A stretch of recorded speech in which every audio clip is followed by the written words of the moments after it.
Chapter 351. Her knee-length, long-sleeved windbreaker perfectly displayed her slender figure. She was wearing a white blouse, tight leather pants, and a pair of British Martin boots. Her long hair, which was usually neatly coiled, was let down, adding a unique feminine beauty to her. If she had to be described, there was only one word to describe her: handsome. Zhu Xiaoxiao had already taken photos of her body from every angle with the sound of "Kacha, kacha, kacha." Gu Xingyin frowned slightly at this time. There was no other reason. In this room, there were a lot of people who came to the party today. Among them, there were several people who she didn't know. That was fine, but the key was that there were a few hostesses sitting inside. Whether it was Long Tianrua or Gu Xingyin, they didn't like this. Zhu Xiaoxiao could tell at a glance that she was in a bad mood. She whispered in her ear, "It said that they're brother Lin's friends from outside. He brought them here to play. I only found out after I came here." Gu Xingyin gently raised the corner of her lips and smiled faintly, "I know. Don't worry, I don't mind." It was a pity that Lin Zhao's friends didn't know who Gu Xingyin was. When they saw Gu Xingyin, one of them was stunned. "Lin Zi, you are not kind. You have such beautiful friends. Why don't you introduce them to us?" This was true, but when the man spoke, his eyes looked at Gu Xingyin unscrupulously. The meaning in his eyes made people very uncomfortable. Lin Xiao had a bad feeling in his heart. If Long Tian was someone who could sit at the negotiation table with his father and talk to his elders, his friends probably didn't know her and treated her as an ordinary rich family's young lady. He smiled and tried to smooth things over. "Are you drunk? This is Long Jia, the head of Long Corporation. Didn't you say you've heard a lot about her before? That man might really be drunk." If he was sober, even if he didn't know who Long Tianrua was, he would probably know that Lin Xiao was warning him. Unfortunately, at this moment, his brain was invaded by alcohol and only the beauty in front of him was left. He hugged the gentle young lady beside him and said with a smile, "What Long family? I asked you to introduce this young lady. Why are you talking about this?" Lin Xiao wished he could go back in time. He would never have brought this idiot here. Gu Xingyin's mouth twitched. "Linzi, the friends you brought this time are not of the same quality." She was blatantly mocking him, but Lin Xiao still had to smile apologetically. "I'm sorry Long Jia, next time I'll keep my eyes open." It was embarrassing to bring such an idiot out. When the drunk man saw that no one was paying attention to him, he started to talk nonsense. "What's wrong, Linzi? Could it be that this beautiful lady is your lover? He. You can't bear to part with her, right? You should have said so earlier." Gu Xingyin looked on coldly without saying a word, wondering how Lin Xiao was going to deal with it. When Lin Xiao saw her attitude, he knew that she wanted to see what he should do. He gritted his teeth and called the waiter over. "Sir, take him down and find a room to settle him down," Lin Xiao said. This also meant that the man had lost the right to leave and be with them. It was quiet in the room, especially Lin Zhao's friends from other places. They all sat up straight at this moment. Lin Xiao poured himself a glass of wine and raised his glass to Gu Xingyin. "Long Jia, this time I didn't see the right person and ruined everyone's mood. Cheers." After speaking, he downed the glass in one gulp. Gu Xingyin finally revealed a smile. Chapter 352. She raised the glass in her hand, raised it to Lin Xiao, and drank it in one gulp. The atmosphere in the box suddenly warmed up, and everyone began to laugh and talk, as if what happened before was an illusion. Long Tianrua had a cold temper, and except for a few good friends, she was too lazy to talk to others. But she couldn't stand her beauty, and if she didn't talk to others, someone would talk to her. Gu Xingyin sat here patiently for an hour, and when she felt that it was enough, she got up and said goodbye to Lin Xiao. Lin Xiao also knew that she had given him a lot of face by coming, so he didn't say much, and just said that he would send her out. Gu Xingyin refused his kindness to send her out, but Zhu Xiaoxiao followed her out with a smile. "Why did you come out with me?" Your brother will call and ask again later. Gu Xingyin looked at her helplessly. Zhu Xiaoxiao pouted. I don't like hanging out with them. I don't know what kind of people Bro Linzi has met this time. All of them are so ignorant. It's fine if that's the case, but they all like to pretend. I'm so sick of them. Gu Xingyin listened to her long-winded words, and a smile unconsciously appeared on her lips. Tianruo. Suddenly, a surprised voice came from behind. Zhu Xiaoxiao closed her mouth, and the smile on Gu Xingyin's lips disappeared in an instant. The man behind quickly caught up, and what made Gu Xingyin depressed was that this man was also wearing a knee-length trench coat today, and the style was similar to what she was wearing. People who didn't know would think that they were wearing a couple's outfit. This man was Long Tianruo's ex-boyfriend, Xia Ziqing, who Wang Zhenzhen loved to death. Xia Ziqing did have enough capital to be liked by Long Tianruo, and to be able to make Wang Zhenzhen fall in love with him. He was very handsome, the kind of textbook handsome, with handsome facial features, a hearty and infectious smile, a tall and straight figure, and enough conditions to package himself. Such a man had a strong attraction to every woman. I saw your figure from afar, so I rushed over. Tianruo, it's really you. Long time no see. Xia Ziqing gazed at Gu Xingyin with undisguised affection in his eyes. Gu Xingyin frowned. Xia Ziqing, what's the matter? Her cold reaction made Xia Ziqing's eyes dim. He looked down at Gu Xingyin and said in a low voice, Tianruo, I miss you very much. Before Gu Xingyin could say anything, Zhu Xiaoxiao, who was beside her, spoke up with a displeased expression, Xia Ziqing, how dare you say such things? Who was the man who was surrounded by women when he was with elder sister Tianruo? Who was the man who was photographed with another woman? Who was the one who provoked those indecent women who came knocking on his door? You really are. Although she had a wild temperament, her upbringing was very good, so she couldn't say anything that could hurt people. But even so, it was enough to make Xia Ziqing's face pale. Zhu Xiaoxiao looked at him and felt relieved. She had never liked Xia Ziqing. When Long Tianruo decided to date Xia Ziqing, she didn't like Xia Ziqing's reputation as a playboy. Moreover, Zhu Xiaoxiao didn't like the man who stole her most admired elder sister Tianruo's man. Finally, when she found out that Xia Ziqing had been playing around with other women when he was dating Long Tianruo, Zhu Xiaoxiao hated him even more. Chapter 353. Gu Xingyin didn't want to deal with this kind of person anymore. She took Zhu Xiaoxiao's hand and said, Xiaoxiao, it's not worth getting angry over this kind of person. Let's go. However, when she passed by Xia Ziqing, he suddenly grabbed her arm. Tianruo. Xia Ziqing looked at her with a sincere expression. I really like you and want to spend the rest of my life with you. Gu Xingyin shook off his hand. I'm sorry, Xia Ziqing.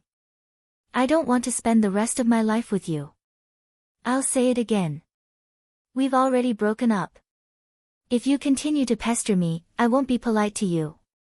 She suddenly looked in a certain direction and said in a mocking tone, Xia Ziqing, look behind you. Someone is waiting for you to turn back. At the corner of the corridor stood a woman with exquisite makeup. Gu Xingyin didn't know her, so she must be one of Xia Ziqing's new lovers. This person was a tactful person. He just stood behind obediently and didn't say anything. Gu Xingyin thought that since she had made herself clear, this man should be tactful. She didn't expect that when she stepped forward, she was stopped by the man again. This time, Gu Xingyin didn't talk nonsense with him. She reached out, bent her leg, and after a neat grab, she threw him to the ground. Cough, cough. Xia Ziqing half knelt on the ground and looked at Gu Xingyin in disbelief. Gu Xingyin raised her eyebrows and looked at him condescendingly. I've said it before. If you pester me again, don't blame me for being rude. This time, no one stopped them. Gu Xingyin left with Zhu Xiaoxiao without looking back. Ziqing. The woman who had been hiding in the back carefully stepped forward, ready to help Xia Ziqing. Get out of my way. Xia Ziqing shook her off with a disgusted expression. Gu Xingyin took Zhu Xiaoxiao home. As Long Tianruo's #1 fangirl, Zhu Xiaoxiao was a resident of Long Tianruo's villa. What they didn't know was that the confrontation between Long Tianruo and Xia Ziqing in the corridor had been witnessed by someone else. This was a very simple room. A huge screen was playing the scene in the corridor. The back of a dark chair was facing the door. Fourth Master, this woman hit young Master Qing. Should we? A brawny man who was nearly 2 meters tall was bent over. His eyes were very unruly, and one could tell that he was a man of his word. However, at this moment, his tone was extremely respectful as he asked the person sitting on the chair. Fourth Master, this woman hit young Master Qing. A hand reached out and stopped him from speaking. This was an extremely beautiful hand. The joints were slender and distinct, and the color was like white jade. The outline of the hand was graceful. She wore an emerald ring on her index finger, and the green color made her fingers look even fairer. You're in such a sorry state because of a woman, and you still have the nerve to ask the elders of your family to step in? This person's voice was a little hoarse, but his casual tone was very seductive. It made people want to turn around and see what the person hiding behind the chair looked like.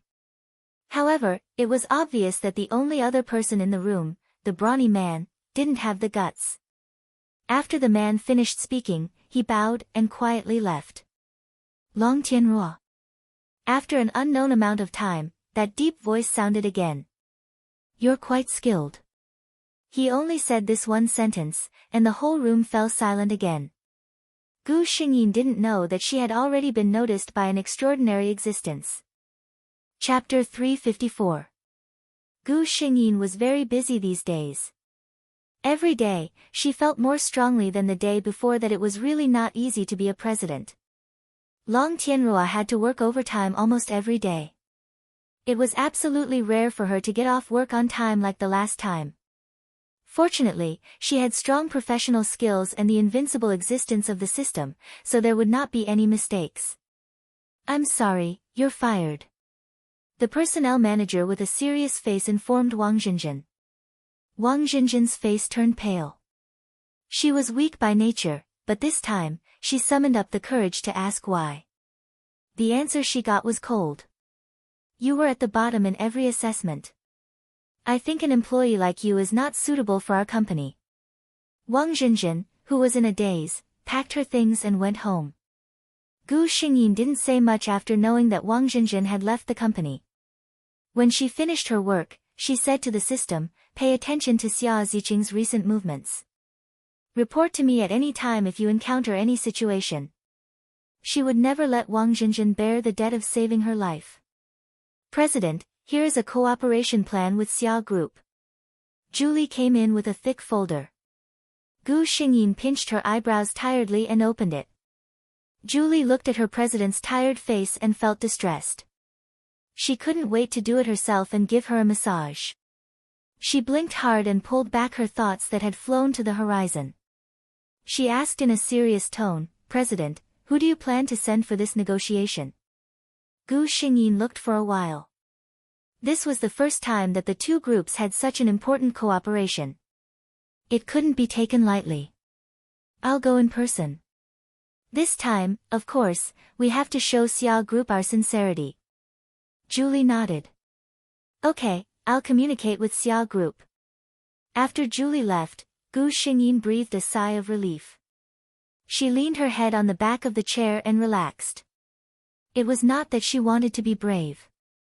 In every world, since she took on the identity of the protagonist, she had to take on her responsibilities. Now that she was Long Tianruo, she was going to make the Long Corporation even more powerful in her hands. Gu Xingyin picked up the documents and read them carefully. The date he had arranged with the Xia Group was just a few days away. In the eyes of some people in City A, such as Long Tianruo and the people in their circle, the Xia Group was an existence that they couldn't afford to offend. They started with an underground business, and now, following the trend of the times, they were clean on the surface. However, anyone with half a brain knew that the Xia Group was not really a simple business group. Their true horror lay in the invisible places. In the past, there had been some foolish people who wanted to challenge the Xia family. Everyone had seen what happened to them. At least, Long Tianrua had never seen those people in any business meetings again. The Xia Group's headquarters wasn't far from the Long Group's. They were both located in the busiest business circle in a city. Long Tianrua had arrived at the Xia Group's headquarters early. The arrival of the CEO of the Long Corporation also showed the importance they attached to this cooperation. The Xia Corporation also welcomed him with the highest standards. In the conference room. When Long Tianrua sat down, he found that there was no one on the main seat. She raised her eyebrows. What did he mean? She looked at the public relations manager of Xia Group and said lightly, "The person in charge of your company is really busy." Chapter 355. The PR manager of Xia Group could only smile apologetically. He was also puzzled in his heart. They had clearly agreed on the time, and President Xia had also said that he would personally host the meeting. What was going on now? At this moment, the door was pushed open. The PR manager of Xia Group looked towards the door with a look of surprise. Who was this person? Why didn't he recognize him? Gu Xingyin also subconsciously raised her head and looked in that direction. This man, Gu Xingyin, was stunned for a moment. He was really good-looking. He was wearing a well-ironed suit without a single wrinkle. A corner of a neatly folded handkerchief could be seen in the front pocket of his chest. His skin was extremely white, like the finest jade. His facial features were so handsome that they could be described as exquisite. No one would mistake his gender. This man's aura was too strong. Almost the moment he entered, the entire conference room fell silent. Gu Xingyin breathed a sigh of relief. She stood up gracefully and said to the man, "May I know who this is?" At this moment, she had already begun to call the system in her mind. System, if this person isn't the president of Xia Group, who is he? The system quickly gave an answer. The head of the Xia family, fourth master Xia, Xia Wanjun. Gu Xingyin was shocked. This head of the Xia family, who was known as the fourth master, was like a background character in the original plot. He had almost never appeared. He only existed in legends. Xia Wanjun didn't speak. Gu Xingyin knew the person standing beside him. He was a vice president of Xia Group. The smiling and amiable vice president introduced him to Gu Xingyin. This is one of the big directors of Xia Group, Xia Wanjun, Director Xia. This time, the president has something urgent to attend to, so Director Xia is in charge of the cooperation with Long Group. Gu Xingyin was surprised. She didn't know what this person was planning to do this time. She revealed a faint smile and stretched out her right hand. Director Xia, nice to meet you. Xia Wanjun also stretched out his hand. The two hands clasped together. Gu Xingyin realized that this person's hand not only looked like it was made of jade, but it was also slightly cold to the touch. The vice president's eyes almost popped out when he saw this scene. Isn't Master for a clean freak? He actually shook hands with someone just like that. Since when did the fourth master become so careless? Xia Wanjun faintly glanced at this idiot, and the vice president immediately returned to his previous amiable appearance. Xia Wanjun felt it for a moment and came to a conclusion. Gu Xingyin composed herself. No matter what fourth master Xia's motive was, she just had to do what she had to do. Both parties had a pleasant conversation. Although fourth master Xia was a man of few words, he could always hit the nail on the head. His understanding of the project was no less than that of Gu Xingyin. He was also very satisfied with Gu Xingyin. This woman's style of doing things was direct and efficient, without any sloppiness. It was not in vain that he had specially transferred her away. He thought to himself that this woman was right to break up with her useless distant nephew. That kid Xia Ziqing was really not worthy of her. He had called him a kid, forgetting that he was only a few years older than him. Then, I hope we have a pleasant cooperation this time. Gu Xingyin stood up and stretched out her right hand again. Pleasant cooperation. Xia Wanjun smiled for the first time today. Gu Xingyin left Xia Group in a good mood. Chapter 356. Of course, she was happy. Not only did she have a deal, but she also found her lover. Gu Xingyin felt that she should open a bottle of red wine to celebrate tonight. At this time, the system gave Gu Xingyin an alert: recording devices have been found in the host's car, the villa's living room, bedroom, garden, and office. Gu Xingyin, didn't this mean that all of her private and public life was exposed to the eyes of others? Find out the owner of these devices immediately. What if it was a rival group that used them to eavesdrop on trade secrets? Gu Xingyin shook her head. She was afraid that it wasn't that simple. If it was just to eavesdrop on trade secrets, there was no need to install cameras in her house. Moreover, the system didn't find any abnormalities before, which meant that these devices had just been installed. Someone with such power. Gu Xingyin already had a faint guess in her heart. Sure enough, the system's hesitant voice sounded. It's Xia Wanjun. Gu Xingyin. Although she had expected it, she still felt a little strange when she heard the news. Could it be that the lovers in this world had a hobby of peeping? Gu Xingyin's heart was in a mess, but the system was already very considerate and continued to tell her, "Host, don't worry, Xia Wanjun only installed these cameras in your room. He is only interested in your private life." Gu Xingyin. Damn pervert. Damn Xia Wanjun, the pervert, didn't know that his tricks had been seen through. He had always been very controlling, and it was rare to meet someone that he was interested in. By the time he reacted, he had already issued those orders. This was really, Xia Wanjun held his forehead. He had really never done such a tasteless thing. But thinking of that beautiful and aggressive woman, Xia Wanjun couldn't deny that he was looking forward to seeing her in private. Gu Xingyin rolled her eyes and had an idea. You want to know my private life, right? I'll let you taste the bitter fruit that you brewed yourself. But now there was an important matter, which was that Xia Ziqing was being hunted down, and Wang Zhenzhen had saved his life. Gu Xingyin worked overtime as usual. Originally, Xia Wanjun was just doing it on a whim. After all, he had a lot of things to do. He didn't want to see what a woman was doing every day all the time. However, he didn't know when it started, but he gradually developed a habit. Every night, he would stay in his room alone to see what Long Tianrua was doing. The more he saw, the more he understood her. For example, this woman was really hardworking. He watched her work overtime every day. She was clearly the CEO. To outsiders, she was incomparably glorious, but her life was more tiring than most of the employees. However, for a woman like her, even if someone was willing to hold up the sky for her, she probably wouldn't be willing to hide under someone else's wings, right? It was originally an eagle that soared in the sky, so how could it be willing to be a bird that was carefully raised by someone? He watched as Gu Xingyin rubbed her temples, turned off the computer, packed her things, and left the office. The screen suddenly became empty. This time, Gu Xingyin did not drive home directly. Instead, she went to a nearby shopping mall. Wang Zhenzhen met the injured Xia Ziqing at the parking lot of this shopping mall.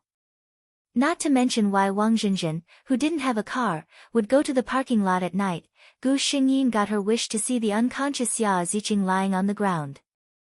Chapter 357. She stepped forward and took a look at the unconscious Xia Ziqing. After making sure that he was indeed unconscious, she leaned over and lifted him up. That's right, this tall but slender girl had lifted a man who was more than 1.8 meters tall. She didn't take him to the car.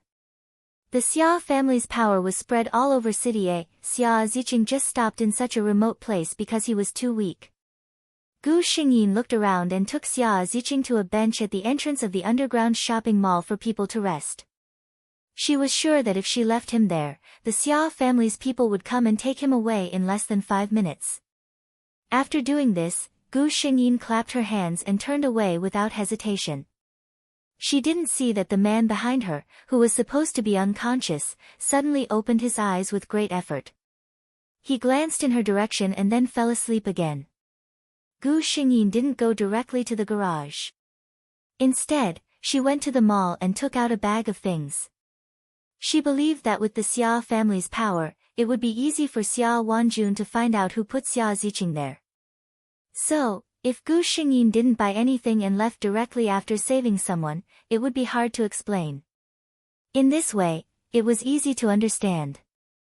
Long Tianrua was going to the mall to buy something, but she met the injured Xia Ziqing on the way. Out of morality, she took him to a place where the Xia family could see him. Everything was perfect. That was her excuse. As for whether they believed it or not, it was their business. Gu Xingyin drove all the way home. This wasn't the old house of the Long family. Several elders of the Long family lived in the old house. Long Tianrua didn't want to listen to their nagging all day, so she simply bought a villa and lived here. She only went back once a month to have dinner with those people. She didn't like strangers coming in and out of her place. So, in such a big villa, there were almost no footprints of others except for the hourly cleaners who came to clean regularly every week and Zhu Xiaoxiao, who liked to stick to her the most. This was also the reason why Xia Wanjuan's men could do it so easily. After opening the door, the first thing Gu Xingyin did was to take off his suit. She always dressed formally for work, wearing a meticulous white shirt under her suit. However, at this moment, the top two buttons of her shirt, which had been buttoned up to the top during the day, were unbuttoned, revealing her delicate collarbone and the sparkling skin below. A little further down, an undulating cleavage was hidden under the tight shirt. Someone once said that shirts weren't suitable for people with hot bodies. Indeed, Gu Xingyin's clothes, which were originally the most serious, had a hint of abstinence. Not to mention, at this moment, the beauty's long hair was down to her waist. She opened a bottle of red wine and sat on the sofa lazily tasting it. Xia Wanjun habitually turned on the screen and saw such a scene. Long Tianrua's appearance was undeniably beautiful, but in the daytime, she was too sharp. The first thing people felt was her powerful aura, and very few people would pay attention to her face. At this moment, she had faded away her sharpness during the day. Her sharp eyebrows relaxed, and under the light, there was a hint of coquettish beauty. Chapter 358. Xia Wanjun inexplicably felt a little thirsty. He looked at the woman in the video who took a sip of wine and closed her eyes to savor it with a satisfied expression. His gaze uncontrollably landed on her red and full lips. There were some water stains on her lips and they emitted a seductive color under the light. He couldn't help but want to reach out and touch them, or taste them. Gu Xingyin opened her eyes. She seemed to have thought of something and a smile appeared on her lips. She drank the remaining wine in the glass in one gulp. A strand of wine flowed down from the corner of her mouth, passing by her beautiful neck and her delicate collarbone. Finally, it disappeared into the fragrance. Boom! Xia Wanjun only felt a fire burning in his body. He crossed his legs and changed his sitting position. His eyes were like an eagle's as he stared at the woman in the video.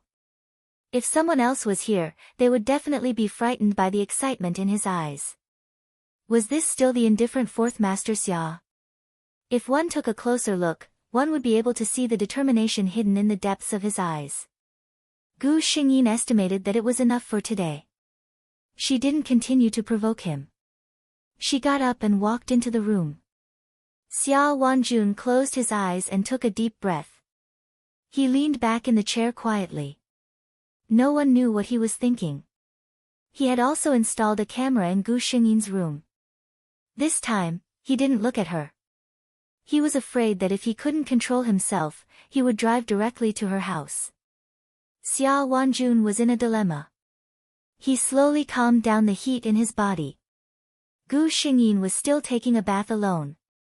She knew that Xia Wanjun was secretly looking at her. Just now, she deliberately let him see her like that. Since he dared to install a camera in her house, he had to be prepared to ask for trouble. She was very confident that Xia Wanjun could only solve the fire she had ignited. A few more days passed. Gu Xingyin was busy with company affairs every day. She paid attention to Wang Zhenzhen and occasionally flirted with Xia Wanjun playfully. President, Xia Group's banquet invitation. Julie placed a gorgeous gold-stamped invitation on Gu Xingyin's desk. Gu Xingyin glanced at it. It was the engagement party of the daughter of one of the directors of the Xia family. Help me prepare the dress, Gu Xingyin said calmly. Julie was a versatile assistant. Aside from work, she was also in charge of Long Tianruo's daily life. Julie agreed without any surprise. Obviously, this was not the first time she had done this. The original Long Tianruo wasn't a person who would spend too much time on such things. What's more, Julie's aesthetic also met Gu Xingyin's requirements. Soon, the day of the banquet arrived. When Gu Xingyin's car arrived at the hotel, it was already packed with cars. If there were car enthusiasts here, they would probably be excited for a long time. Most of the cars here were luxury cars that were rarely seen. As soon as Gu Xingyin got out of the car, she heard the sound of shutters. She walked forward under the guidance of the waiter without changing her expression. At this time, most of the media waiting outside didn't have the qualification to enter. They could only wait outside and take a few photos of the participants for tomorrow's content. The media with a real background had all been invited to the inner area in a proper manner. As the young master of the Xia family, Xia Ziqing played the role of the host to entertain the distinguished guests. When Long Tianruo entered, he felt something and looked over there. Chapter 359. It wasn't just Xia Ziqing. The moment Gu Xingyin walked in, almost everyone's attention was drawn to her. It had to be said that Julie really had good taste. The silver-white strapless dress was completely tailor-made for Long Tianruo's figure, perfectly outlining her beautiful curves. Under the light, her milky white skin looked even more eye-catching than the dress. The hollowed-out back design revealed a large part of her porcelain white skin. Xia Ziqing was sure that at least 80% of the men present had their eyes glued to Gu Xingyin. He was a little depressed. Someone was even more depressed than him. Xia Wanjun narrowed his eyes and looked at a certain woman in the crowd who was shining brightly. He waved to the person next to him. The person next to him was a little surprised, but he still followed the order and walked down. At this moment, the female lead of the engagement party had already come out. Gu Xingyin deliberately took a look at her. She was a very beautiful young lady. One look and one could tell that she had been pampered since she was young. How a person's life was could always be seen from her face. This young lady of the Xia family was clearly brought up in a honey jar. Her eyes were full of arrogance and haughtiness. However, at this age, Gu Xingyin secretly thought that she had just reached adulthood. Tianruo. Xia Ziqing finally finished greeting all the guests around him and came to Gu Xingyin's side. Mr. Xia. Gu Xingyin nodded to him lightly and greeted him. She didn't want to complicate matters in the Xia family's territory today. Hearing her address Xia Ziqing, his face darkened. Tianruo, do you have to be so estranged with me? After all, we used to. Gu Xingyin interrupted him. Since Mr. Xia also knows that it was in the past, there are some things that are in the past. Don't mention it again. Gu Xingyin felt that if Long Tianruo were to count the worst decisions she had made over the years, dating Xia Ziqing would definitely be on the list. Xia Ziqing's expression changed, but he immediately thought of something and revealed a gentle smile. Tianruo, I know you have feelings for me. You were the one who saved me that day, weren't you? I know that I hurt your feelings in the past. Don't worry, I will definitely. Gu Xingyin could not bear it any longer. She took a glass of wine from a passing waiter's tray and put it in his hand, finally interrupting his chatter. Gu Xingyin looked at Xia Ziqing without a ripple in her eyes. Her words were as cold as her expression. I don't know where you get your good sense of yourself from, but I'm telling you once again, and for the last time, Xia Ziqing, Long Tianruo, don't like you at all. The reason why I saved you last time was because of the cooperation between the Long and Xia families. Please don't think too highly of yourself. I, Long Tianruo, and you, Xia Ziqing. It will never be possible. When Xia Wanjun walked to this corner, he happened to hear Gu Xingyin's last words. His gloomy mood when he saw the two of them whispering to each other in private instantly turned for the better. Ziqing. He glanced at Xia Ziqing's pale face and spoke indifferently. Xia Ziqing instantly came back to his senses. When he saw Xia Wanjun, his entire body tensed up. Fourth uncle. Xia Wanjun raised his head slightly towards the main character of the banquet. They're too busy over there. Go help them. Chapter 360. When Xia Ziqing saw Xia Wanjun, it was as if he had seen a monster. He quickly glanced at Gu Xingyin, then lowered his head and left. This fourth uncle of his was a transcendent existence in the Xia family. Even the high and mighty elders of the Xia family did not dare to breathe loudly in front of this fourth master Xia, much less a young master from a side branch like him. In fact, it wasn't just Xia Ziqing, but the entire Xia family was trembling with fear when facing Xia Wanjun. This god of death was a master who wouldn't hesitate to kill people. Who dared to provoke him? Long Tianruo raised his eyebrows in surprise. So it's the famous fourth master Xia. Tianruo is very lucky to have the fourth master personally come to discuss business. Xia Ziqing called Xia Wanjun his fourth uncle. In the entire Xia family, there was only one person who could be called fourth master. If he continued to play dumb, he would be a fool. Xia Wanjun smiled gently. I've always attached great importance to the cooperation with the Long family. Gu Xingyin suddenly felt a little cold. She unconsciously rubbed her arm with her fingers. Xia Wanjun didn't miss this detail. Tianruo, are you cold? Gu Xingyin looked at him strangely. This man's expression was normal, as if he didn't find it strange to be called Tianruo. If she emphasized anything with him like this, it would seem petty. She nodded. It does seem a little cold. Xia Wanjun's eyes revealed a trace of a smile. He waved his hand and said a few words to the attendant beside him. The attendant quickly bowed his head and left. The two stood quietly in the corner, chatting intermittently. They didn't feel awkward at all. In other people's eyes, the meaning behind this was incredible. Everyone knew that the Xia family's fourth master had always liked peace and quiet, and was obsessed with cleanliness. It was already strange that he could come to such an occasion, but he actually chatted with someone for so long. Those people looked at Long Tianruo meaningfully. No wonder he was the number one person of the younger generation.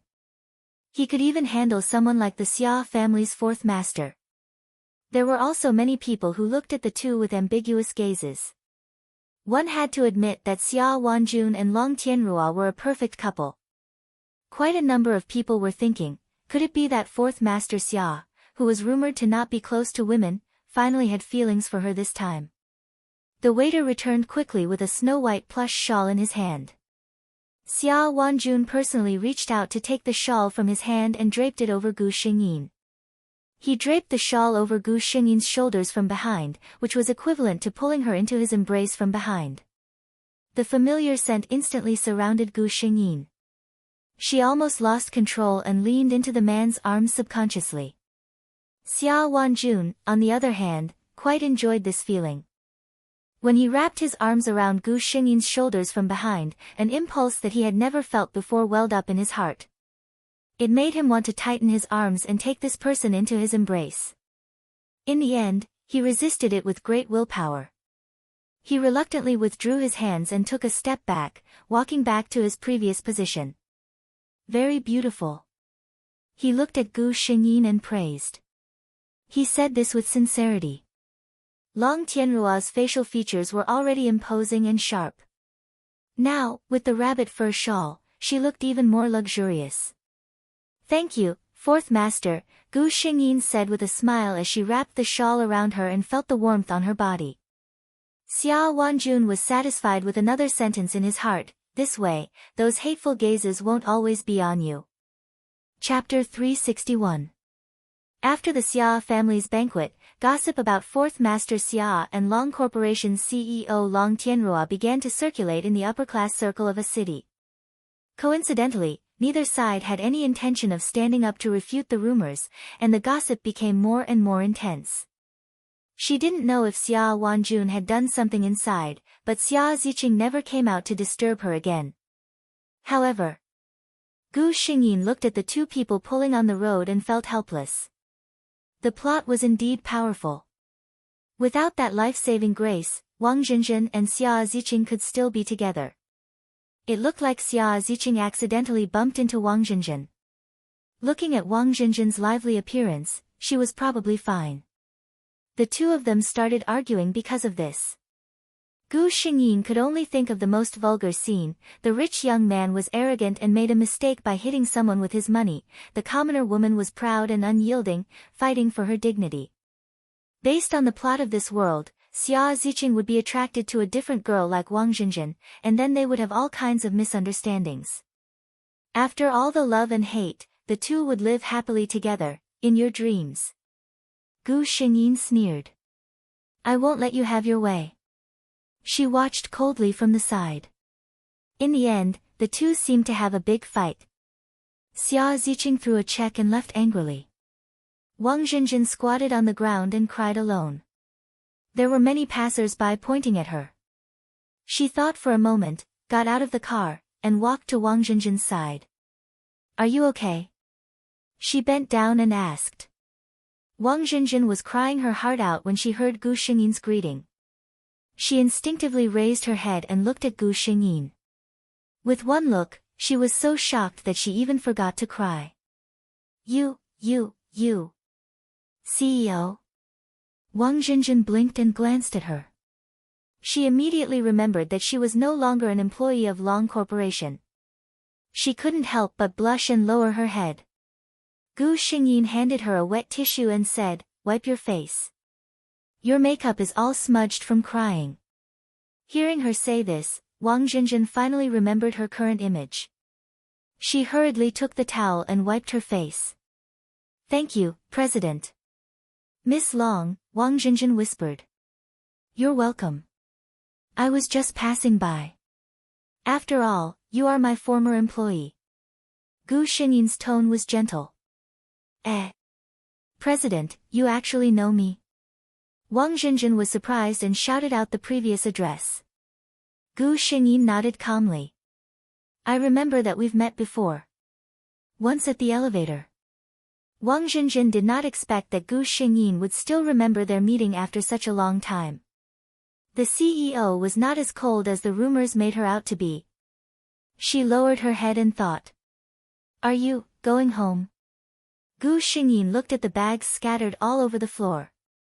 There were clothes and some snacks inside. Obviously, Wang Jinjin had just returned from shopping. Wang Jinjin nodded. I'm going to take the subway. Gu Xingyin thought for a while. Why don't I send you back? It's fate that we met. Wang Jinjin certainly refused. However, Gu Xingyin looked serious. She seemed to see the CEO boss in the company again. Wang Jinjin obediently got in the car. Why are you here, President? Wang Jinjin was a little restless in the passenger seat.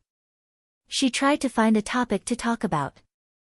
Gu Xingyin thought, of course, I knew that you two met and rushed over. She said indifferently, I just remembered that I wanted to get something here.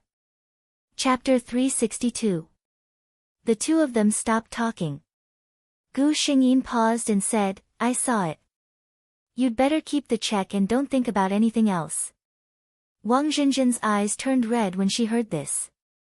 She glared at Gu Xingyin and said, I didn't expect you to be such a person. Are all rich people like you think like this?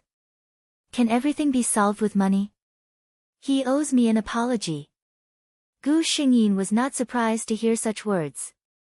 She didn't change her face or get angry when Wang Jinjin criticized her like this. She just continued to talk to her calmly. Let me think about it. He hit you. What can you do? Call the police. He didn't hurt you and compensated you with a lot of money. Even in the eyes of the police, you're even. Do you want to go to him alone to settle the score? Let's not talk about whether you can find him. If you find him and he ignores you, what are you going to do? Feeling Gu Xingyin's gaze, Wang Jinjin blushed and said, I'll reason with him. Gu Xingyin chuckled. Long Tianrua had a cold personality. When she was in the company, even Julie had hardly seen her smile, let alone Wang Zhenzhen. Her smile was truly like an extremely gorgeous and luxurious peony in full bloom, bright and beautiful beyond compare. Wang Zhenzhen was stunned, and the anger in her heart dissipated a lot. Gu Xingyin stopped smiling and continued to say, "Do you think a person like him will reason with you?" Wang Zhenzhen was speechless. She was angry at that time. She just wanted to find someone to vent her anger. She didn't think so much. Gu Xingyin saw that it was enough and added, "To be honest, a person like Xia Ziqing is not worthy of your attention. You're angry here, but he doesn't remember you at all. He's happy and carefree as usual. Why bother?" Wang Zhenzhen suddenly said, "Miss Long, do you know him?" Gu Xingyin replied lightly, "Yes, he's my ex-boyfriend." Wang Zhenzhen was speechless. Gu Xingyin looked at her expression and said, "What's wrong? Do you think someone like me doesn't need a boyfriend?" Wang Zhenzhen quickly shook her head and blushed. To be honest, she had never imagined the president to be in love. In her heart, and in the hearts of all the employees of Long Corporation, Long Tianrua was omnipotent. What kind of man could be worthy of such a person? At least, that Xia Ziqing guy didn't seem to be worthy of her. That's right. I don't think he's good enough for me either. Gu Xingyin's face was filled with such an expression. Only then did Wang Zhenzhen realize that she had actually said those words.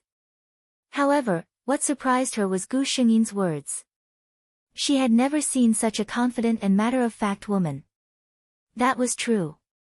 This woman was the CEO of such a large corporation. She possessed wealth that ordinary people would never dare to dream of in their entire lives. She was indeed qualified. Don't overthink it. I said that he is not good enough for me. It has nothing to do with his condition, Gu Xingyin said. Wang Zhenzhen looked at her in confusion.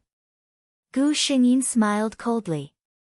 A man who has a girlfriend and is entangled with all kinds of women while in love is still a scumbag no matter how good his condition is, isn't it? Her understatement was no less than a heavy bomb in Wang Zhenzhen's ears.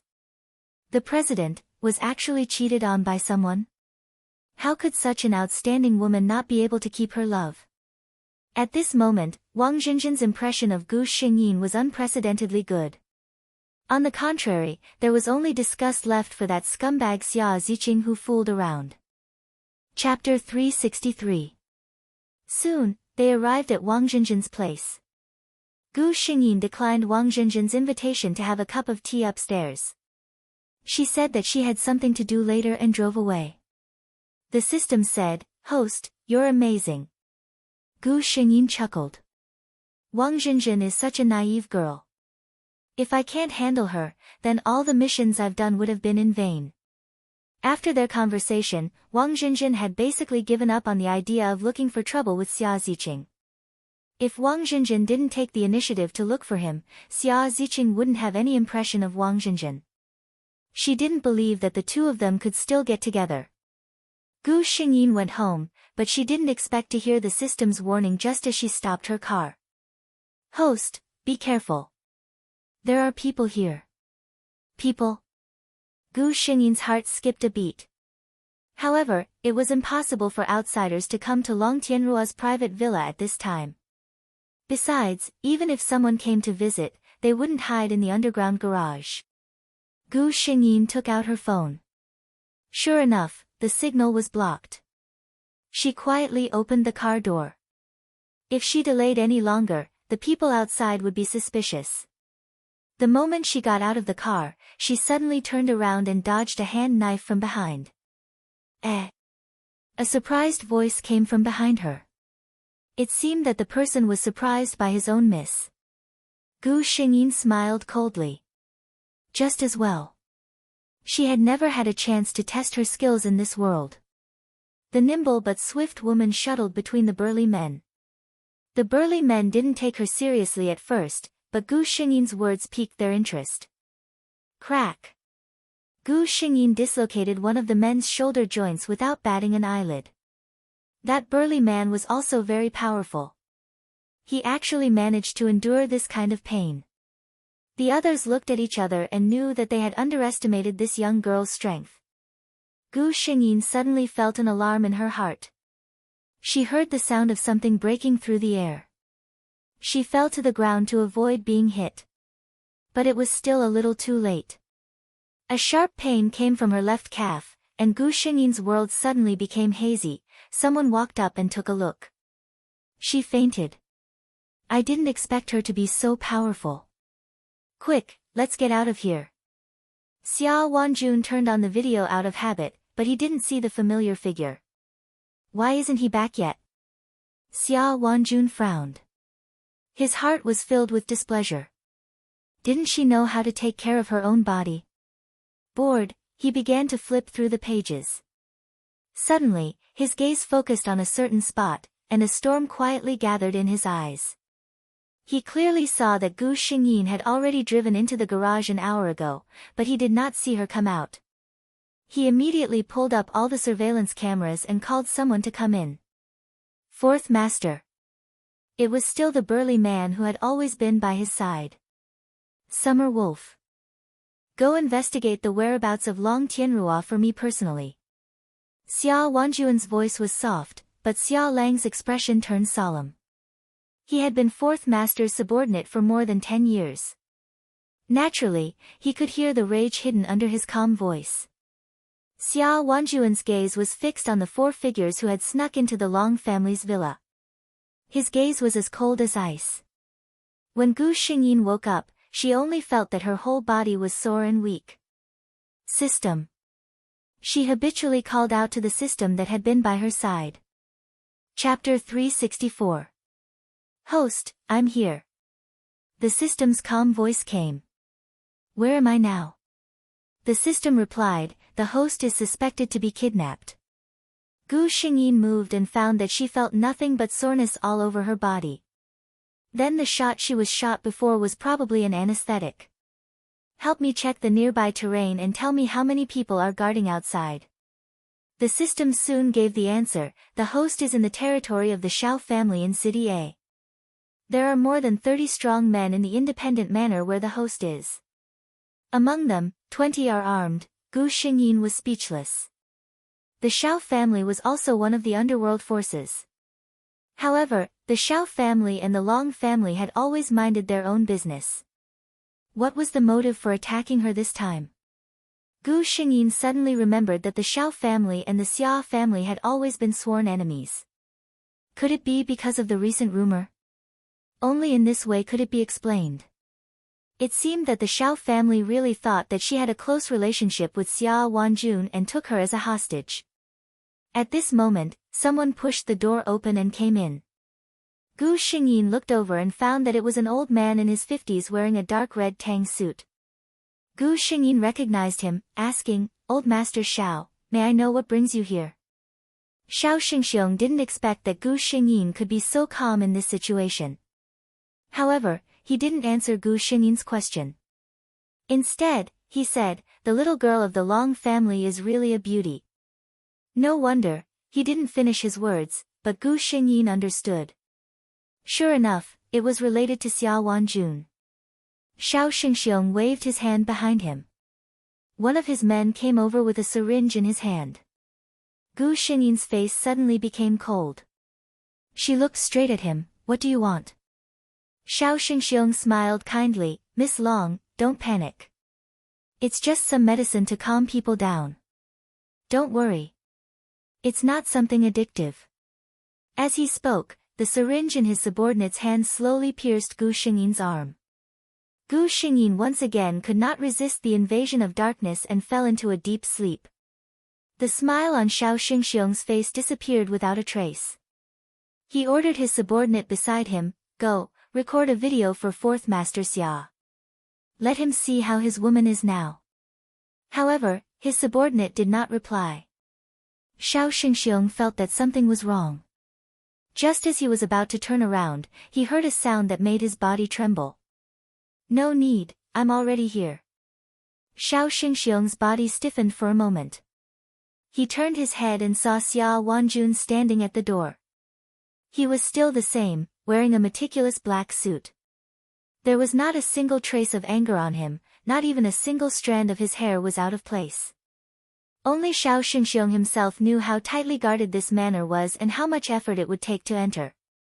However, at this moment, all this could only show how terrifying Xia Wanjun was. Xiao Xingxiong suddenly took out his pistol and pointed it at Gu Xingyin behind him. He looked at Xia Wanjun. "Fourth Master Xia, you really live up to your reputation. I admire you." Xia Wanjun's expression did not change. "What do you want?" Xiao Xingxiong laughed. "Fourth Master Xia is really straightforward. I'm not as strong as you, so I admit defeat. Fourth Master Xia only needs to promise not to cause trouble for me. I'll pack up and leave the country within a day. I promise I won't disturb Fourth Master Xia in the future." He was a self-aware person. He knew that after the incident, it was already the best result that he could keep his life. Chapter 365. Xia Wanjun moved his lips. "I can agree to your request, but..." Xiao Xingxiong felt a sharp pain in his arm that was holding the gun.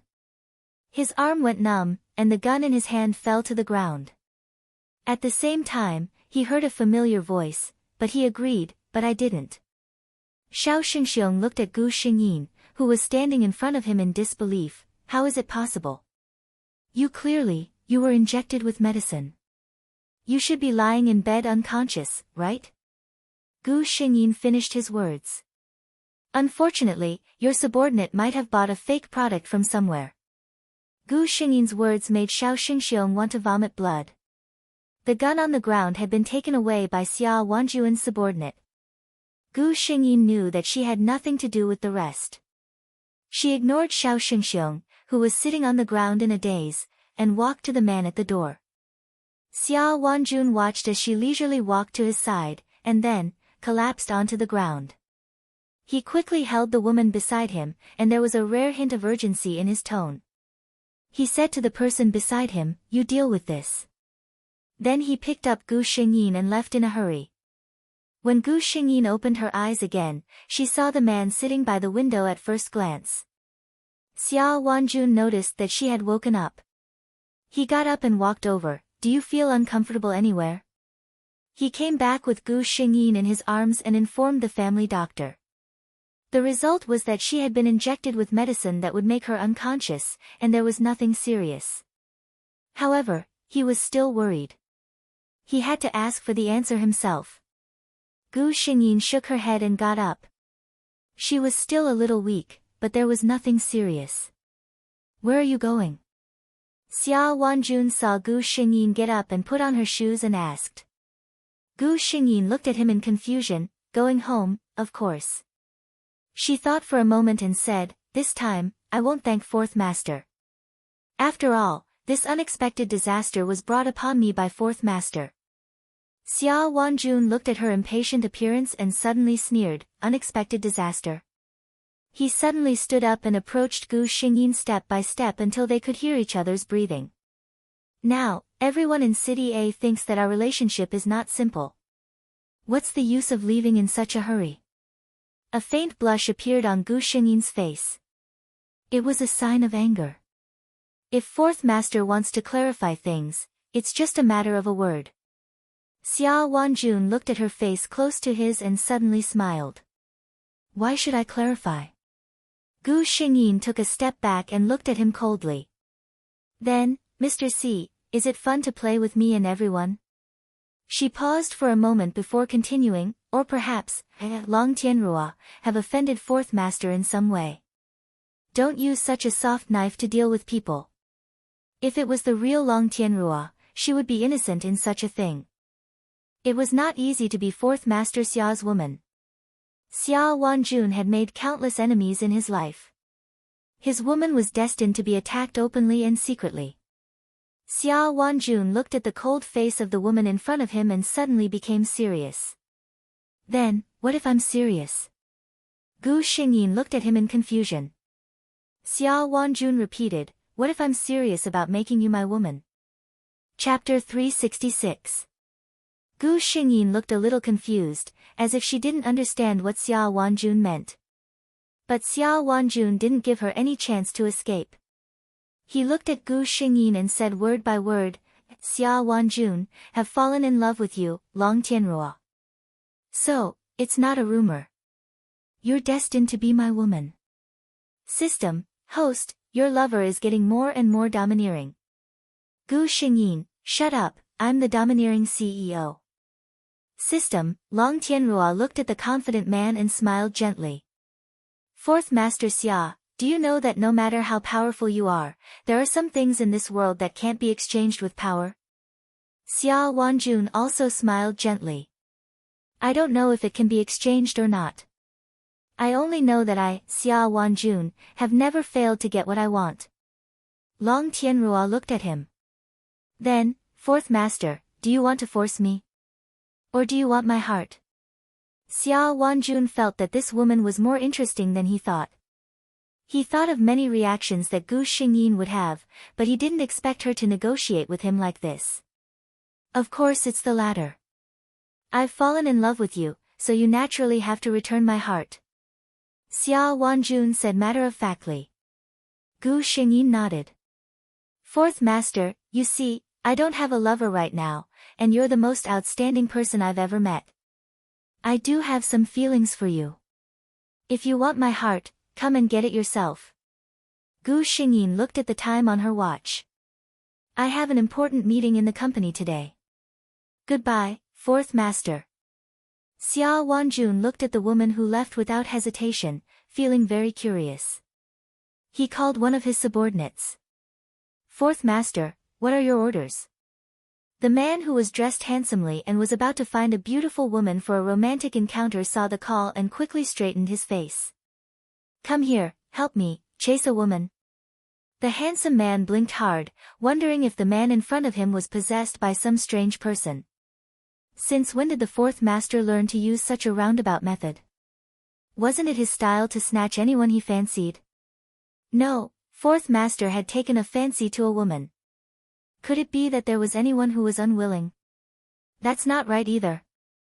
The Fourth Master actually took a fancy to a woman. At this moment, he remembered that a while ago, there were rumors that the Fourth Master was together with the cold and elegant CEO of the Long Corporation. Could it be, I fell in love with a woman, but she didn't like me? She asked me to chase after her, Xia Wanjun said with a calm expression. He looked at the handsome man. You're better than me in this aspect. Tell me, how can I do it faster and more efficiently?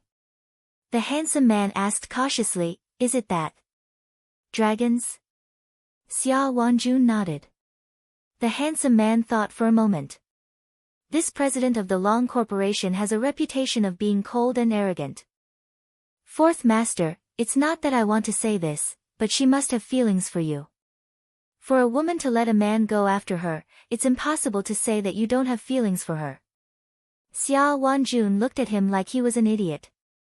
Of course I know she has feelings for me. She admitted it herself. What I'm asking is, how can I chase after her in the fastest way? The handsome man, Fourth Master, she has already said that she has feelings for you. Why are you still looking for me? In this situation, if you're a man, just go for her. Chapter 367. Xia Wanjun hung up the phone expressionlessly. Sure enough, it was useless to call others. He decided to do what he wanted. Therefore, as soon as Gu Xingyin got off work and walked into the parking lot, she was stopped by two bodyguards in black suits. Miss Long, our Fourth Master invites you over. Gu Xingyin snorted, if he wants to see me, let him come here. The two bodyguards looked at each other, as if they had never seen a woman who dared to talk to Mr. C like that. If it were someone else, they would have used force, but Mr. C had told them to be polite to Miss Long before they came. Gu Xingyin ignored them and walked to her car. She got in, but didn't start the engine. She was waiting to test the man's attitude. The answer came soon, and someone knocked on her window. Lowering the window, Gu Xingyin saw Xia Wanjun's calm face. I heard that you won't leave until I pick you up in person. Gu Xingyin took it for granted.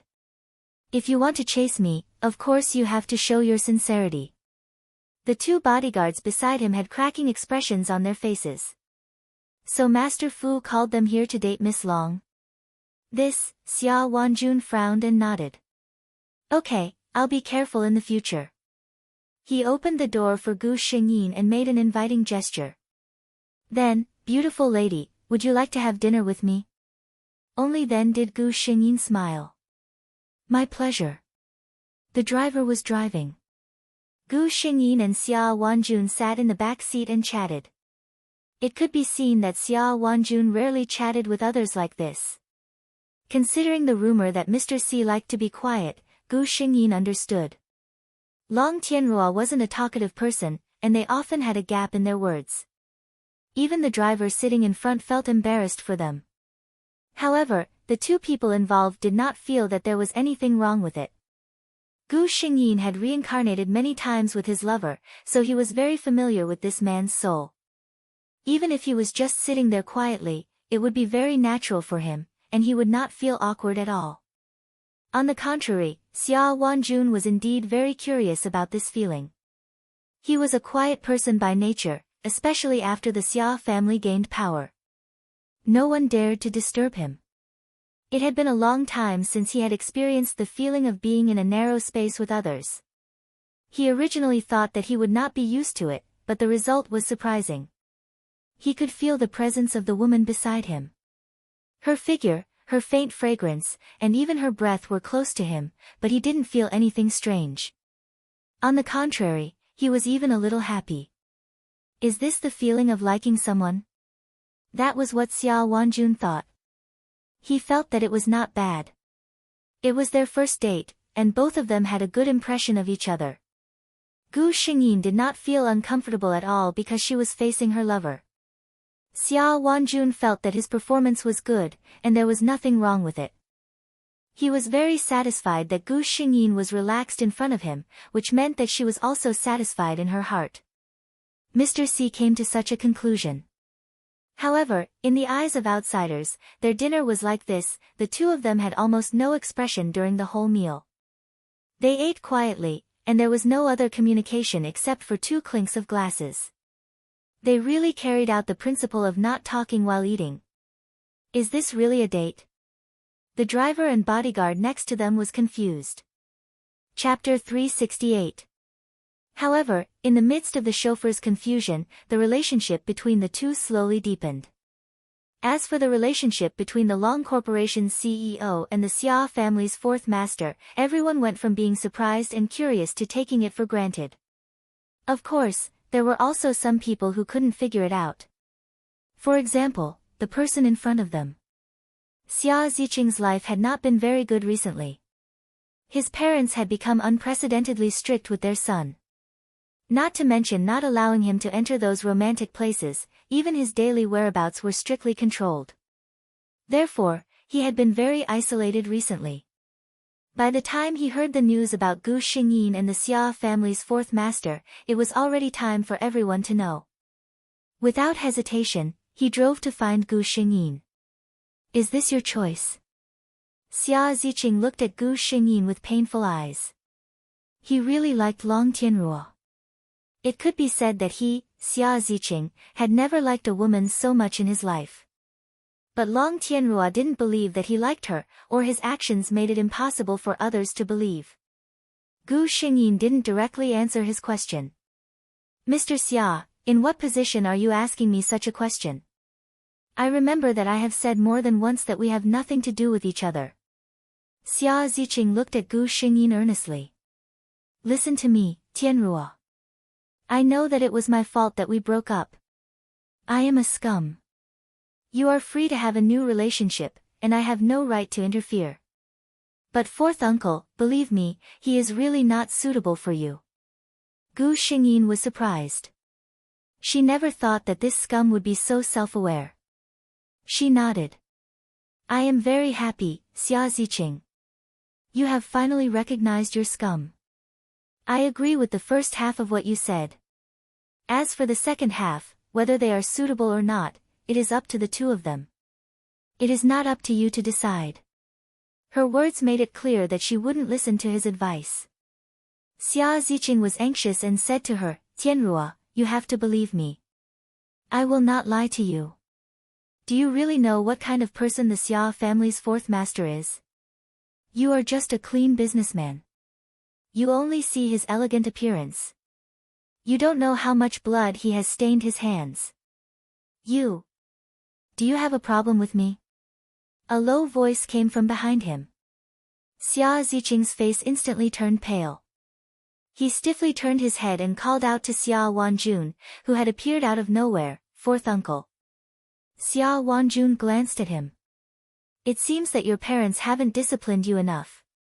Since when did a junior like you have the right to interfere in my affairs? Xia Ziqing lowered his head, not daring to utter a single word. Get lost. Xia Wanjun didn't want to see him at all. Xia Ziqing gritted his teeth. Fourth uncle, his unfinished words disappeared in Xia Wanjun's cold eyes. Xia Ziqing left. After his figure disappeared, Gu Xingyin said to Xia Wanjun, although he is a little naive, he did it for my own good. Don't make things difficult for him. Xia Wanjun's originally calm face had a trace of anger. Oh. Tianrua, do you think what he said makes sense?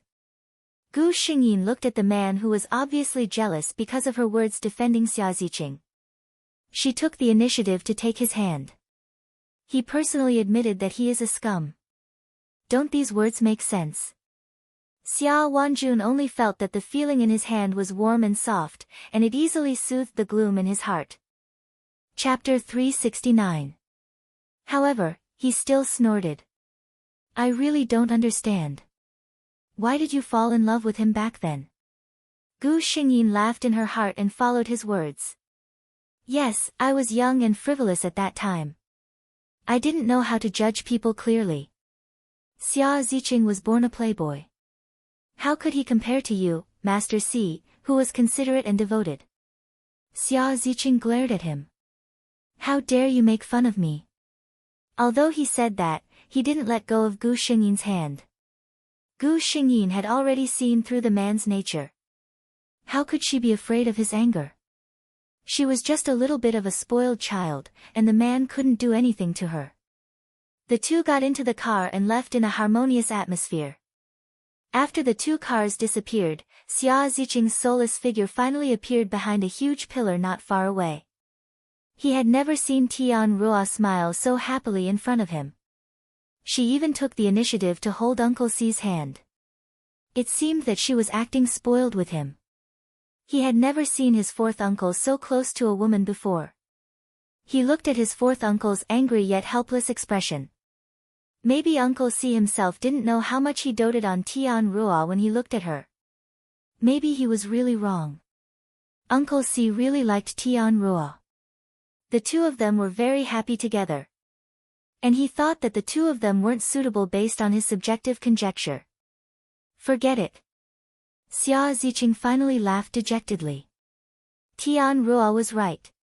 He had long lost the right to interfere in her life. Whether she lived well or not had nothing to do with him.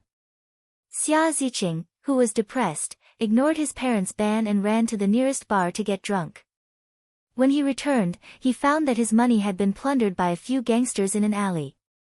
Before he left, they kicked him a few times. Damn drunkard. Wang Zhinzhin, who had found a new job, happened to pass by. She couldn't bear to see him like this. She took him to a nearby hotel, paid for one night, and ordered some food before leaving. Of course, when she left, she had already recognized this person as the scum of the rich second generation who had run her over with his car. Before she left, she could not help but kick him twice. This is retribution indeed. We're even now. After kicking him twice, Wang Zhinzhin vented her anger and left directly. What she didn't know was that Xia Ziqing, who had been awake for a short while, happened to see her kick. As a result, Gu Xingyin, who was preparing to fall in love with her lover, received news that the two of them were in contact again. We can even meet each other like this? Gu Xingyin was completely convinced by the plot. Was it really necessary to bring the two of them together? Gu Xingyin decided not to ruin it. Xia Ziqing's previous words showed that he had finally thought it through. As long as he stopped thinking about her, she didn't care who he was with. As for Wang Zhenzhen, Gu Xingyin had already told her what kind of person Xia Ziqing was. She had also made it clear that she disdained men. If she was a sensible person, she should know that Gu Xingyin was not a threat to her. If she really didn't understand. Gu Xingyin's eyes flashed coldly. Of course, it was too early to say. Now that the two of them had just met, it was still a question whether Wang Zhenzhen could successfully be with Xia Ziqing. Chapter 370. Reality proved that Gu Xingyin's premonition was right. When she and Xia Wanjun officially established their relationship, she received a notification from the system. Xia Ziqing and Wang Zhenzhen were together. At this time, Gu Xingyin was sitting in Xia Wanjun's villa. In front of her were dozens of people holding gowns in their hands. The fourth master of the Xia family was swift and decisive.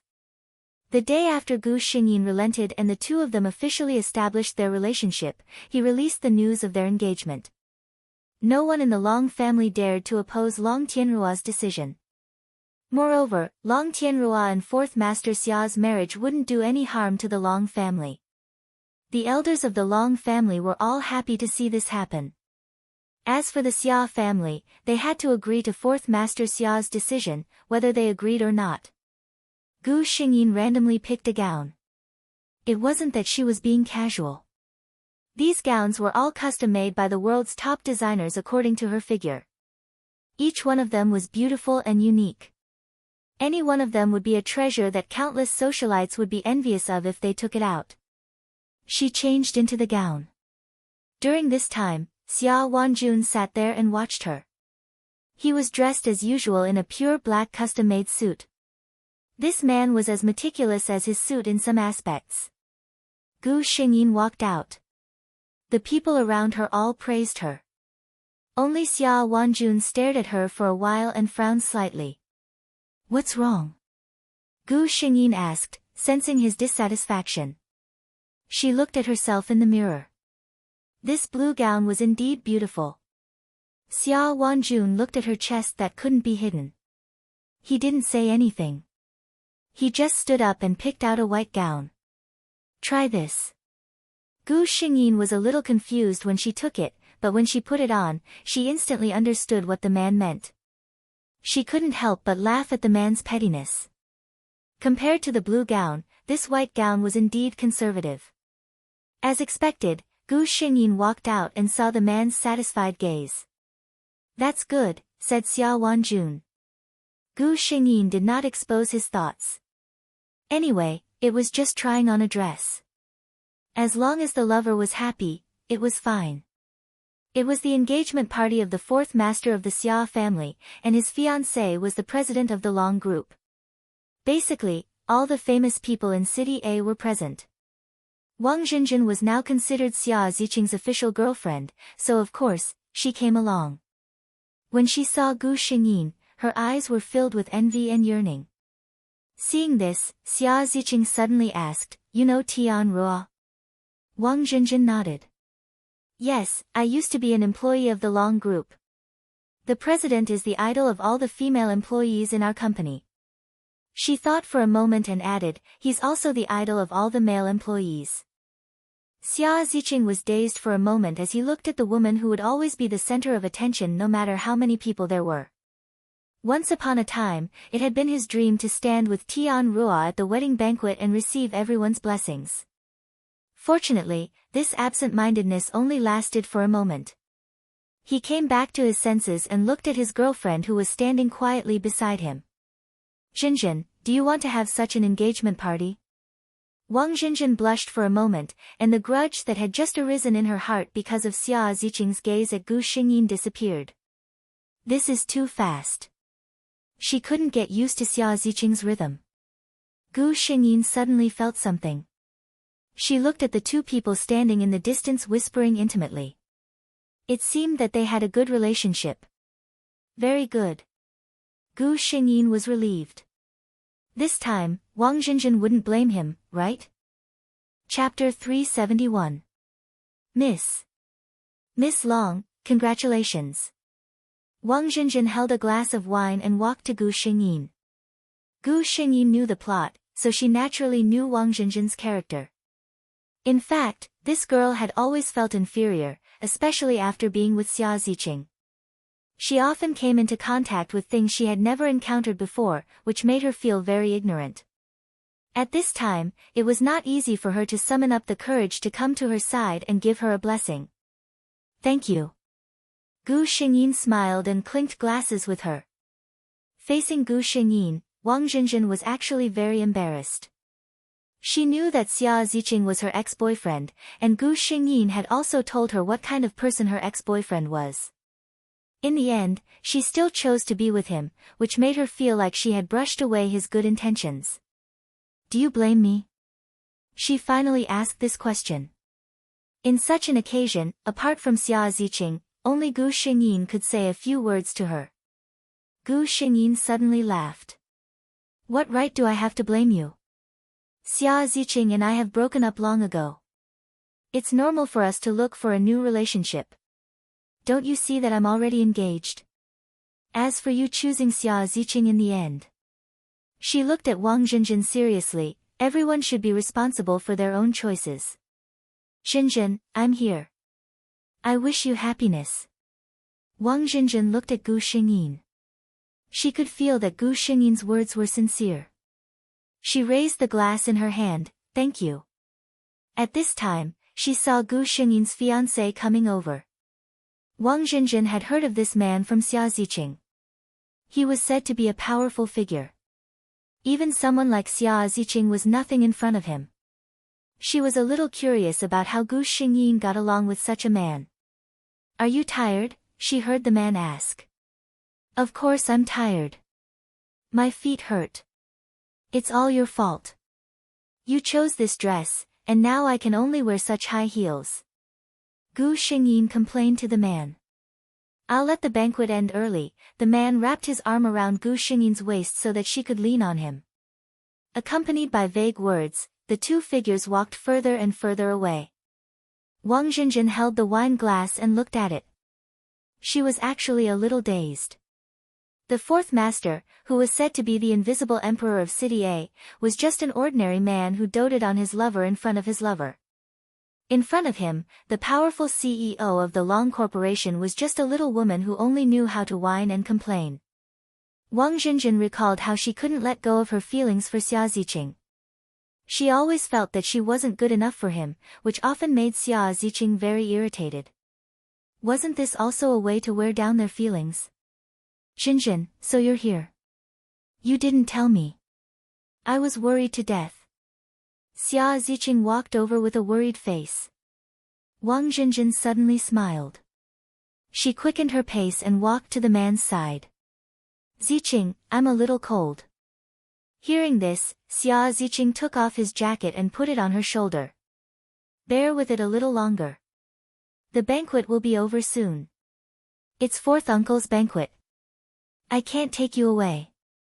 Feeling the warmth from her body, Wang Zhenjin narrowed her eyes in satisfaction. Okay. Perhaps, she should also try to completely open her heart to this man and manage their love.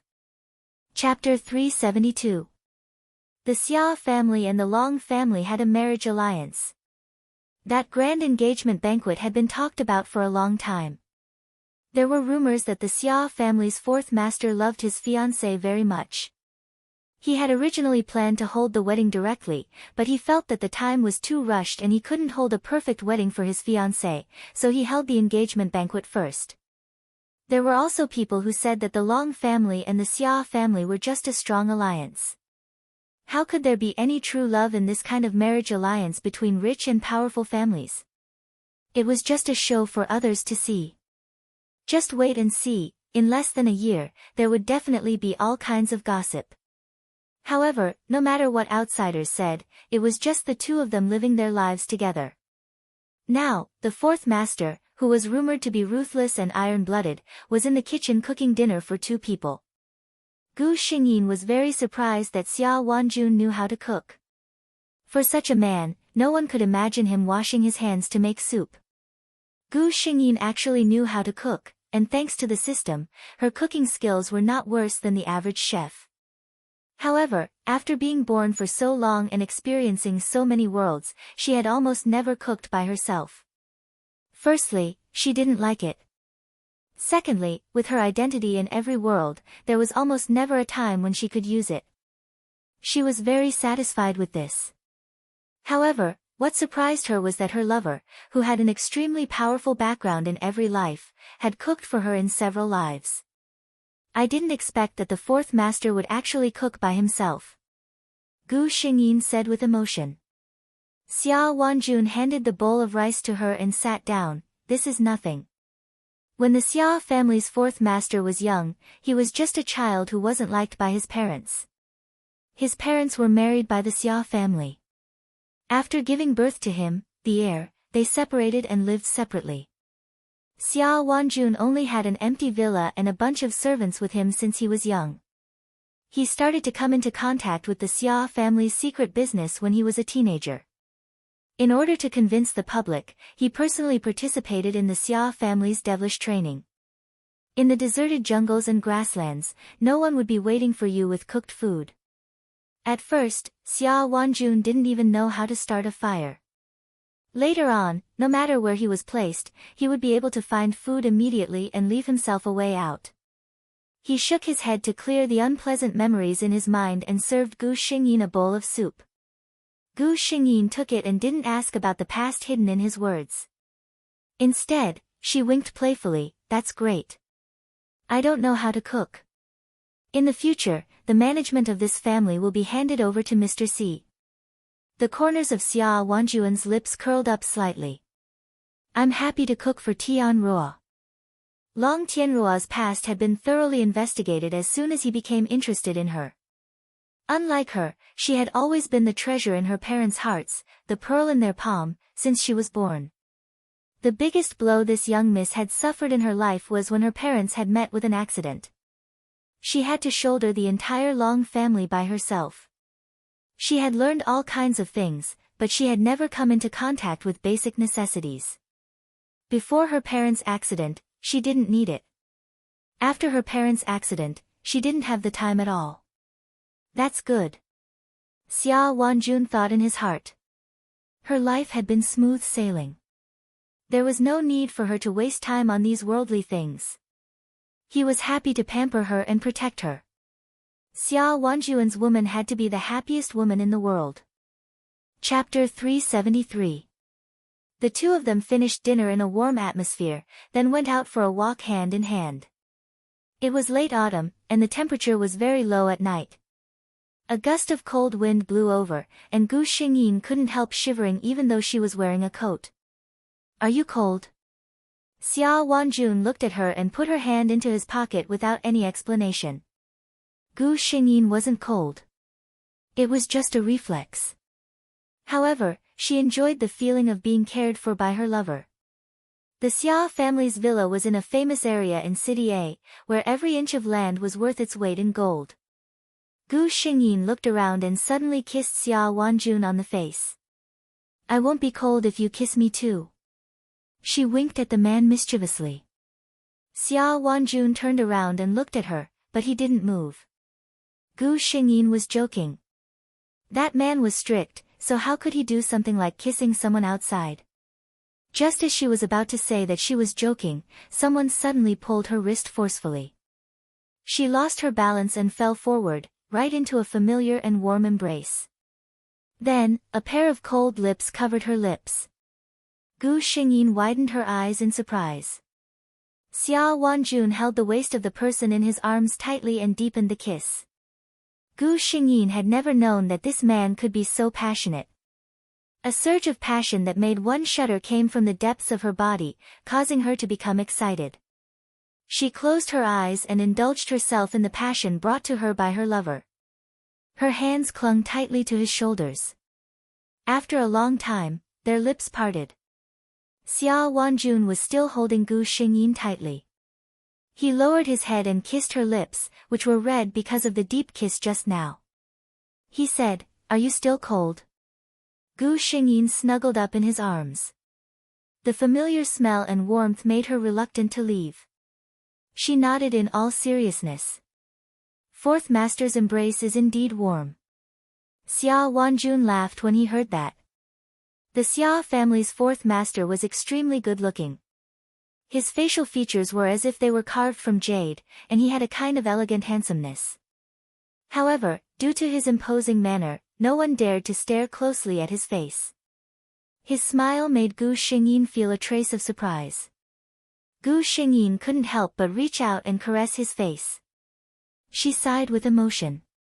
Fortunately, you don't smile often. Otherwise, how many love rivals would I have to get rid of? Xia Wanjun held her hand and kissed it gently. I'll only smile for you. This silly girl, didn't she know that he had also secretly sent away countless young masters who coveted beauties? However, it was better not to tell her about this. Fourth Master Xia, who had already retracted his smile, thought expressionlessly. The two of them returned home sweetly. At this time, the two of them were not married yet, but Gu Xingyin had already been taken home by a certain man, who said, I have too many enemies. As my fiancé, it's not safe for you to live alone outside. Gu Xingyin finished showering and walked out in a bathrobe with wet hair wrapped around her long hair. She saw the man sitting on the edge of the bed at a glance. What's the matter? Gu Xingyin asked in surprise. Although the two of them lived in the same house, they did not sleep together. In some aspects, Xia Wanjun could be considered a gentleman. Xia Wanjun's gaze slowly swept over her body. Gu Xingyin had an inexplicable bad feeling. Sure enough, a certain man slowly said, you didn't think that after teasing me like that, it would end just like that, did you? Please punch the card, smile. Chapter 374. Gu Xingyin and Xia Wanjun lived a sweet life. Neither of them were romantic people, but they always inadvertently showed off to others. Gu Xingyin also took the time to pay attention to Xia Ziqing and Wang Zhenzhen. It turned out that human nature really couldn't be changed. Did you say that Xia Ziqing didn't love Wang Zhenzhen? He loved her very much and was willing to marry her. He wanted to spend the rest of his life with her, even at the expense of turning against his family for her. But if he really loved her, not long after they were together, he reverted to his old ways and never stopped having women around him. At that time, Long Tianrua saw through him and firmly broke up with him without saying a word. With her pride, she couldn't bear to see her other half like this. The two of them were the same as in the plot, quarreling and breaking up. But this time, there was no more Long Tianrua. Wang Zhenzhen also knew very well that the root of it was her boyfriend. On the day of Gu Xingyin and Xia Wanjun's wedding, she saw Wang Zhenzhen, whom she hadn't seen for a long time. At this time, Wang Zhenzhen was already very different from before. She began to wear fashionable clothes and put on very exquisite makeup on her face. She could already chat with those rich young ladies. Wang Zhenzhen once again held a glass of wine to bless Gu Xingyin. The smile on her face was still so sincere. Miss Long, you are really happy. I wish you and your husband can be in love for a long time without doubts. Gu Xingyin clinked glasses with her. She smiled very happily. On such a day, such blessings were very happy to hear from any bride. Gu Xingyin glanced at Wang Zhenzhen. Although she was enjoying the scenery, there was a trace of sadness in her eyes. She knew that Wang Zhenzhen wasn't very happy. Xia Ziqing was famous for being a playboy. With a boyfriend who flirted everywhere, her life wasn't as glamorous as it seemed. But Gu Xingyin didn't say much about it. She had already told her what kind of person Xia Ziqing was. She also said that she had to be responsible for her own choices. Wang Zhenzhen didn't say much. She just said a few words to her and left. When Gu Xingyin saw Wang Zhenzhen again, there was already a little life in her belly. Wang Zhenzhen came to visit her as Xia Ziqing's wife. Yes, at this time, Wang Zhenzhen and Xia Ziqing still got together and became Xia Ziqing's wife. Gu Xingyin noticed that she was different from before. In the past, her eyebrows were full of sadness. Was completely gone now. She knew how to enjoy herself and how to dress up. She was no different from those noble ladies. She said to Gu Xingyin, "Miss Long, I really envy you. As a woman, your career has already reached a height that ordinary people can't even look up to. That's fine. Even your marriage is happier than others." She had entered this circle and seen too many seemingly united but actually divided people. The more it was like this, the more she knew how rare people like Xia Wanjun and Gu Xingyin were. The fourth master of the Xia family doted on his wife. It was well known in City A, Gu Xingyin might not know that now, no matter who it was, their faces were full of envy and jealousy at the mention of Mrs. Xia and Long Tianrua. "Your husband also loves you very much." Gu Xingyin could only say this. Wang Zhinzhin heard this and laughed. "Ziqing, you should know better than me what kind of person he is. It's true that he loves me, but his heart is very big. He can accommodate more than just me. I'm not as decisive as you. I love him and can't let him go. Let's just continue like this." Chapter 375. Ling Yi was a recent upstart in City A's shopping malls. He had built such a huge company from scratch. Even those of the older generation had to say that the younger generation would surpass them in time. However, it was only this year that he was qualified to receive an invitation from the Xia family. Today was the birthday party of the fourth master of the Xia family's little princess. Ling Yi had never seen the fourth master of the Xia family, but he had heard of his name more than once. No matter who it was, this name would always come with a sentence: this was someone who could not be provoked. Ling Yi was very curious about him. He could go from being poor to where he was now. Naturally, his EQ was not low. He could not be an arrogant idiot who thought that he was invincible just because he had some achievements. The person who could be respected by everyone was not him. At least, he was not someone who he could provoke now. Ling Yi held a glass of wine and stood in a corner in a low profile. Occasionally, someone would come to him for a toast, and he would respond with a smile. No one could find any mistake. Then, he saw the little girl. The little princess of the Xia family was wearing a white high-waisted princess dress. Ling Yi could tell at a glance that the broken diamond crown on her head was made of real diamonds. This little girl was really too good-looking. Her facial features were exquisite. Wearing a white tutu dress, she was clean and beautiful like an angel. Although she was only 10 years old, it was not difficult to see how beautiful she would be when she grew up. Ling Yi looked at the lady holding the little princess's hand.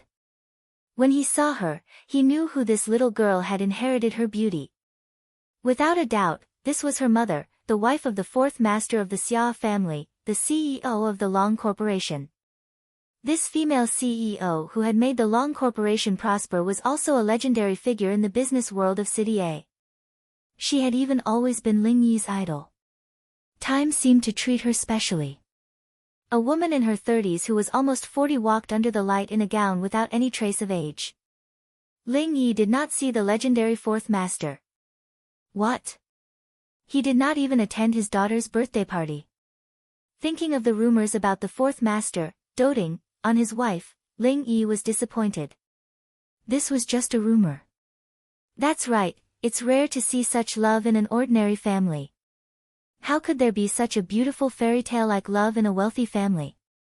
He was still letting his imagination run wild, not knowing where his disappointment came from. Then, he saw the little girl seem to have seen something.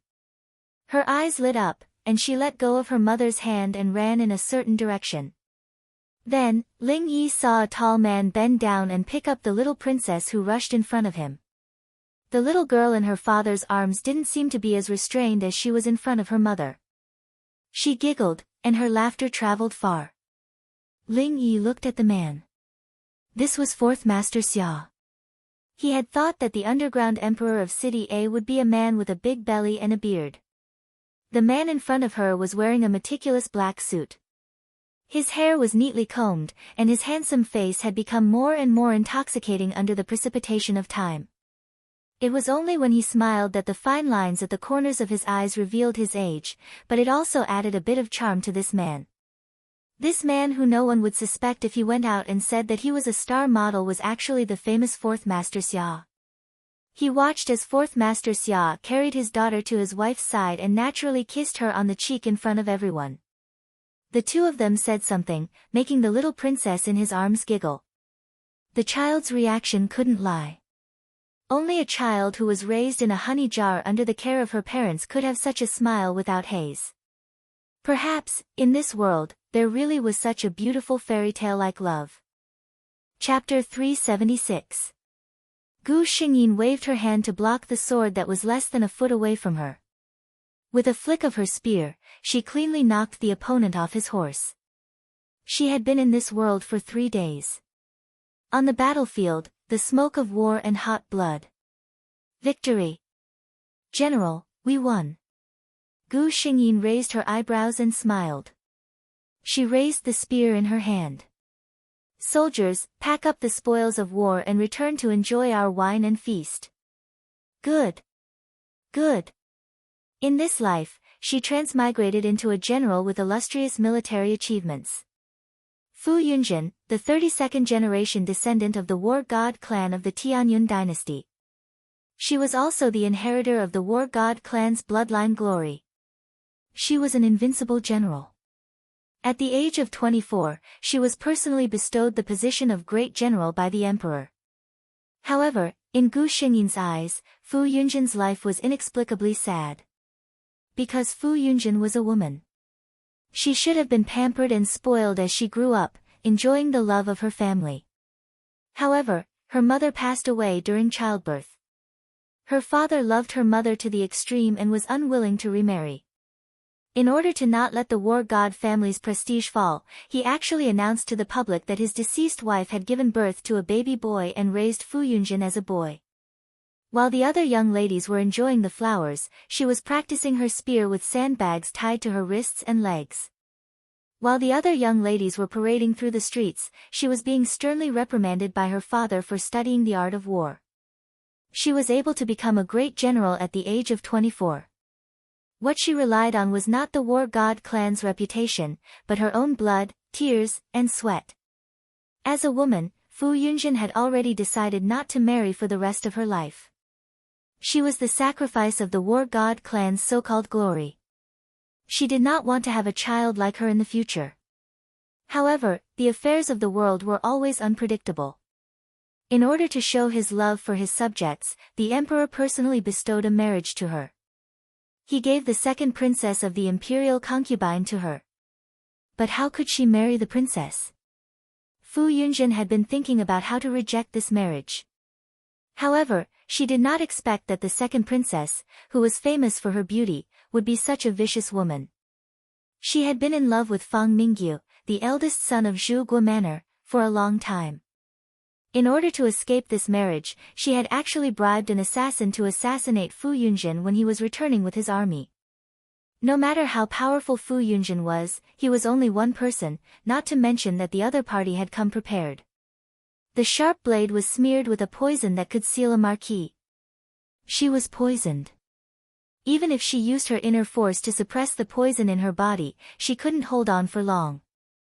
Just like that, a famous general of a generation lost his life in the hands of a vicious woman. Until Fu Yunjin's death, other than her father, old General Fu Yingjie, no one else knew that she was a girl. When she was born, her father did not like her. When she died, she was also hated by another woman. Gu Xingyin silently received the memories provided by the system. Fu Yunjin shouldn't have died. She was a rare military genius of the Tianyun dynasty. According to normal development, she should have led her hundreds of thousands of cavalry to expand the Tianyun dynasty's territory and create the strongest iron and blood empire. Therefore, Gu Xingyin came to her.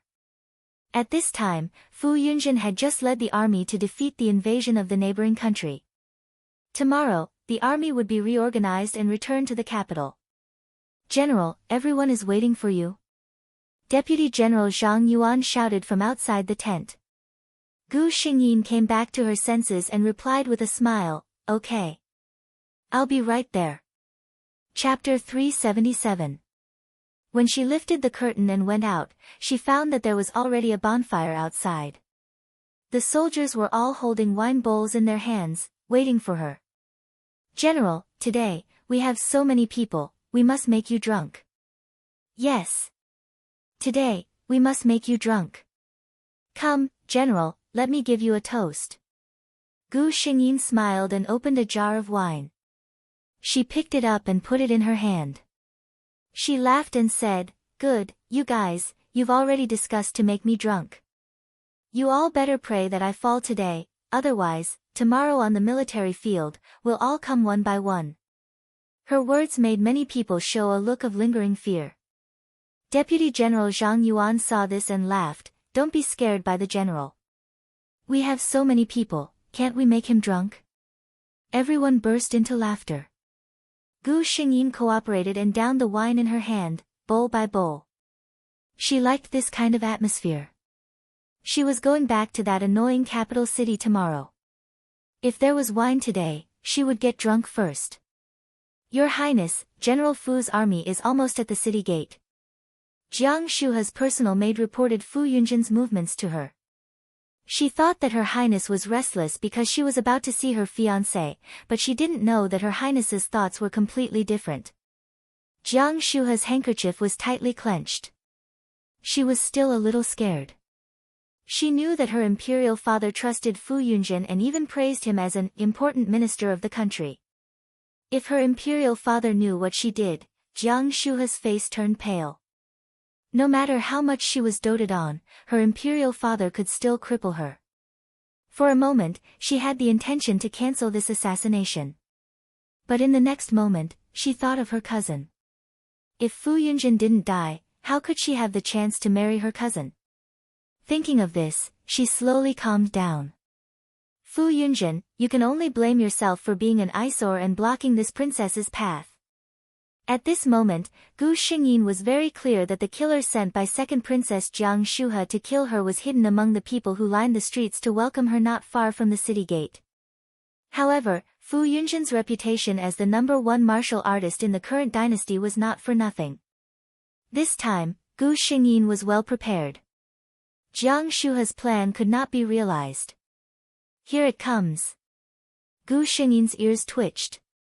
She leaned back on her horse and dodged a stray arrow that came out of nowhere.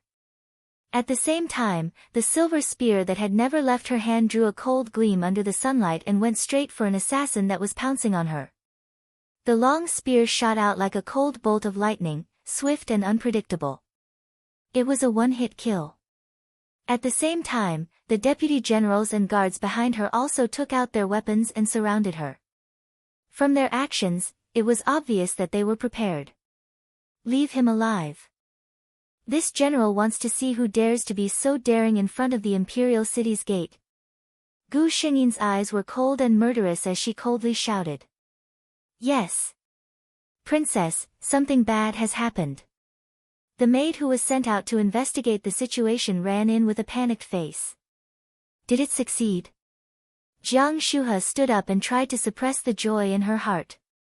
She asked with a worried face, "What happened?" The maid said, "Replying to your highness, this servant just heard the news. When the deputy general returned to the city, he was attacked by an assassination." Jiang Shuha thought that it was as expected. She quickly continued to ask, "What about the general? Did something happen?" Chapter 378. The maidservant looked at the anxious expression on the princess's face and thought that she was worried about the safety of General Fu. She quickly smiled and said, "Your Highness, don't worry." "Who is the deputy general?" "He is the new god of war of our Tianyun dynasty." "How can a few rascals hurt the general?" Jiang Shuha only felt that her heart was empty. This was a failure. Seeing her in a trance, the maidservant thought that she was still worried about Fu Yunjin. She smiled and comforted, "Your Highness, don't worry. General Fu has already entered the city to meet His Majesty. It is said that he also detained a few assassins. You don't have to worry." "What did you say?" Jiang Shuha was shocked. "He actually caught people. Those are trash." The maidservant was a little confused. Jiang Shuha closed her eyes. "Leave. This princess wants to be alone for a while." The maidservant was a little puzzled, but she still obeyed her orders and left. After the maidservant left, Jiang Shuhe slumped on the chair. Now, she could only hope that those people's mouths were tight enough and that they would not give her away. Gu Xingyin entered the palace to meet His Majesty. The emperor also heard that she was attacked when she entered the city. In order to show his concern for his beloved official, the emperor was furious on the spot. Not only did he order a strict investigation, he also bestowed countless treasures to comfort Gu Xingyin. After the emperor and his official appreciated each other, Gu Xingyin prepared to return home with a large wave of rewards.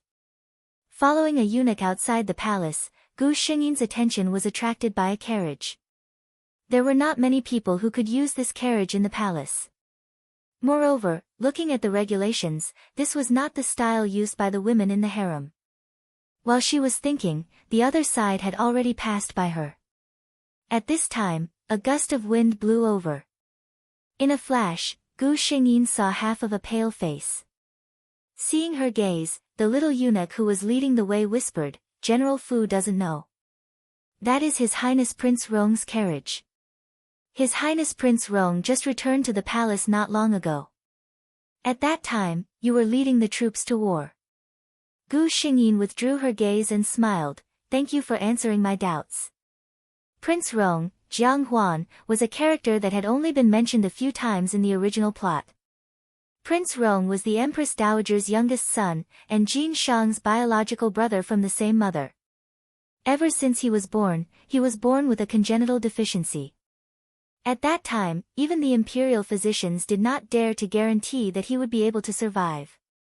At that time, it was the senior monk of Fayan Temple who suggested that Prince Rong be placed in the temple to be raised and prayed for Buddha's protection. The Empress Dowager believed him and sent Prince Rong to Fayan Temple as a lay disciple. She didn't expect Prince Rong's body to get better day by day in the temple. Now, although his body was still weaker than ordinary people, his life was no longer in danger. Jin Shang pitied his younger brother's weak body, and the age gap between the two was very large. He almost treated Prince Rong as his own son, doting on him even more than his own son. When it came to favor, Prince Rong was at the top of the list in the imperial city. When it came to the people who could not be offended in the imperial city, Prince Rong was often the first to be mentioned. Gu Xingyin, however, slowly smiled. "I didn't expect to see my lover on the first day I returned to the capital." On the other side, Prince Rong, Jiang Huan, was also thinking about Gu Xingyin, who he had just met. He had only heard of General Fu's name before, but had never seen him in person. Today, he saw him for the first time. He never expected that this young general would look so attractive. Chapter 379. He looked over from the carriage and saw the young general in silver armor standing in the shadows. The blood-red cloak added a hint of sternness to his face, and his eyes were rarely exquisite. This General Fu, who was famous for his military exploits, was not as tall and burly as he had imagined. Even from a man's point of view, his figure could be said to be somewhat thin and weak. The curtain fell and the young general's figure disappeared in front of him. Jiang Huan didn't know why, but there was a surge of disappointment in his heart. His thoughts drifted uncontrollably. If this General Fu were to change his clothes and walk in the crowd, he would most likely be mistaken as a pampered young master from a wealthy family, right? King Rong entered the palace to see the emperor. The old emperor was very tolerant of this brother who was 2 rounds younger than himself. He personally got up and helped Jiang Huan up. The two were just chatting when Jiang Huan suddenly talked about Gu Xingyin. "When I entered the palace just now, I saw General Fu." The emperor had always had a good impression of Yun Zhen. Hearing this, he became interested. "Xian, this is the first time you've seen Yun Zhen, right? What do you think?" Xian was King Rong's name, which was personally given to him by the late Empress Dowager. Jiang Huan said with a smile on his face, "I just took a quick glance and only felt that this General Fu was like a jade tree in front of the court. He was beautiful. If it weren't for the battle robe he was wearing, he wouldn't look like a general on the battlefield. Instead, he looked like a rich young master." The emperor laughed. "Xian, don't say this to Yun Zhen. He hates it when people talk about his appearance. Jiang Huan was still smiling. Appearance is bestowed by one's parents. Xian thinks that beauty is something that makes people happy. General Fu is obsessed with it. The emperor helplessly glared at him. You have been cultivating in the temple for so many years. Even when you speak, you sound like a monk. Jiang Huan smiled but didn't say anything. After Gu Xingyin left the palace, she returned to the Fu residence. She didn't even change her clothes and went straight to visit her father, old General Fu, who was now idle at home. Greetings, father. Gu Xing's expression was solemn as he bowed in a formal manner.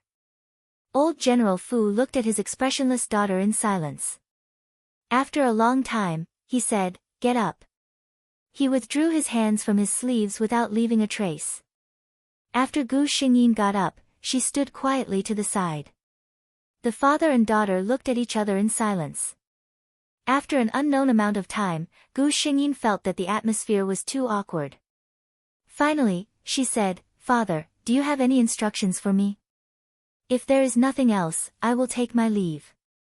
Old General Fu treated his daughter as if she was a businesswoman, but he couldn't hide the disappointment in his heart. This child, she had finally given up on him. Gu Xingyin saw that he didn't say anything, so she took it as a yes. She bowed in the direction of her father and walked out of the door.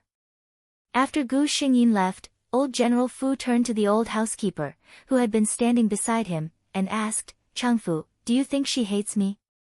The old housekeeper was silent. "General, you are thinking too much." As the only person who knew about the relationship between the father and daughter, the housekeeper had seen it for many years.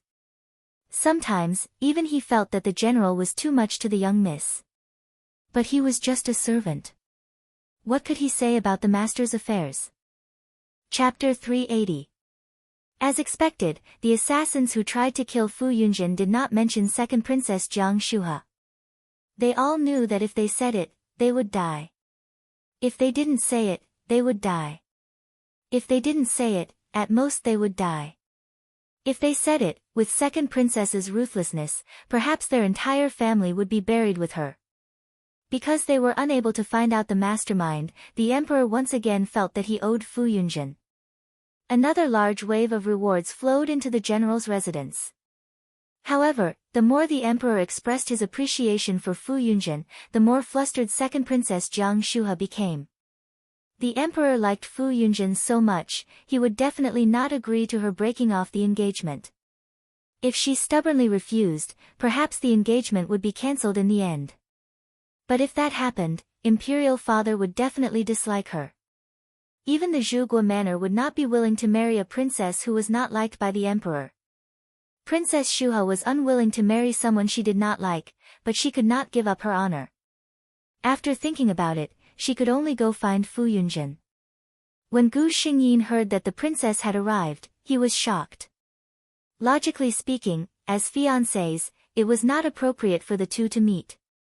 But since the princess did not care, as an official, he naturally had to go and welcome her personally. "Your humble servant, Fu Yunjin, greets your highness." Princess Shuha did not ask him to rise. Instead, she looked Fu Yunjin up and down. Her heart was tied to her cousin, Fang Mingyu, and she had never looked at her fiancé in the eye. Now that she finally looked at him carefully, she actually felt a sense of shock. Gu Xingyin did not need to go to the battlefield, so she naturally did not need to wear that armor. Today, she wore a snow-white robe embroidered with silver patterns, and a light green gauze overcoat. Her long hair was tied up with a white jade crown. Her lips were red, her teeth were white, and her face was like jade. In all fairness, in terms of appearance, Gu Xingyin's appearance was not inferior to the handsome young master of the Zhuge Duke Manor.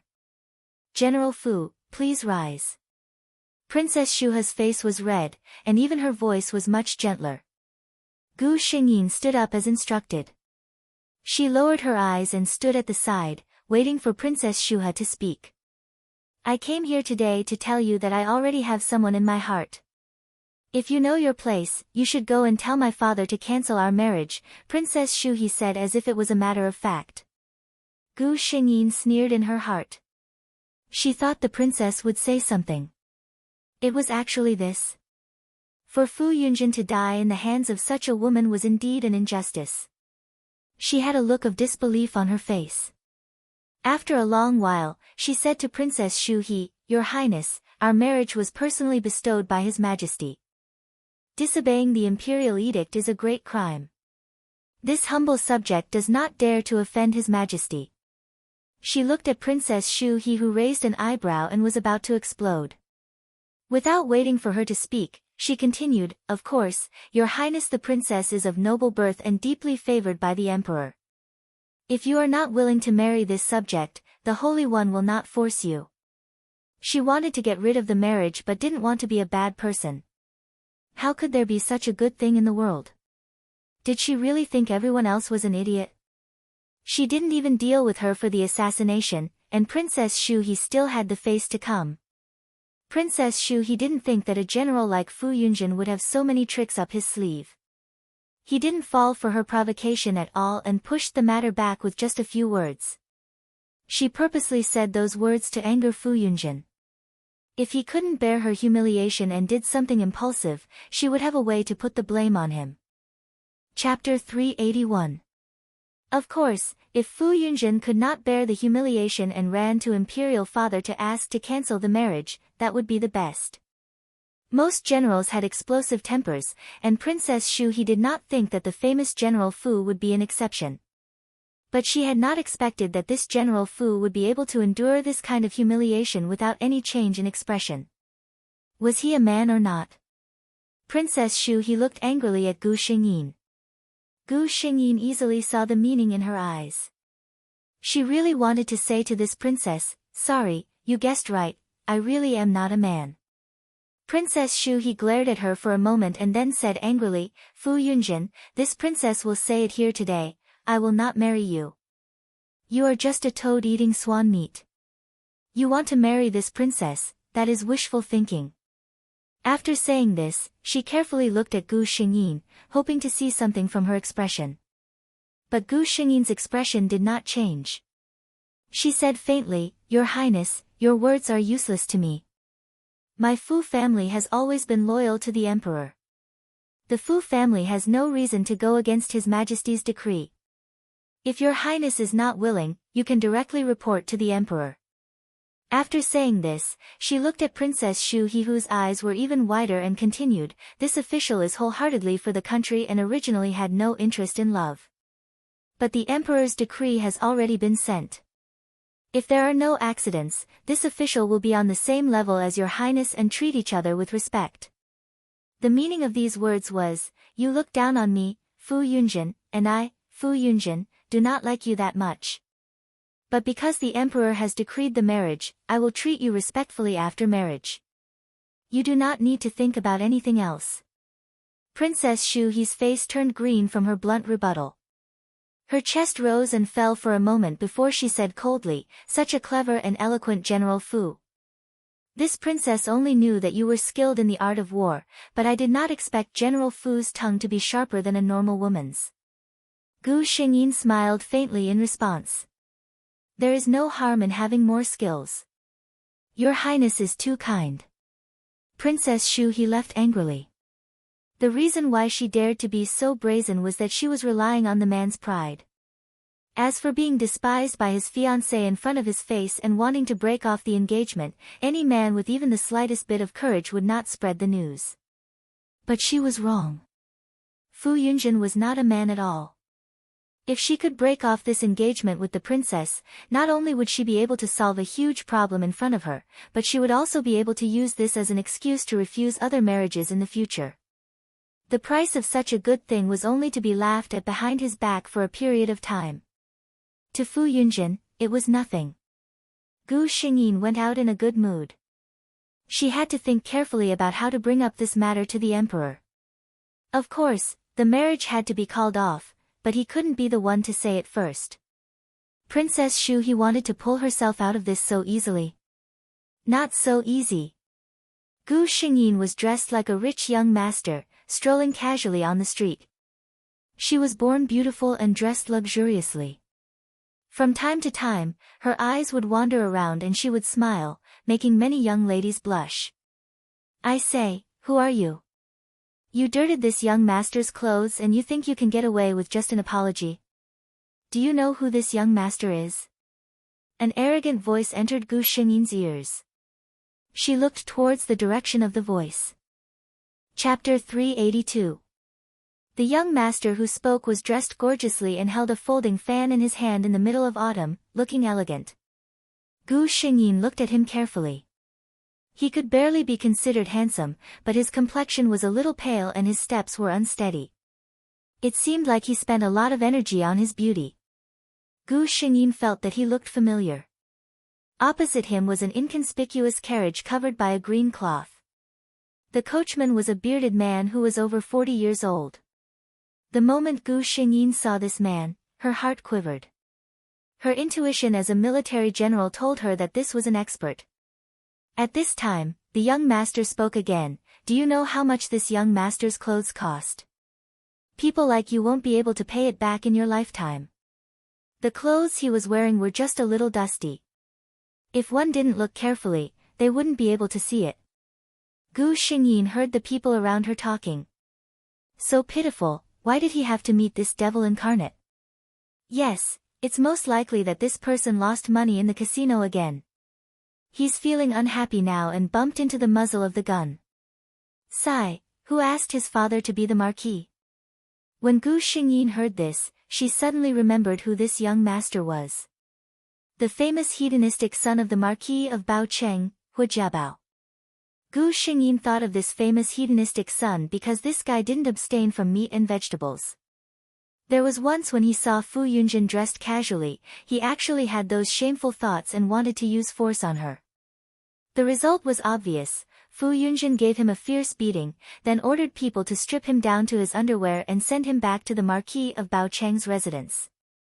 Marquis Baocheng's heart ached terribly, but after knowing what this unfilial son had done, he still had to bring gifts to the general's residence to apologize. Gu Xingyin felt that it was a misfortune for Marquis Baocheng to have such a son. Her heart skipped a beat and she was about to step forward when she heard a clear voice coming from inside the carriage. Since it was my servant who dirted young master's clothes, we are in the wrong. At the same time, the curtain of the carriage was lifted by a white hand from the inside.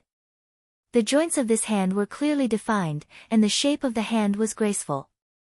In addition to the clear voice from before, it wasn't hard to imagine what kind of appearance the young master sitting in the carriage had. This hand was holding an ingot of gold.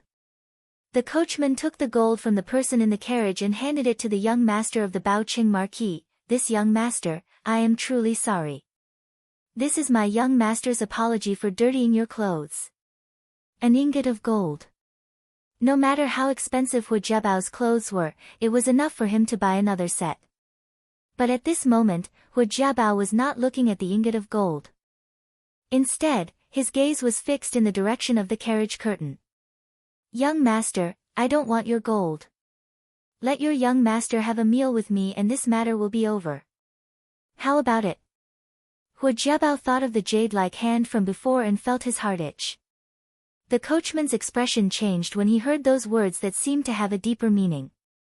Gu Xingyin saw his finger move and knew that he was about to make a move.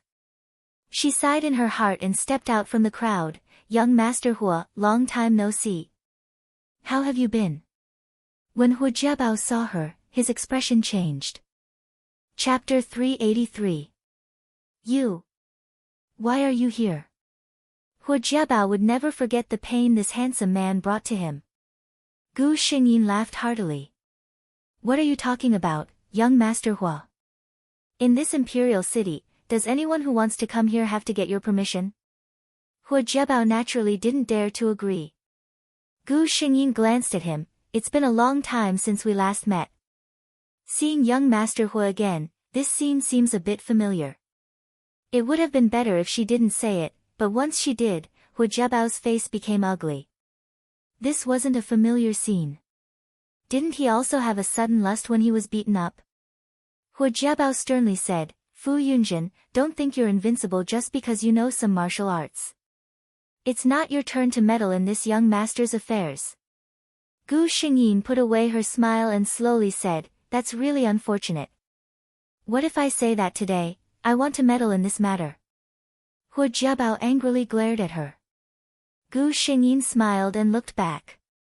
In the end, Hu Jiabao weighed the pros and cons and felt that the difference in strength between the enemy and himself was too big. He coldly snorted and said, "Fu Yunjin, you better pray that one day you don't fall into this young master's hands." Gu Xingyin didn't take these words to heart. Generally, these kinds of people who only dared to say harsh words usually didn't have a second chance to make a comeback. Seeing that the matter here was settled, she lifted her leg and wanted to leave. Unexpectedly, the coachman opened his mouth. "This is General Fu. Our young master is grateful for General Fu's help and specially invited young master to come to the carriage for a chat." Gu Xingyin's footsteps paused. She was also a bit curious as to what kind of person could have such an expert as a coachman. After thinking for a bit, she boarded the carriage. She didn't know how shocked the coachman was at this moment. No outsider had ever boarded his master's carriage. So it's His Highness Prince Rong. Gu Xingyin was really surprised. She didn't think that the person inside the carriage was her lover. If she had known earlier that it was him, she wouldn't have needed to worry about the driver's retaliation in the future. However, Hu Jiabao dared to covet her lover. Gu Xingyin suddenly felt that she had let Hu Jiabao go too easily just now. Jiang Huan was surprised to see that she recognized him. "General Fu, have you seen me before?" Gu Xingyin smiled. "I was fortunate enough to meet your highness in the imperial palace." Jiang Huan smiled. "Thank you for your help, General." Gu Xingyin was a little embarrassed. "I didn't know it was your highness in the carriage. My actions were unnecessary." Jiang Huan didn't know why he treated General Fu so differently. He had been cultivating in the temple since he was a child, so he was very indifferent to people and things. Ever since his mother passed away, other than his only brother, his emotions were almost unaffected by other people. However, he had only caught a glimpse of General Fu that day and remembered him in his heart. Today, when he found out that General Fu was the one who helped him out outside, his heart was filled with an inexplicable joy. Even before he could react, he invited General Fu into his carriage. He put away these thoughts and smiled at Gu Xingyin. "My name is Xian. General, you can call me Xian." Gu Xingyin hesitated for a moment and said, "Xian." Jiang Huan smiled. Gu Xingyin said with some embarrassment, "The family of a general is not so particular. Xian can just call me Yunjin." Chapter 384. Jiang Huan nodded and said with a smile, "Seeing Yunjin today, I feel like old friends at first sight. I've buried a few jars of good old wine in the manor outside the city. Yunjin, do you want to come along?" Gu Xingyin replied with a smile, "If there's wine, there's friends. There's no reason not to go." The carriage moved forward slowly. Gu Xingyin sat for a while and saw Jiang Huan's tired face. She remembered that her lover's body was not well in this life and asked worriedly, "Xian, do you want to rest for a while?" Jiang Huan did not try to be brave. Perhaps the road outside was not very smooth, but the bumps in the carriage were uncomfortable. Jiang Huan's carriage did not look conspicuous from the outside, but it was well equipped. To accommodate his body, there was even a small couch covered with a thick blanket. He looked at Gu Xingyin apologetically, then closed his eyes and leaned against the couch to rest. Gu Xingyin could finally look at her lover openly. Jiang Huan's appearance was very good. His eyebrows were just right, but he was different from her delicate appearance when she was dressed as a man. He had the kind of elegance that belonged to a man. However, Gu Xingyin looked at Jiang Huan's pale face and hesitated. Jiang Huan's health was indeed not very good. Gu Xingyin contacted the system, "Why can't I choose the abilities of my previous world in these worlds?" The system replied in a methodical manner, "Host, the level of each world is different. For example, the Apocalypse, the Magic World, and the Blood-Breed world that you've experienced before are all high-energy worlds. They can't be compared to the low martial world that you're in. Similarly, the abilities of the high-energy worlds are beyond the range that the low-energy worlds can withstand. The host cannot use them in these worlds. Gu Xingyin was speechless. If that's the case, these abilities are actually useless. The high-energy worlds had their own power system, so the effects of those abilities would naturally be weakened. And the low martial worlds could not use those powerful abilities. The system was just painting a pie in the sky for her. The system said, "Please understand.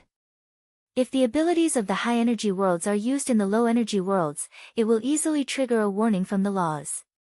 In serious cases, it can even cause the world to collapse." A long time ago, when there were no ability restrictions, the system saw a host use forbidden magic in a low-energy world and directly destroyed a country.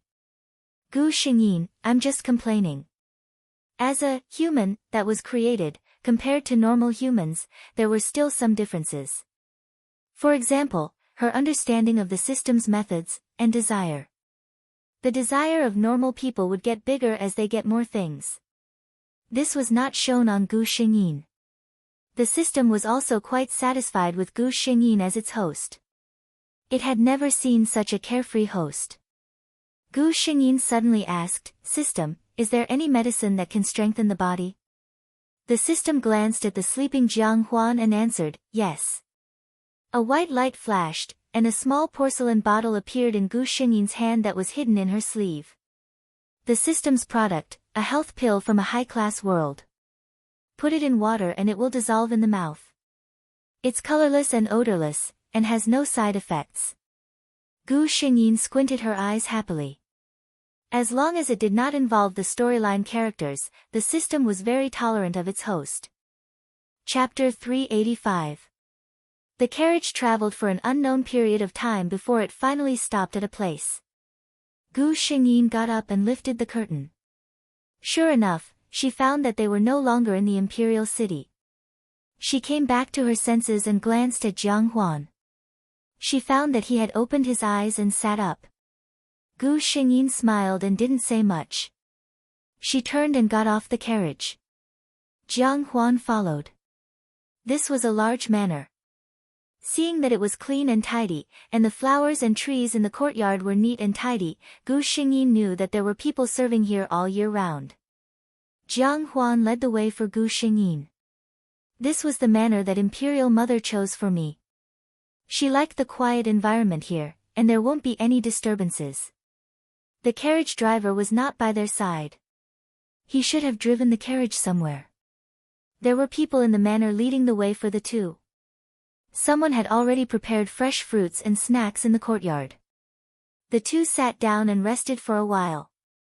Jiang Huan ordered, "Go get my good tea." He smiled and said, "It's not good to drink wine at this time. When night comes, I'll tell them to prepare delicacies to go with the wine. Yunjin and I will drink under the bright moon." Gu Xingyin smiled and nodded. As Xian says. The tea was quickly served, but it wasn't brewed. A servant brought over a small stove and a set of utensils. It looked like Jiang Huan was going to brew the tea himself. Jiang Huan felt that the more he looked at Gu Xingyin, the more he liked her. This feeling of familiarity at first sight was really rare.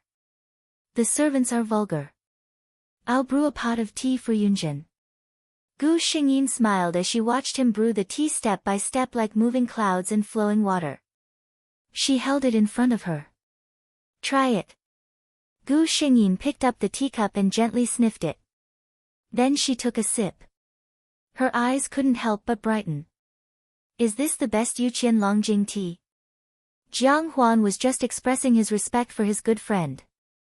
He thought that Gu Xingyin, a general, would not be too particular about the way of tea. He did not expect that the other party would be able to taste what kind of tea it was. His surprise was mixed with an even greater pleasant surprise. It was like when you originally thought that someone was a friend who could get along with you, but after interacting with them, you realized that not only did they feel like old friends at first sight, but they could also admire the flowers and discuss the moon with you, and they had more in common. Jiang Huan nodded. I didn't expect Yunjin to have studied tea as well. Gu Xingyin didn't answer the question directly. Instead, she smiled and said, "Not only do I know that this tea is top-notch Yuqian Longjing, but I also know that the water used to make this tea is mountain spring water." Jiang Huan looked at Gu Xingyin as if he was looking at a rare treasure. Gu Xingyin chuckled inwardly. Fu Yunjin indeed didn't know much about what he found, but Jiang Lingzhen, Liang Qinyu, and the system did. She was very willing to have more in common with her lover. The two sat and chatted for a while. After that, Jiang Huan took Gu Xingyin to tour the vicinity of the manor. When the sun set and the two returned, Jiang Huan already wished that he could hold his new friend's hand and become sworn brothers with him. How could there be someone in this world who was so compatible with her? No matter what topic they talked about, he could always think of the same thing as her. Of course, Gu Xingyin deliberately did this, but it was undeniable that she and Jiang Huan got along very happily. Someone had already set up steaming hot dishes and aged wine in the courtyard. Jiang Huan dismissed the servants and took Gu Xingyin's hand. "Come, Yunjin, today, I must drink with you until we are drunk." Chapter 386. It was said that they would not go home until they were drunk. In fact, with Jiang Huan's body, it was destined that he could not really get drunk. Even if he was willing to risk his life to accompany his confidant, Gu Xingyin could not watch her lover risk his own body. So, the situation became that Gu Xingyin drank one cup after another, while Jiang Huan only held the wine cup and occasionally took a sip. Occasionally, he drank too much and was glared at by the half-drunk Gu Xingyin, so he had to put down the cup with a bitter smile. In the blink of an eye, there were 2 empty jars on the ground. Jiang Huan looked at Gu Xingyin, whose face was already a little red. He knew his own collection of fine wine. All of them were good aged wine. If ordinary people could drink 1 jar, they would be praised for their good alcohol tolerance. Gu Xingyin had drunk 2 jars in a row. He stopped Gu Xingyin's hand from continuing to open the next jar. "Yunjin, that's enough." Gu Xingyin was actually a little drunk at this moment. Her eyes were gleaming as she glanced at Jiang Huan with a mixture of joy and annoyance. She dodged his hand and deftly opened the wine jar. Jiang Huan only felt that there was an indescribable charm in her eyes. It was a kind of flirtatious feeling. Immediately, he realized what he was thinking. He could not help but laugh and shake his head. It seemed that he was drunk. Yunjin was a man. How could he have such eyes? While he was thinking, Gu Xingyin drank a few more cups of wine. Seeing that he did not speak and was deep in thought, Gu Xingyin blinked and giggled. "What's wrong with you, Xian? Is there something on your mind?" Jiang Huan came back to his senses and looked at Gu Xingyin, who was drunk. He shook his head and smiled. "No." Gu Xingyin half supported her head. She looked at him with blurred eyes and said, "You don't have anything on your mind, but I do." Jiang Huan originally thought that she was joking, but who knew that Gu Xingyin would continue, "I don't want to marry Princess Shu He." Jiang Huan's heart skipped a beat when he heard this. Only now did he remember that the person in front of him was not only his confidant, but also his niece, Princess Shu He's future son-in-law. He didn't know why, but there was an uncomfortable feeling in his heart. Obviously, Fu Yunjin was young and promising, and Princess Shu He was a natural beauty. The two of them were a perfect match, and he should be happy for his good friend. Hearing Gu Xingyin say that he did not want to marry the princess, Jiang Huan's rationality told him that he should stop Gu Xingyin from continuing. However, he personally poured a glass of wine for the person opposite him and asked, "Why?" The familiar scent made Gu Xingyin completely let down her guard. Her head was dizzy and she couldn't even hear the system's call. She subconsciously answered Jiang Huan's question, "Why?" "Because I can't marry her." And she looked at Jiang Huan and said with a smile, "Princess Shu He doesn't like me. She personally came to me and asked me to ask His Majesty to cancel the engagement. She thinks that I'm a fool. This is defying the imperial edict." Seeing Gu Xingyin say such words without a care in her eyes, Jiang Huan felt a surge of anger in his heart. His niece, who was famous in the capital, actually did such a thing. This was simply a blatant humiliation to his face. He felt that it was unfair for his good friend. He must be very upset about this, right? If he wasn't drunk, he was afraid that Yunjin would bury this in his heart for the rest of his life. He thought about it and felt that he should say something to his imperial brother. Chapter 387. Jiang Huan didn't care what Gu Xingyin meant when he said, "I can't marry her." He thought that Gu Xingyin said that because the princess didn't like him and he didn't seem to have any feelings for Shuha. Gu Xingyin raised her head and downed another glass of wine. She supported her chin and stared at Jiang Huan. Jiang Huan knew in his heart that the person sitting opposite him was a drunkard, but he still didn't hide the unnatural look in his eyes. "Yunjin, what are you looking at?" Gu Xingyin was very honest now. She answered whatever he asked her, looking at Shi-en. "Jiang Huan," Gu Xingyin continued, "Shi-en is so good-looking." "Jiang Huan," Gu Xingyin continued to speak. She narrowed her eyes and lowered her voice mysteriously.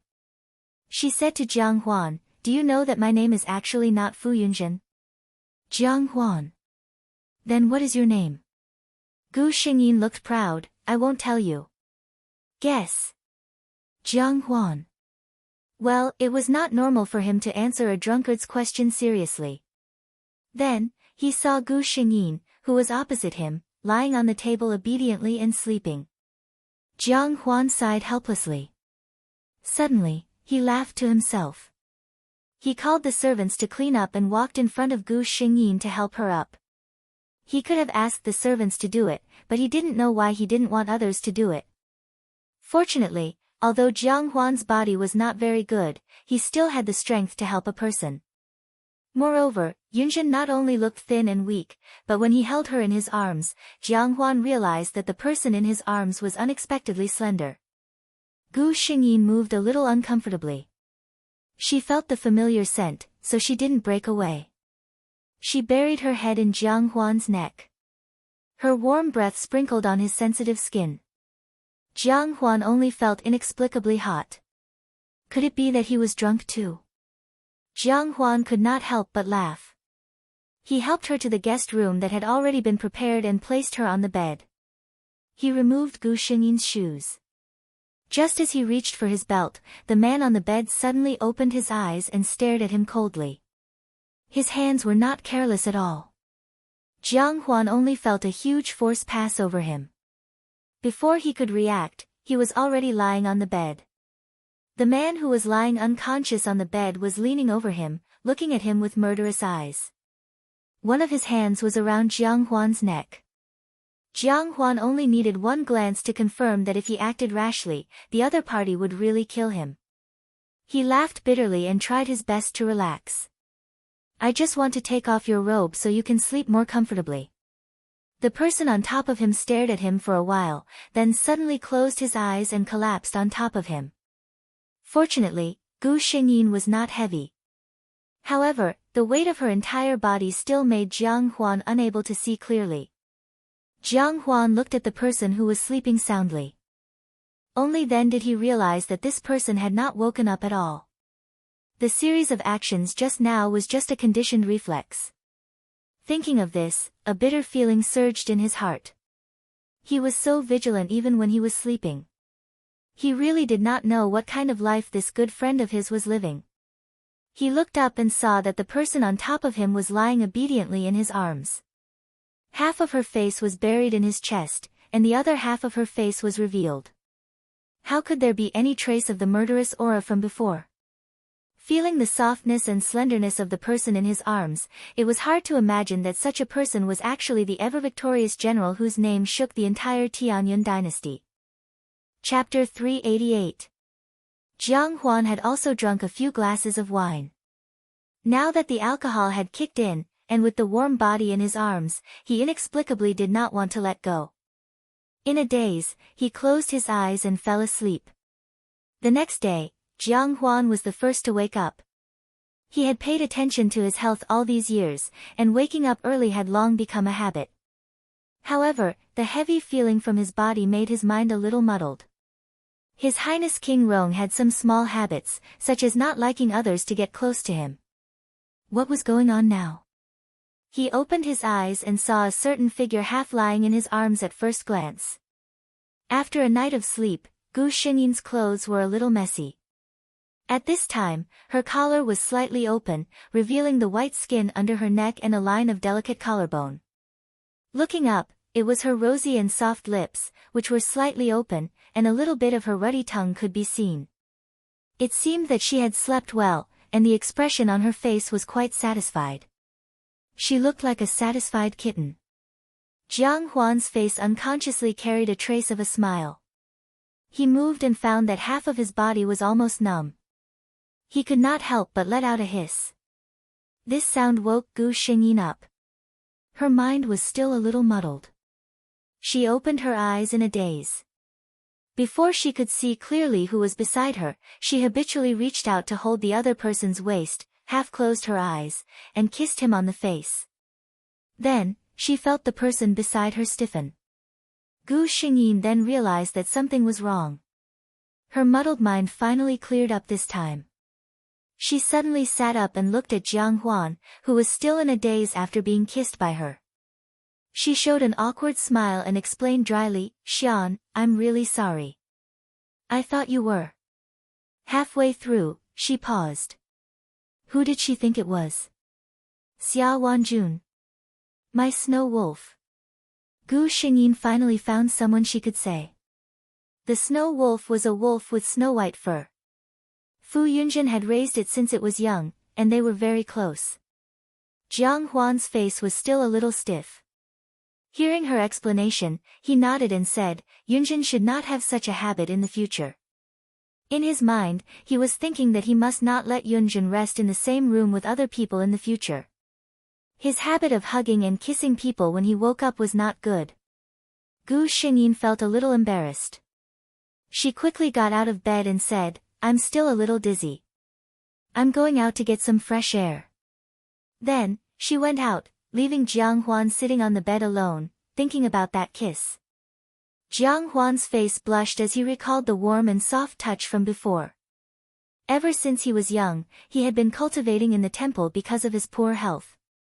The number of women he came into contact with had always been few, and he only had a smattering of knowledge about the matters between men and women. Later on, when his health gradually improved, for the sake of his health, the Taiyi advised him to control himself in the bedroom. Muhu was not in a hurry to find a Wang Fei for him. Later on, Muhu passed away, and he observed mourning for 3 years. Thus, the dignified Prince Rong, who was already in his 20s, had not experienced the taste of men and women. Recently, the emperor had mentioned that he would bestow him with a few beautiful women. Jiang Huan had some resistance to this and thought of ways to refuse. But now, he suddenly felt that he should get a wife. He actually felt something because of a kiss from his good friend. This was really, thinking about it, his face turned red again. Chapter 389. By the time Jiang Huan finished tidying up and came out, the two of them had already forgotten about the kiss in the morning. Gu Xingyin stayed at Jiang Huan's manor for another day before saying goodbye.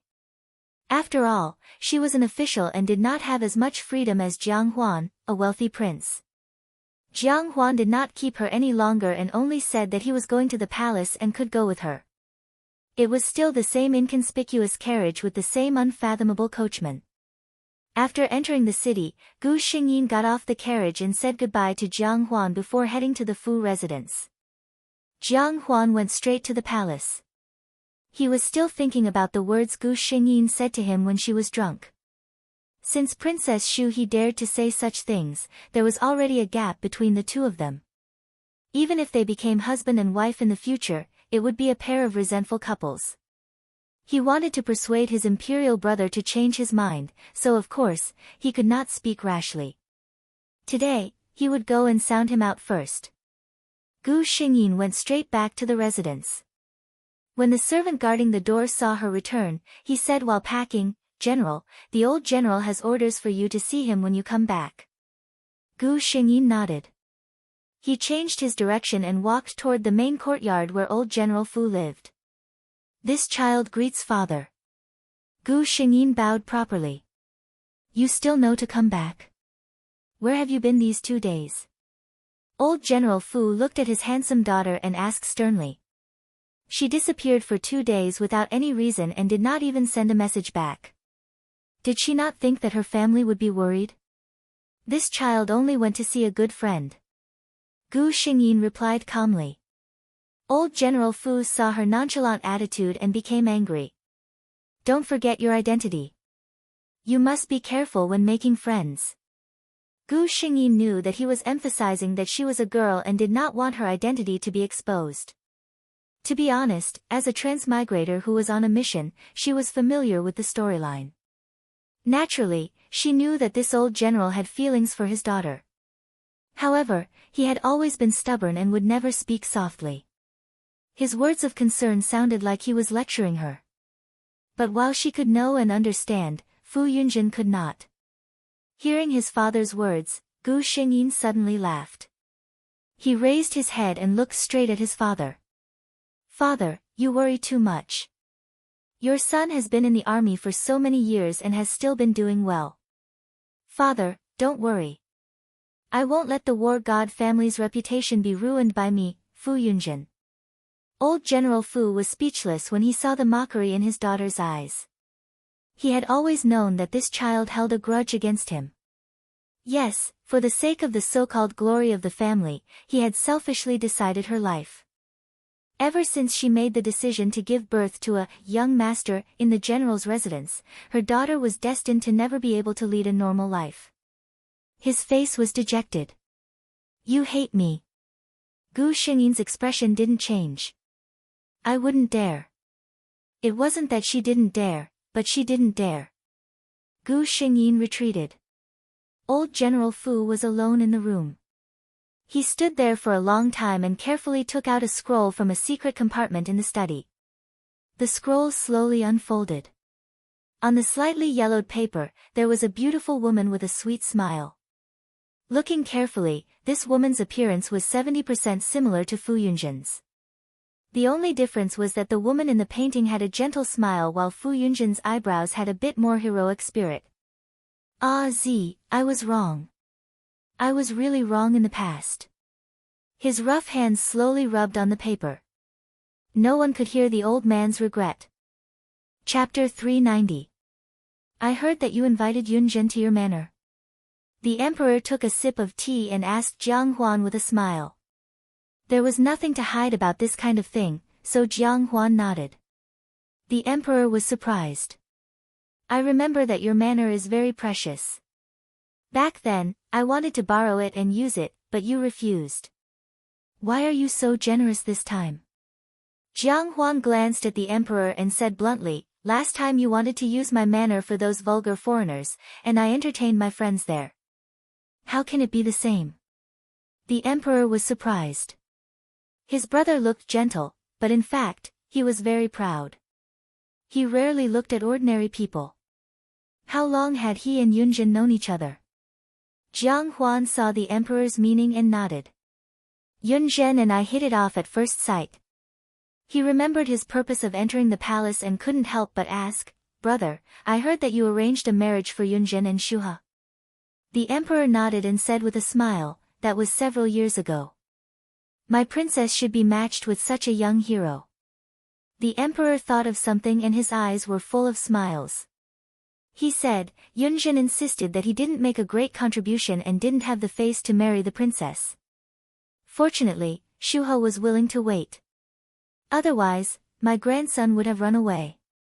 Jiang Huan frowned. According to Yunjin, Shuha wasn't in a hurry to get married. It was probably not because she was considerate of Yunjin, but because she didn't want to marry. He wanted to say something, but when he saw the emperor's smile, he swallowed his words. It seemed that the emperor was very optimistic about this marriage. Forget it, I'll wait and see. When I find some evidence, I'll talk to my brother. Jiang Huan bid farewell to the emperor and was about to leave the palace. When he was halfway, he remembered that there was a black peony in the imperial garden that seemed to be blooming at this time. He couldn't help but turn and walk in that direction. Cousin, look at that peony. The beautiful woman in red looked at the tall and slender man beside her with an affectionate gaze and said with a smile. The man looked at the peony carefully and suddenly turned to the woman and said, I think that peony is beautiful, but it's far from cousin's celestial beauty. These rude words made the woman blush. The two of them chatted affectionately for a while before slowly walking into the distance. Only when the two figures disappeared did Jiang Huan walk out with an ashen face. He knew both of them. One of them was Princess Xu He, who was engaged to Yun Zhen, and the other was the Crown Prince of Zhuge Manor. Looking at the two of them, it was clear that they had been in love with each other for a long time. No wonder Yun Zhen said those words to him when he was drunk. No wonder Xu He didn't want to marry him. Jiang Huan recalled Gu Xingyin's drunken mumbling in front of him. He couldn't help but feel that it wasn't worth it for Gu Xingyin. Even though he didn't have much affection for this niece of his, he also felt a little unhappy. He no longer had the mood to admire Mo Muten. He turned his head and walked out of the palace. Your Highness, where are we going? To General Fu's residence. The blue curtain carriage rumbled in a certain direction. Gu Xingyin was practicing her spear in her courtyard. Fu Yunjin had a habit. Every time he was in a bad mood, he would practice martial arts in the courtyard. It seemed that he could use this to vent all the resentment in his heart. She and old General Fu parted on bad terms, so she was naturally in a bad mood. Chapter 391.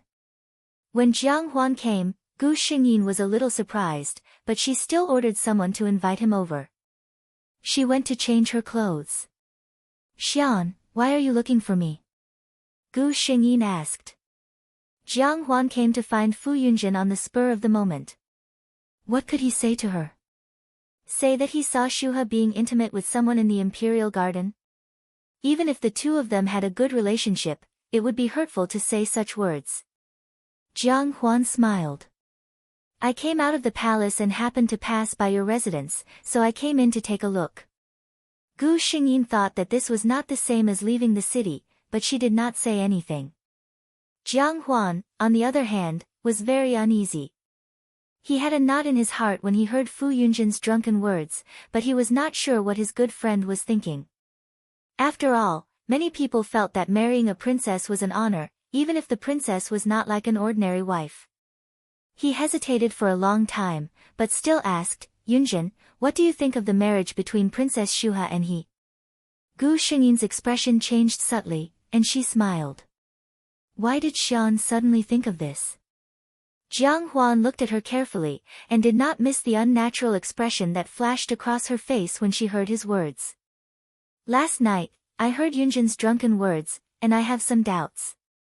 He simply went straight to the point. Gu Xingyin's expression changed. She looked at Jiang Huan and saw his serious expression. She knew that there was no way to fool him, and she could not help but smile bitterly. You heard what I said. Princess Xu He came to me personally and said that she does not like me, and wants me to cancel the marriage. Gu Xingyin said lightly. I have no interest in the princess, but this marriage itself is the grace of the emperor. How can it be cancelled just because I am unwilling? Jiang Huan could not explain what he felt in his heart. When he heard that the other party had no interest in the princess, there was a flash of secret joy in his heart. He looked at Gu Xingyin. What if I can persuade imperial brother to cancel this marriage? Is Yunjin willing to give up this glory that ordinary people can't even dream of? Gu Xingyin glanced at him. Don't let the world rest in peace. Do you think I, Fu Yunjin, am that kind of person who covets riches and honor? Not to mention. She had a proud look on her face. The glory that I, Fu Yunjin, want, I have to rely on my own blade and sword to fight for it on the battlefield. I don't care for things that are obtained by relying on my status as a wife. Jiang Huan smiled. That's the Fu Yunjin I know. Don't worry, I'll settle this for you. Gu Xingyin shook her head. There's no need to trouble Xian. I'll settle this myself. Since Princess Xu He doesn't like me, I, Fu Yunjin, am not willing to warm my face and stick to the cold bench. What a joke, her goal was not just to cancel this marriage. She still remembered the assassination attempt at the city gate. If Princess Shuhe wanted to let it go so easily, she would have to see if she agreed. Jiang Huan frowned. He felt that this matter was not easy to solve. It would be better for him to step in. But when he saw Gu Xingyin's determined expression, he swallowed his words. Since Yunjin insisted, he would let him be. If it really did not work out, he would go and beg Imperial Brother. Gu Xingyin acted quickly. No one knew where it started, but a rumor slowly spread. The capital's pearl, Princess Shuhe, had an affair with the Zhuge Duke's heir. Chapter 392. If it was purely a close relationship, with one being the beautiful princess and the other being the famous prince of the capital, everyone would probably just laugh it off. However, one of the main characters, Princess Shuhe, had an engagement with General Fu Yunjin. The Fu family's reputation in the Tianyun dynasty was not lower than any other aristocratic family. Many people didn't even know who the current prime minister was or how many dukes there were, but they knew that the Fu family was the war god of the Tianyun dynasty. The Fu family had fought off countless foreign enemies for the Tianyun dynasty. Generation after generation, the Fu family had used countless amounts of blood in exchange for glory. It was an achievement that no one could erase. This kind of rumor about Fu Yunjin and Princess Shuhe was naturally spread by countless people. Originally, if it was really just a rumor, Princess Shuhe and Fang Mingyu wouldn't have cared, because those who really cared would have investigated it. Rumors couldn't be investigated. However, it just so happened that the things mentioned in the rumor had actually happened. The tryst in Mingyuan Temple, the silk handkerchief and knot that Princess Shuhe had secretly embroidered for Fang Mingyu, the jade pendant hanging from Fang Mingyu's waist, all of these things were true. Princess Shuhe panicked. She couldn't have imagined that these things, which were clearly very secretive, would be dug up by others. Of course, this was due to the system. When the rumor became more and more intense, it was impossible for the person sitting at the top to pretend not to know. Princess Shuhe was summoned by the emperor. But Gu Xingyin knew that this wasn't enough. As expected, no one knew what Princess Shuhe and the emperor talked about. But the rumors in the capital suddenly disappeared overnight. Princess Shuhe also didn't appear in the palace for a long time, but the general's residence still hadn't received the imperial edict to cancel the marriage. Gu Xingyin received many treasures from the palace. The emperor's meaning was clear. This was the imperial family's compensation to the Fu family, but the marriage would still go on as before. Gu Xingyin pinched a pearl the size of a finger and looked at it carefully. She said carelessly, "This emperor is really generous. Even the palace treasury doesn't have many pearls of this quality." She said that it was precious, but the expression on her face was somewhat disapproving. Whenever Gu Xingyin went out these few days, she would always encounter some pitiful gazes. Gu Xingyin did not need to look to know what those gazes meant. She was just pitying him. He wasn't even married yet, but he was already wearing such a big green hat on his head. Moreover, that hat couldn't be removed. The more Gu Xingyin pretended to be indifferent on the surface, the more others thought that he was just pretending to be calm. Who knew how sad he was in private? After all, in all these years, no one had ever heard of any rumors about General Fu being a womanizer, nor had they heard of him having any female confidants. Most people thought that he respected and loved his fiancée, Princess Shuhe. They never thought that he would encounter such a situation. Even the emperor specially summoned him to speak for a while. "Yunjin, I know that this matter has wronged you. I promise that this kind of thing won't happen again. I have already fiercely ordered Shuhe to reflect. She has always been respectful and careful. It is normal for her to be blinded by others." In one sentence, he removed Princess Shuhe from the picture and pushed all the blame onto the Zhuge Shitzi. Chapter 393. That unlucky Zhuge Shitzi probably would not be able to gain the emperor's favor in this lifetime. However, he was not wronged. This kind of thing could not be done unilaterally. The more others felt wronged, the happier Gu Xingyin was. This was good. She wanted everyone to be on her side and feel that Princess Shuhe had wronged her. The emperor did not think much of it now. It was fine. She still had a backup plan. As long as Shuha's impression in his heart worsened, Gu Xingyin would not have to worry about whether he would cancel their marriage in the end. In the blink of an eye, 2 months passed. During this time, the border was stable. Gu Xingyin only needed to go to court every day. She was very idle. However, the emperor was probably anxious and wanted to settle the matter quickly. He directly sent an imperial edict to the Zhuge manor. The wedding will be held on the 10th of next month. Gu Xingyin was shocked. She did not expect the emperor to be so anxious. In this dynasty, there had never been a princess's wedding that was only a month apart from the date of the imperial edict. She thought there would be at least half a year. It seemed that some of the plans that had been set before could be brought forward. However, she had not acted yet. Someone was even more anxious than her. I heard that Imperial Brother's imperial edict has been issued. He wants you and Shuha to be married next month. Jiang Huan's expression was not good. Gu Xingyin nodded. Jiang Huan looked at her calm expression and was a bit annoyed. Previously, I said that I could help you. You said that you could solve it yourself. Now, even the date has been set. Gu Xingyin looked at him with some surprise. She smiled and said, "Why is Xian more anxious than me? Logically speaking, I should be the one who is angry." Jiang Huan was speechless. Yes, why was he so anxious? He thought back to himself. When he learned that Imperial Brother had issued the imperial edict, he almost could not sit still. Without stopping, he ordered the carriage driver to rush to the general's manor. Where was the indifferent demeanor? But why? He asked himself, if it were someone else, if it were another friend, would he be so anxious? The answer was no. If it were someone else, he could still sit there calmly and think about how to solve the problem, instead of running over to see how Fu Yunjin was doing like a hothead. Jiang Huan didn't dare to think about what was hidden within. Fortunately, Gu Xingyin was just teasing him and did not force him to answer. She looked at Jiang Huan with a determined expression. "Sure, every fist is my heart. Yunjin appreciates your kindness. Don't worry, I have my ways to resolve this matter." Her expression was so calm that Jiang Huan couldn't doubt the authenticity of her words. Jiang Huan looked at Gu Xingyin and did his best to resist the urge to immediately go to the palace and ask his imperial brother to retract the order. He nodded. He had to believe in Yunjin.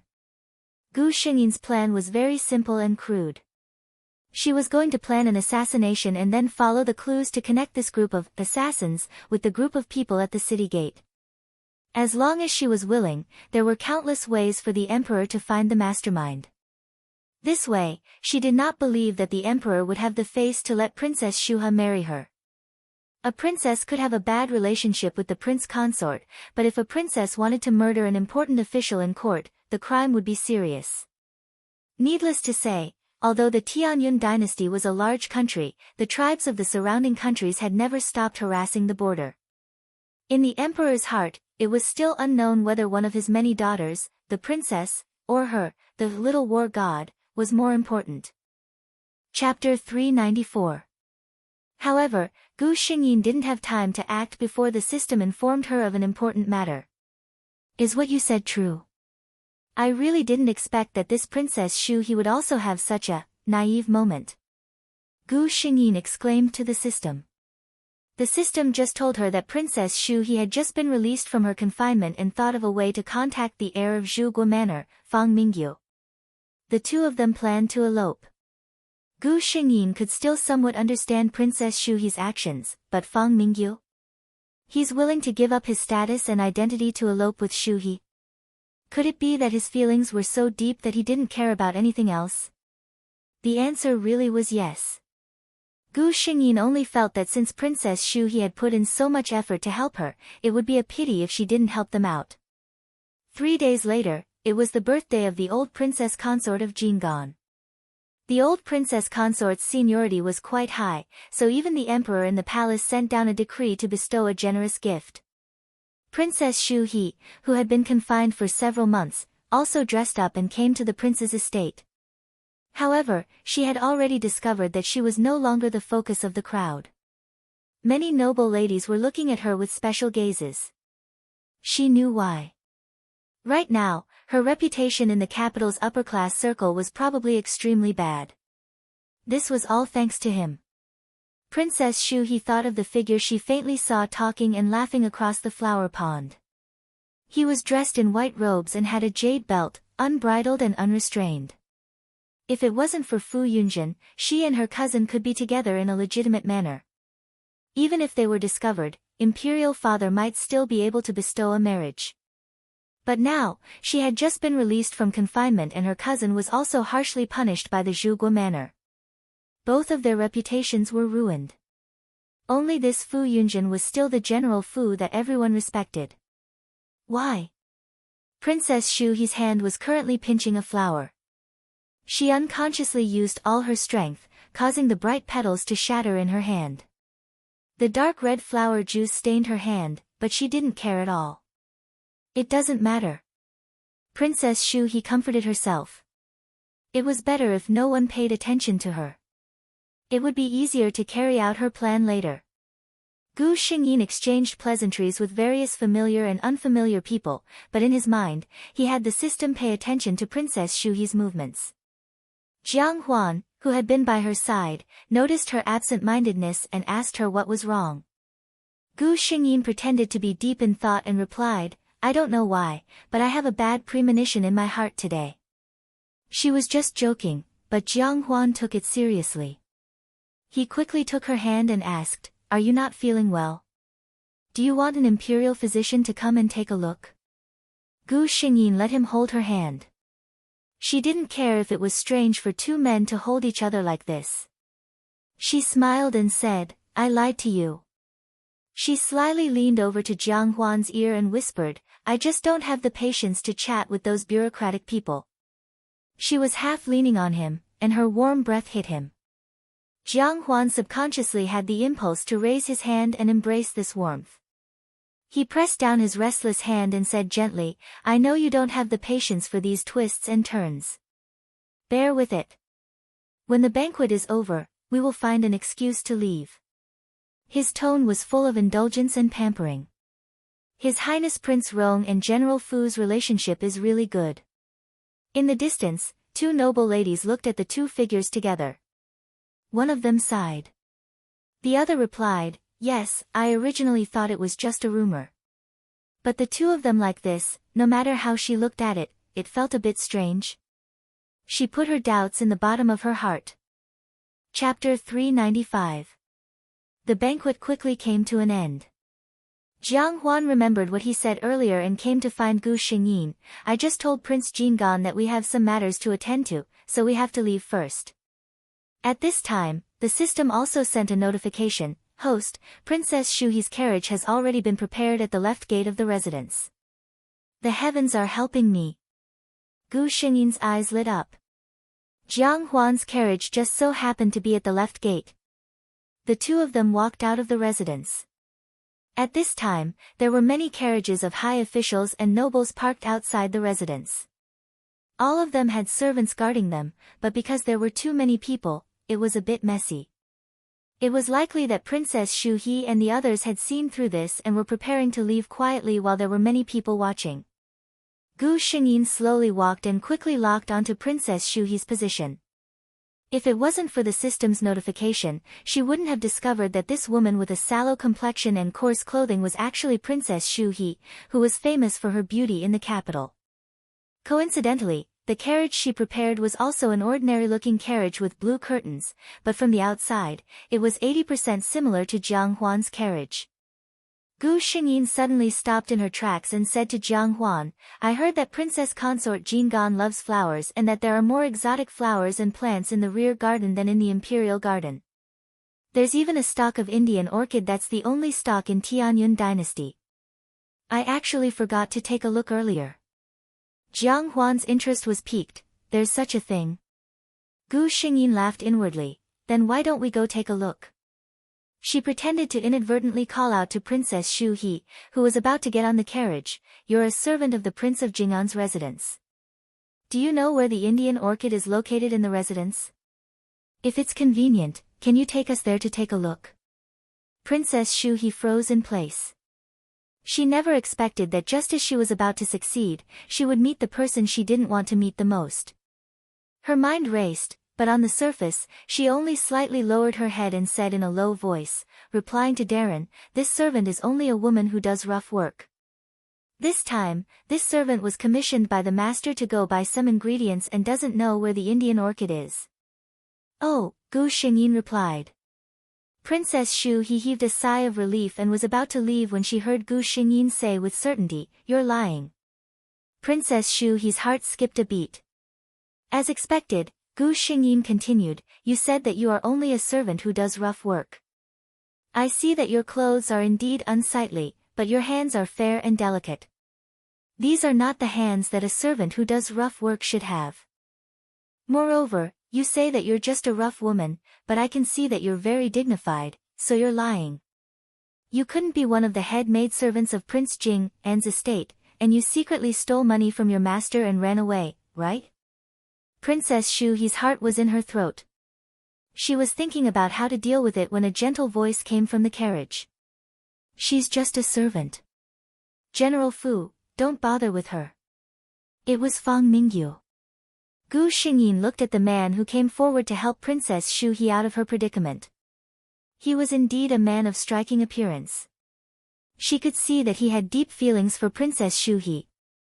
However, these two feelings were too deep. Had anyone considered Fu Yunjin's feelings? She snorted, Fang. She glanced at Jiang Huan from the corner of her eye and discovered that the other party's gaze was on Princess Shu He, who was pretending to be a servant. His brows were deeply furrowed. This meant that he was suspicious of Princess Shu He's identity. Chapter 396. Gu Xingyin calmed down and glanced at Princess Shu He carelessly. "All right, since Fang Shizi has spoken, this general will give Fang Shizi face." She turned around and pretended to leave, but Jiang Huan grabbed her arm. Jiang Huan's gaze was fixed on Princess Shu He as he said, "Come here." Princess Shu He's originally relaxed heart instantly jumped. Judging from Imperial Uncle Rong's tone, it was highly likely that he had discovered her identity. She quickly raised her head and met Fang Mingyu's eyes.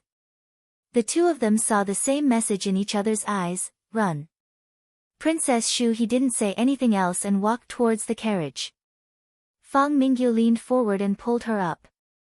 The coachman, who was already prepared, cracked his whip and the carriage headed towards the city gate. "Guards! Stop them for me." Jiang Huan's face was as calm as water. Gu Xingyin seemed to have just realized what had happened. She looked at Jiang Huan with a trace of disbelief in her voice. That person just now Jiang Huan couldn't bear it, but he still looked at her and said word by word, "It was Shu He." Gu Xingyin's expression changed from shock to ashen. How could she not understand what had happened? Her own fiancé had eloped with someone else. This kind of humiliation was simply unbearable. She didn't want to look in the direction Fang Mingyu and Shu He had left. She only said in a hoarse voice, "I want to enter the palace." Jiang Huan knew what she wanted to do and said warmly, "I'll go with you." The two of them weren't worried about Princess Shu He at all. If the two of them really escaped right under their noses, then the imperial guards and guards in the capital could collectively commit suicide. Gu Xingyin entered the palace but didn't directly see the emperor. Instead, she knelt down outside the imperial study. Jiang Huan's heart ached when he saw this, but he also knew that this was the only way to let the emperor know his determination. He glanced at Gu Xingyin and entered the imperial study himself. "What's wrong? You've been entering the palace quite frequently recently." The emperor looked at Jiang Huan with some surprise. Jiang Huan and Gu Xingyin entered the palace at the first possible moment. News from Prince Jing'an's estate had yet to arrive. Jiang Huan was not in the mood to exchange pleasantries and said directly, "Brother, Yunjin is kneeling outside the imperial study." The emperor was shocked. "What's wrong? What happened? Let him in." Jiang Huan just shook his head. "Listen to me first. He recounted everything that had happened just now without missing a single word. At the end, he added, in my opinion, Shu He and that Fang Mingyu, I'm afraid that they want to escape. Pa! The emperor swept the inkstone off the desk. This evil creature. The emperor said to Jiang Huan, go outside and tell Yunjin to come in and report. Jiang Huan shook his head. I'm afraid I won't be able to persuade him this time. This is too humiliating for a man. Yunjin is asking for your opinion. The emperor laughed angrily. What? Is he threatening me? But he thought about it again. Generals were mostly hot-blooded. When encountering such a situation, it was normal for them to express their dissatisfaction. If Fu Yunjin came to greet him as if nothing had happened, then his shrewdness would truly be frightening. With such a thing happening, even if he wanted to make Shuha and him a couple, it was probably impossible. The emperor's mind spun and he finally let out a long sigh. I've agreed to what he wants. Let him in. Chapter 397. When Gu Xingyin saw Jiang Huan's expression, she knew what the result would be. Sure enough, Jiang Huan walked to her side and stretched out his hand. Get up, go to the imperial study and ask for forgiveness. Gu Xingyin stood up with the strength of his hand and walked to the imperial study. She knelt down in front of the emperor standing there. This subject is guilty. The emperor snorted. You still know that you are guilty? How dare you threaten me? Gu Xingyin smiled. This subject also knows that your majesty loves this subject, so I dare to be so rebellious. Okay. The emperor waved his hand. I know, I am sorry about the matter of Shuha. How about I see if there are any princesses of suitable age in the imperial family and compensate you with a gentle and virtuous wife? Gu Xingyin hurriedly waved her hand. Thank your majesty for your kindness, but this subject really doesn't have such thoughts now. This subject can't accept your majesty's kindness. If the emperor really bestowed another marriage, wouldn't her efforts be in vain? The emperor was just joking, but being rejected by a subject, he still felt uncomfortable. He glared, don't show up in front of me, quickly get out. So, Gu Xingyin quickly got out, and took His Highness Prince Rong with her. Jiang Huan looked at the relaxed Gu Xingyin, who didn't seem to be affected by the matter of Princess Shuha at all. Gu Xingyin replied in a good mood, I didn't like her in the first place. They did such a shameless thing, the one who ruined their reputation is not me. She looked at Jiang Huan with bright eyes, why should a man worry about not having a wife? Sighing is just a woman's pretense, Fu Yunjin, disdain it. When she said this, her eyes were brighter than the stars in the sky, making people unconsciously believe in her words. Jiang Huan's eyes were soft. Yes, Yunjin is so outstanding, I don't know how many young ladies from aristocratic families dream of having him. When he said this, he couldn't help but feel sour in his heart. There were so many people who could openly admire him, but he was the only one who couldn't. Wait, why do I have such thoughts? Jiang Huan was shocked. He looked at Gu Xingyin, who was smiling brightly, and the bewilderment in his heart grew. Was she actually harboring such thoughts towards Yunjin? The more Jiang Huan thought about it, the more bitter he felt. Men falling in love was going against the order of the heavens in the end, and they would suffer the curses of the world. So how could he bear to drag Yunjin into such a quagmire? Jiang Huan wished that he would never realize what kind of feelings he had for Yunjin. That way, he would be able to stay by Yunjin's side. Be careful. Gu Xingyin's words pulled his attention back. The carriage shook heavily. At the same time, a pair of hands held him firmly. What's going on? Jiang Huan regained his senses and asked the coachman outside. Your Highness, there's an assassin.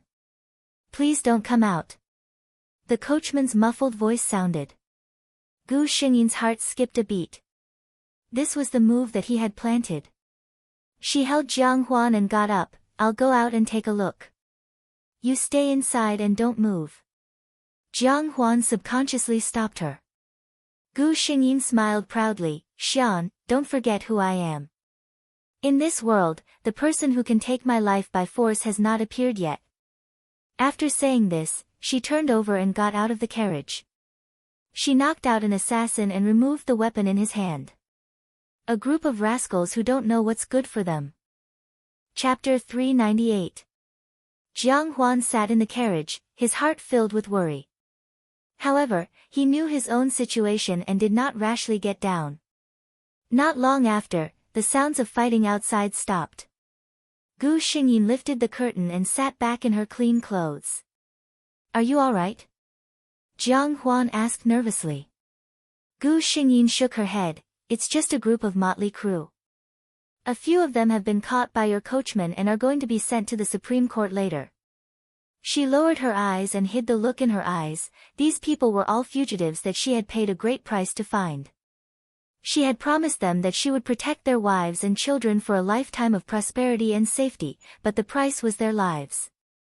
When they arrived at the Supreme Court, these people would reveal some information according to what she said. By the time the Supreme Court investigated, they would naturally be able to use some clues to link this assassination to the previous one. Gu Xingyin did not deny that her move was somewhat shady, but the truth was that if you were merciful, others would want your life. Jiang Huan saw that her mood was not right and thought that it was because she was in a bad mood, so he did not think much of it. As Gu Xingyin had expected, this assassination attempt actually involved Prince Rong. Jin Xingyin flew into a rage and personally ordered the Supreme Court to investigate thoroughly. When the officials of the Supreme Court received the imperial edict, they naturally did not dare to be negligent. Each of them took out 120% of their experience and treated it carefully. In addition, Gu Xingyin had already prepared the evidence. When the officials found out the truth, their hearts turned cold. "Lord Zhang, this..." The deputy of the Supreme Court stood at attention and looked at his superior with a face full of sweat. Since a princess was involved in this matter, they had no way to make the decision. Moreover, in this kind of situation, it was possible that His Majesty would silence the insiders to protect Princess Xu He. Lord Zhang of the Supreme Court had been in the officialdom for many years and was much calmer than Li Zheng. "This matter, other than you and me, no one else is allowed to know. Now, follow me to the palace to see His Majesty." "Yes." On the other side, when the emperor heard that the matter had been investigated, he immediately summoned the officials of the Supreme Court. "This is the result of your investigation." The emperor looked at the two of them coldly. Lord Zhang's expression remained unchanged as he replied, "Reporting to your Majesty, this matter is highly confidential. Lord Li and I have done everything personally, and the results will be reported to your Majesty as soon as possible. As for whether it is true or false, I hope your Majesty can decide." He left the choice to the emperor. What he meant was that this matter was not revealed to the public. Only the two of them knew about it. Even if they were given 100 guts, they would not dare to reveal anything. As for the truth, it depends on your Majesty. Whatever truth you want, it will be whatever truth you want. The emperor looked at the two people kneeling at the foot of the steps for a long time. Killing intent flashed in his eyes, but he finally calmed down. "Get up. You don't have to worry about this matter anymore. I will naturally give the general and Prince Rong an explanation." The two of them took their leave in relief. Once they were out of the door, Li Zhenkai bowed respectfully to his superior. "Your Excellency is quick-witted. This humble official admires you." Lord Zhang stroked his goatee with a smile and said nothing. The emperor entered Princess Xu He's palace with a heavy expression. Ever since Princess Xu He was caught eloping, she had been placed under house arrest in the palace by the furious emperor. Even her birth mother, imperial concubine Fang, was not allowed to visit. Hearing that the emperor had arrived, Princess Xu He's eyes flashed with joy. Imperial father had always doted on her and would definitely not punish her. She tidied her clothes and went out to welcome him. "Imperial father, Pa!" What greeted her was a resounding slap. Chapter 399. The emperor used a lot of strength in his anger and Princess Xu He fell to the ground. She covered half of her face. There was no need to look, it was already swollen. "Imperial father?" Princess Xu He looked at the emperor in disbelief. She couldn't believe that he had just hit her without caring about his status. You really disappoint me. The emperor looked at his daughter, who was as beautiful as a flower. He had many children. Just counting the princesses, there were more than 10 of them. Among them, Princess Shu was born in a noble family and had the most outstanding appearance out of all his daughters. He had always doted on her. However, there was a limit to an emperor's love. From what I see, I have spoiled you too much. That's why you have such an arrogant personality. The emperor looked at Princess Shu and said coldly. You think that Yunzhen is climbing up the social ladder by marrying you? Go and ask all the princesses in the palace if they are willing to marry Yunzhen. I can tolerate you throwing a tantrum and being a little arrogant. My daughter should naturally be proud. However, you can't even tell what's important and what's not. The emperor looked at his daughter in disappointment. You actually dared to hire an assassin to assassinate an important official of the court and my great general of the country. Hearing this, Princess Shu, who had been feeling wronged and confused, finally understood that what she had been worried about had happened. Imperial father knew what she had done. This made her heart sink to the bottom. She understood her imperial father. He was a true emperor. This also meant that no matter how much he doted on her, she couldn't compare to his country. She hurriedly got up and walked to the emperor's side on her knees. She tugged at his robe. Imperial father, I know I was wrong. I was just blinded by greed. I really know I was wrong. Besides, isn't General Fu fine? The emperor saw that she was still looking for excuses and his heart turned cold. 2 assassinations, did she really know she was wrong? He coldly flung away the crying Princess Shu. Stay here and reflect. If you really know you were wrong, there will be plenty of opportunities for you to atone for the court. Humph. He snorted coldly, flicked his sleeves, and left. Imperial concubine Fang, who had rushed over after hearing the news, was first stopped outside the palace by the guards in charge of guarding Princess Shu. She was also stopped outside when she went to ask for an audience with the emperor. Only then did she realize the importance of this matter. However, no matter how she thought about it, she could not figure out what kind of mistake her daughter had committed. Gu Xingyin was summoned to the palace by the emperor. That group of assassins entered the Supreme Court and committed suicide by taking poison one by one. They were unable to detect the mastermind behind the scenes. The emperor said apologetically to Gu Xingyin. Fortunately, His Highness Prince Rong is fine. Gu Xingyin was not surprised that the emperor had suppressed this matter. After all, if this matter was exposed, the entire imperial family would lose face. The emperor could not afford to lose face like this. That's right, I have already drafted a decree. Princess Shu suddenly fell ill and is now recuperating in the palace of Gongquan. I'm afraid she will not be able to marry you. Your marriage will be cancelled. The emperor seemed to be a bit tired. He waved his hand at her and had her leave. Not long after Gu Xingyin returned to the Fu, she received the imperial decree from the palace as well as a large pile of rewards. This honor was so great that many people who had laughed at Fu Yunzhen because of the cancellation of his marriage with the princess were speechless. Only Gu Xingyin knew that this was just another form of compensation from the emperor to her. Chapter 400. Gu Xingyin had just ordered people to carry the rewards from the palace to the warehouse when she saw the old housekeeper.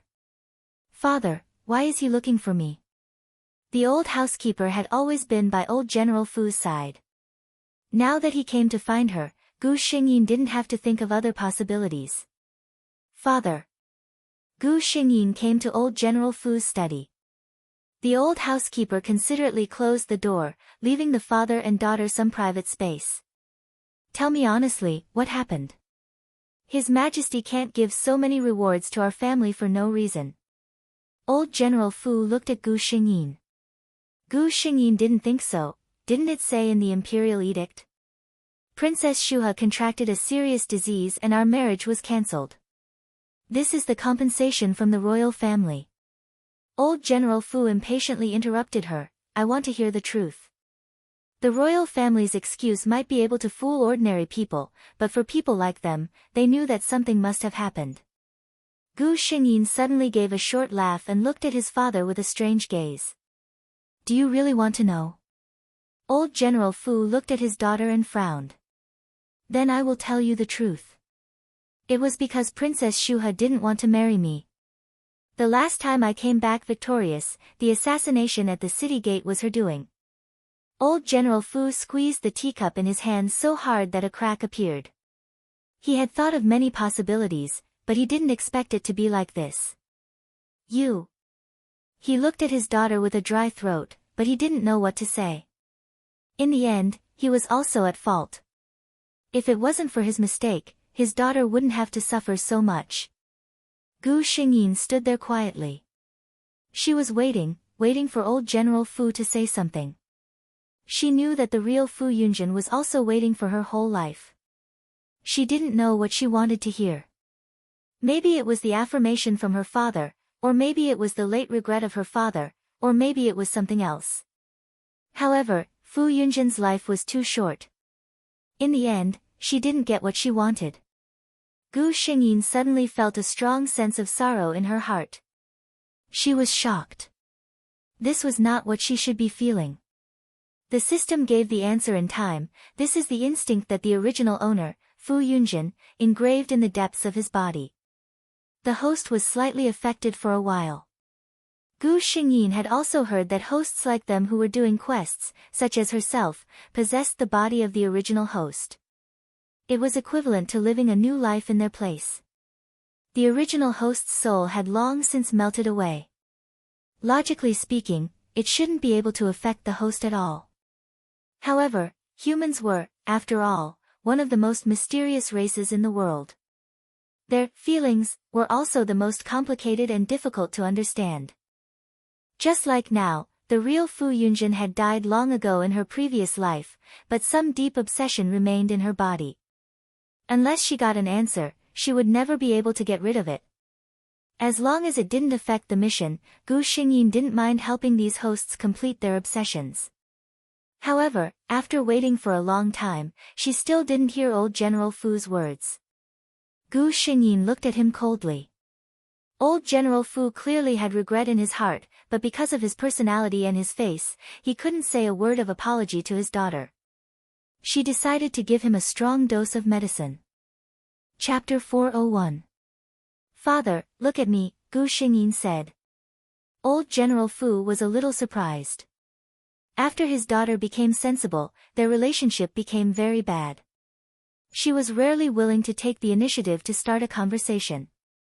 Gu Xingyin said slowly, actually, when I was very young, I admired you very much. Her eyes were a little empty, as if she had returned to a distant childhood. I remember that you were still very young at that time. Although you were still so serious, I wanted to be close to you. Because I felt that you were very powerful, and other people's fathers couldn't compare to you. Although from then on, you started to make me learn the horse stance, run in the snow in winter in a thin layer of clothes, and drive piles. I felt very wronged, but I still gritted my teeth and persevered. Because when I did these things, I hoped that I could do my best, and then you would praise me. But in the end, I knew that I would never be able to satisfy you. Even if my spear skills could beat all my peers, even if I could exceed the quota set by you every day, I still couldn't satisfy you at all. Because I'm not the heir you expected, because I'm a girl. Gu Xingyin's eyes seemed to be burning with a blazing fire. It was so bright that it was frightening. From the moment I learned about the difference between men and women, I understood my life's fate. When the other girls were in groups, admiring the flowers and reciting poems, calling their friends to go on a cruise, admiring the moon, dressing up beautifully and going out to play, I was working hard bit by bit, wanting to do better. I didn't ask for much. I just wanted you to give me an affirmation and smile at me. Tell me that even if I'm just a girl, I won't be worse than any man. But I didn't. Gu Xingyin suddenly smiled, but her eyes were red. I know that you don't like me. Sometimes, when I see the enemy's sword on the battlefield, I even think about not dodging and just letting it cut my body. Why should I bear so much? I can't enjoy the slightest bit of relaxation and happiness in my life. Why should I live for Fu Yunjin in the eyes of others? But you won, father. The ideas you instilled in me since I was young made it impossible for me to escape and end everything with death, which is like a coward's behavior. I can't let go of the Fu clan's century-old reputation. I can't let go of the Tianyun dynasty's border soldiers. I knew that my life would be like this. Enough. Old General Fu had never thought that his daughter would have such thoughts. He was strict with her and never smiled. It was never because she was a girl. This daughter of his had always been his pride. Ever since she had grown up, he had been seeing her less and less. It wasn't because he didn't like her, but every time he saw his daughter's face that resembled his late wife's, the guilt in his heart made him feel too ashamed to face his daughter. He never knew that this child had so many worries hidden in her heart. He also didn't know that there was such a big misunderstanding between father and daughter. The huge sorrow in his heart almost made him unable to stand. Looking at his daughter who was stubbornly looking at him, the wall in old General Fu's heart collapsed. I was wrong. He finally spoke the words that had been hidden in his heart for many years. Chapter 402. Old General Fu looked at his daughter. After saying those words, the stone that had been pressing down on his heart for decades was finally removed. It has nothing to do with you. It's all my fault. Old General Fu's expression became calm again as he looked at his daughter. For so many years, I've always felt that you hated me. I'm afraid that you didn't want to see me. That's why I never told you.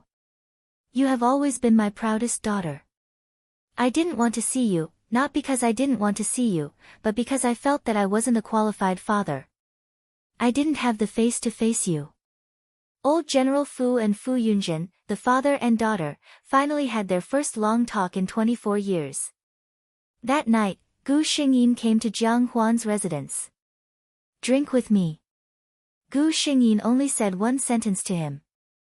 Jiang Huan intuitively realized that something big must have happened to Gu Xingyin, but looking at her appearance, he didn't ask much. He just ordered the servants to quickly prepare a table of good dishes and bring out the old wine from the residence. Gu Xingyin poured cup after cup of wine into her mouth. Her expression was both sad and happy. Old General Fu's words just now didn't have much effect on Gu Xingyin, but for Fu Yunjin's body, it overturned her 24 years of understanding. So at this moment, her mood was very agitated. She just wanted to find someone to get drunk and then fall into a deep sleep. For Gu Xingyin, her lover was undoubtedly the best choice. She could reveal everything in front of him without any scruples. Jiang Huan kept silent as he watched Gu Xingyin raise her head and drink until her eyes began to blur with drunkenness. He raised his hand to stop Gu Xingyin's hand from raising the wine cup. Enough, Yunjin, you are drunk. But with Gu Xingyin's skills, how could he stop him? With a flip of his hand, he cleverly broke free from Jiang Huan's restraint.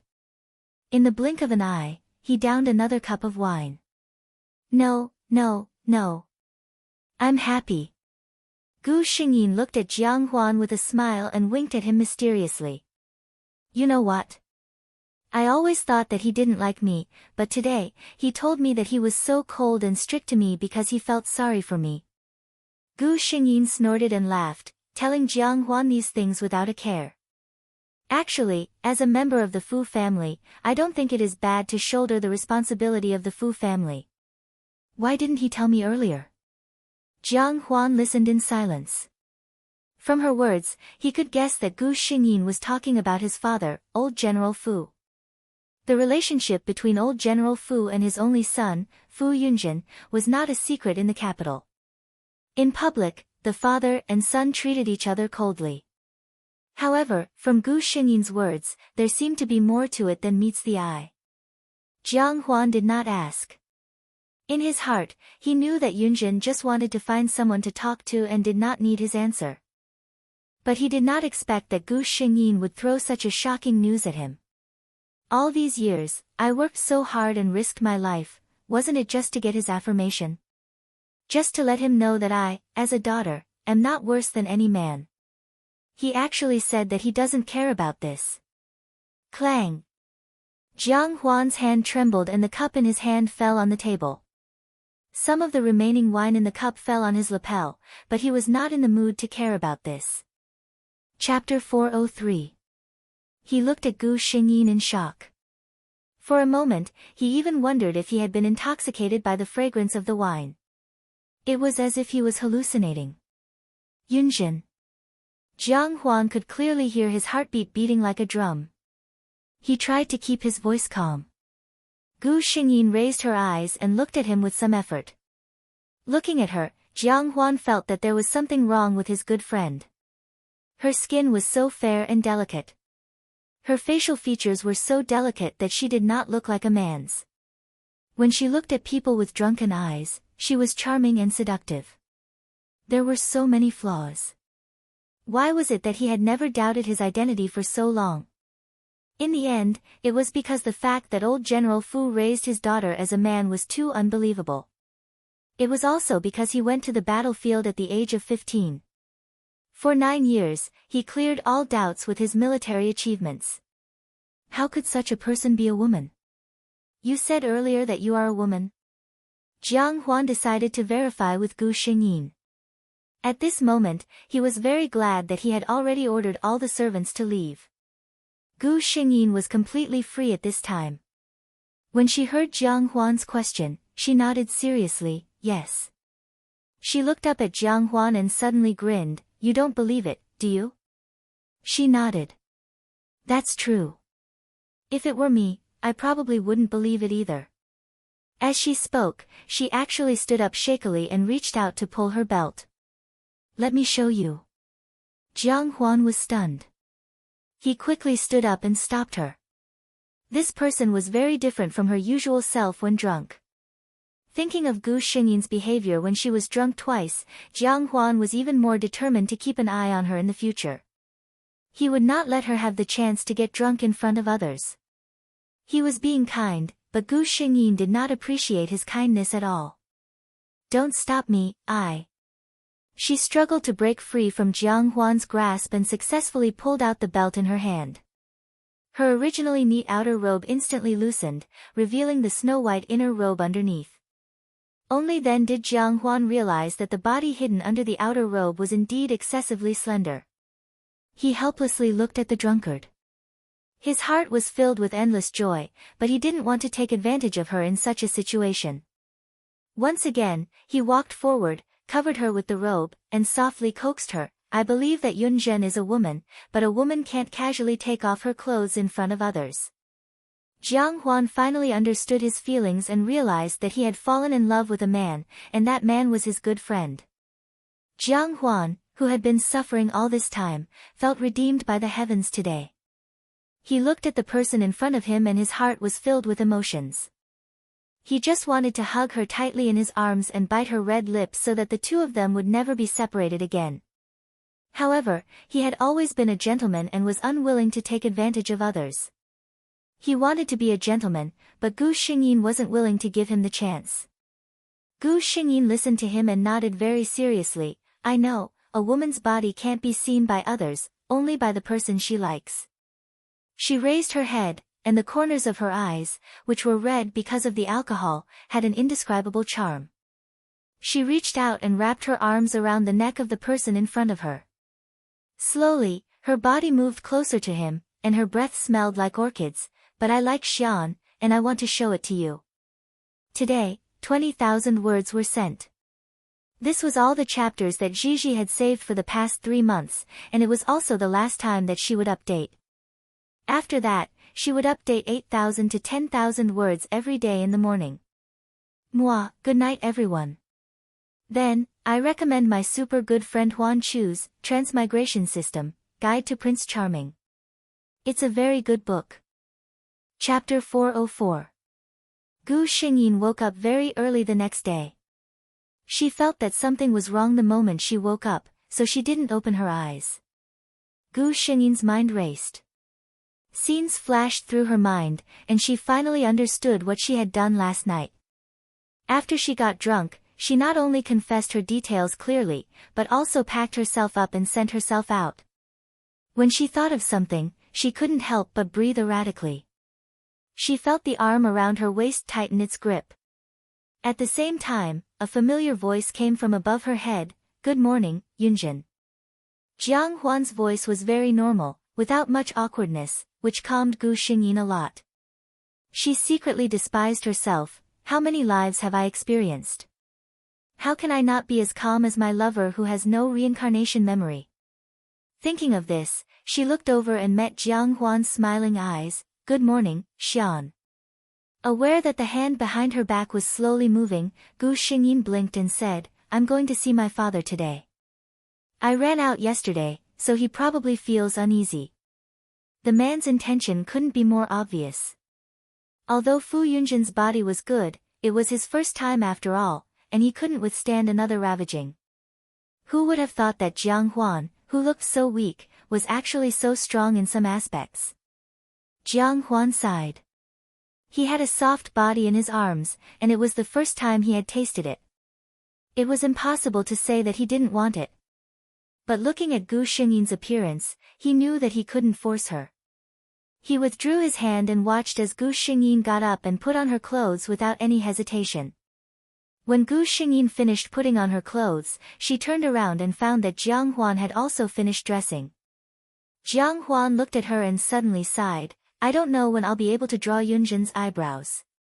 Gu Xingyin was silent.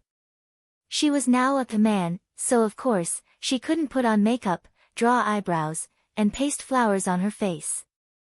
Jiang Huan's wish might never come true. Looking at her, Jiang Huan suddenly realized what he had said. He stepped forward and gently wrapped his arms around Gu Xingyin's waist from behind. "Don't think too much. I just said it casually." In fact, Gu Xingyin was not sad at all. When she heard her lover's comforting words, she was still in the mood to joke. "You are the dignified Prince Rong. As long as you open your mouth, many women would be willing to let you draw their eyebrows for them even if they don't want their status." Jiang Huan frowned and tightened his grip on Gu Xingyin. He said in a deep voice, "Yunjin, don't ever say such things again. Since I, Jiang Huan, have decided on you for my entire life, there will be no one else." Gu Xingyin knew that he was her lover, so she had confidence in him. But when he heard these words, he couldn't help but feel touched. Fu Yunjin's true identity could not be revealed to the public. Otherwise, the Fu family would be accused of deceiving the emperor. If Jiang Huan chose to be with her, then it was very likely that their relationship could not be made public for the rest of their lives. He could not marry and have children. He was bound to face pressure from the outside world and even the imperial family. Gu Xingyin felt that she was being very selfish. She knew that this was very unfair to Jiang Huan. But she couldn't bear that her lover had another woman. What's more, she was not the kind of woman who liked to be paranoid and sad. She knew how deep her lover's feelings for her were. She had enough confidence that in Jiang Huan's eyes, there was no room for other women. Chapter 405. Gu Xingyin did not stay in Jiang Huan's courtyard for long. She tried her best to ignore the slight discomfort in her body and sat in Jiang Huan's carriage to return to the Fu residence. As she expected, her father did not sleep for the entire night. For the first time, the father and daughter did not treat each other coldly and had a harmonious lunch in silence. The old housekeeper watched from the side with tears in his eyes. For so many years, he had seen the old general silent and the young miss sad. He had never thought that he would be able to see the two of them bury the hatchet in his lifetime. At the end of the month, the Di Rong tribe invaded the northwest. Gu Xingyin was ordered by the emperor to lead the army to battle. The night before departure, Jiang Huan came to the general's residence and poured a cup of wine for her. "I wish you a victorious return." Gu Xingyin smiled and nodded. As the female lead of this world, Fu Yunjin was loved by the laws of fortune. Her title of invincible was not false. She looked at her lover's increasingly rosy face. Ever since Jiang Huan took the medicine she took from the system, his body had improved a lot. The vitality that he had lost due to his congenital deficiency had also been replenished. Gu Xingyin departed in the 10th month. In the 11th month of the 20th year of Changsheng, there was a report of victory from the army. General Fu led the army to capture the enemy's commander alive. At the end of the 11th month, there was another piece of news. The Tianyun dynasty's army had launched a surprise attack on the enemy's court and taken the head of King Di Rong. During the emperor's birthday in the 12th month, Fu Yunjin brought the soldiers back to the court and presented a congratulatory gift, a contract in which Di Rong swore to be an eternal vassal. It also included the new King Di Rong's wish to be eternally united with the Tianyun dynasty for 100 years. The emperor was very happy and issued a decree on the spot to confer Fu Yunjin the title of General Marquis. She was first rank and enjoyed the salary of a junwang. After this decree was issued, matchmakers came to the general's residence to propose marriage. Everyone knew that the General Marquis was greatly favored by the emperor. At such a young age, he was already a high-ranking official. In the future, he would be even more fortunate. Now that his engagement with Princess Shu He was cancelled, he was the best candidate for a son-in-law in the eyes of the nobles. Of course, these people were all politely rejected by General Fu. Fu Yunjin, on the other hand, had been used as a pretext by Jiang Huan because of this matter. "You're quite popular these days." Jiang Huan opened his mouth and bit Gu Xingyin's fair shoulder. Gu Xingyin gasped and said unsteadily, "Are you a dog?" Jiang Huan chuckled, but his lower body did not stop moving. Gu Xingyin had no choice but to cling to him tightly. "I'm a dog, and I'm here to bite you, the delicious cake." The rest of the words were left unspoken. At the beginning of the next year, the palace issued a decree to confer the title of Princess Duanjing to represent the Tianyun dynasty in a political marriage with Di Rong. As soon as the imperial edict came out, there was an uproar everywhere. Everyone knew about this kind of political marriage. It had always been those princesses who were not favored by the emperor. Sometimes, the emperor would even feel sorry for his own daughter and choose a girl of the right age from the imperial family to be conferred as a princess. As for Princess Shu He, no matter how much everyone thought about it, they still couldn't understand why the emperor would send his beloved daughter to Di Rong's bitter and cold place for a political marriage. It was said that Consort Fang fainted when she heard the news. When she woke up, she went to the emperor's palace and knelt for a long time, hoping that the emperor would take back the decree. However, even after she knelt for an entire day and night and was carried away by the eunuchs due to exhaustion, the emperor did not change his mind. In the 3rd month of the 21st year of Changsheng, Princess Duanjing led the grand political marriage procession and set off for Di Rong. Chapter 406. Fu Yunjin, the god of war in the hearts of the Tianyun dynasty's citizens. He started on the battlefield at the age of 15 and became a sharp sword in the hands of the emperor. In 20 years, he led the soldiers of the Tianyun dynasty to expand their territory. He participated in hundreds of wars, big and small, without a single defeat. He truly created an undefeatable legend. No one questioned his title as the god of war. In the end, under his leadership, the Tianyun dynasty swept through all the surrounding countries, allowing the Tianyun dynasty to complete its great undertaking of unification. He was a smart person and chose to retire when his reputation was at its peak. The emperor urged him to stay again and again, but he was not moved to retire. In the end, the emperor personally wrote an edict, conferring him the title of King General and bestowing him with countless treasures. This King General had never taken a wife in his life. There were rumors that he once met a woman he loved in the war, but that woman later died in order to save him. The King General was deeply in love with her and did not marry for the rest of his life. Some people said that he missed his former fiancée, Princess Duanjing of the Yuan family's Di Rong from 10 years ago, so he did not take a wife. There were also rumors that this King General was actually gay and had no interest in women. There were all kinds of rumors, but the King General was very carefree and never stood out to refute them. When someone discovered that the King General had not appeared for many days, a servant of the King General's residence came out and said that their king had finally relieved himself of a heavy burden. Now that the world was at peace, it was only right for him to travel and see the great rivers and mountains. No one knew that King Rong, who rarely appeared in front of people because of his poor health, was also traveling with him. In a small town in Jiangnan far away from the capital, a young couple suddenly moved in. The man stood tall like a pine tree and was extraordinarily handsome. The woman's facial features were bright and beautiful. Her every frown and smile was occasionally fierce, different from the style of a normal woman. This small town was very far from the city. The most important people the townspeople had seen were the country gentry in the town. When had they seen such a graceful person? At first, they only watched from afar. Later, they saw that the two did not put on airs and seemed to want to live here for a long time, so they slowly became familiar with them. It was said that this young master's name was Jiang Xian, and he was from a wealthy merchant family in the capital. He liked the environment in Jiangnan, so he brought his wife here to settle down. This young master Jiang was, of course, Jiang Huan. His wife was Gu Xingyin, who was now traveling the world. In the morning, Gu Xingyin sat in front of the bronze mirror.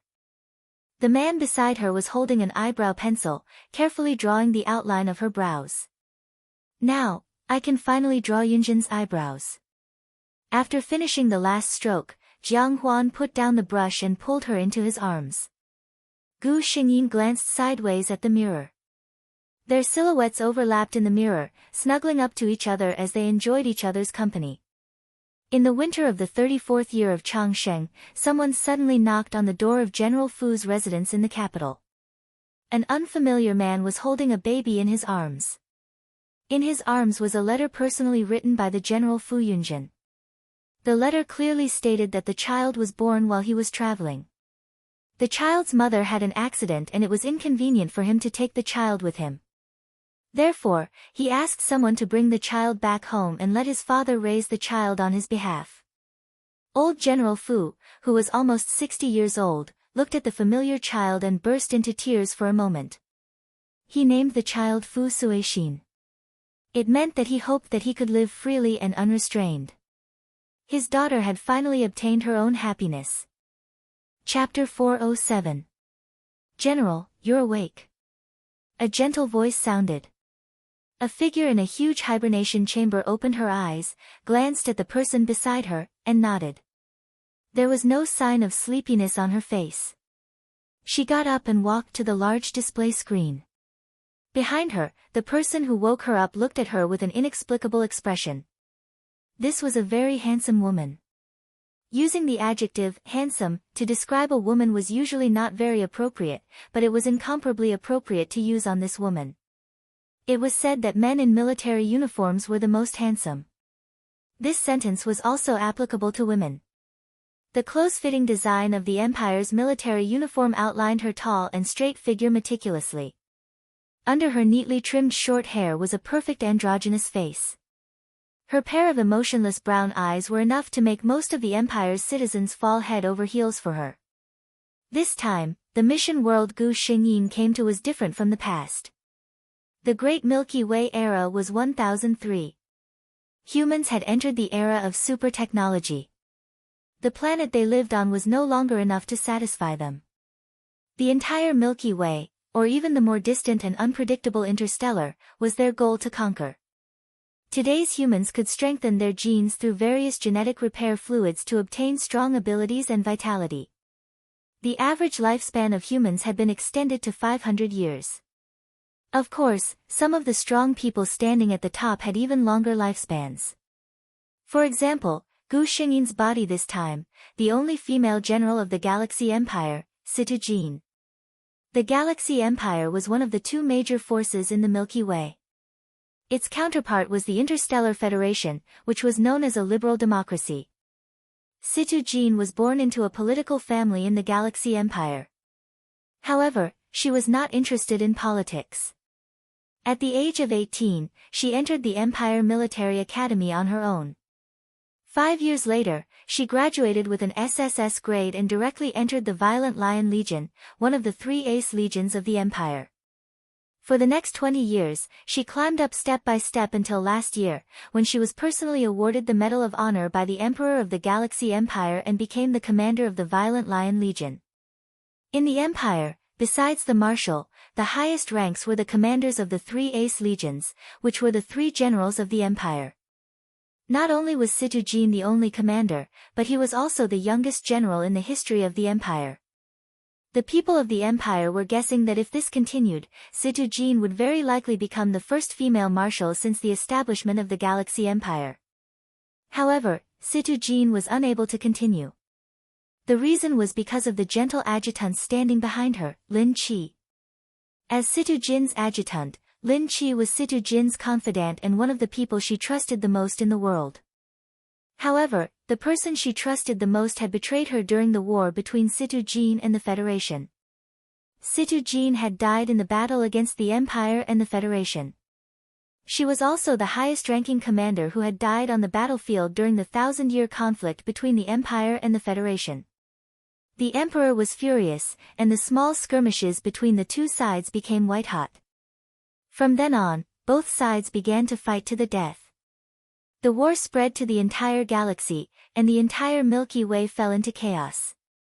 That's a story for another day. Gu Xingyin, who had read the plot, knew that her adjutant wasn't called Lin Qi at all. It wasn't a coincidence that she came to the Violent Lion Legion and became her adjutant. She had planned it step by step. Chapter 408. Lin Qi's real name was Qi Lin.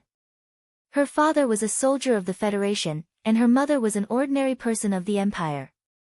Although the Empire and the Federation didn't have a good relationship, intermarriage wasn't a rare thing. However, Qi Lin's father had lost his life in the last war between the Federation and the Empire. Originally, her father didn't have to die. When the Federation army saw that the situation was hopeless, they chose to surrender.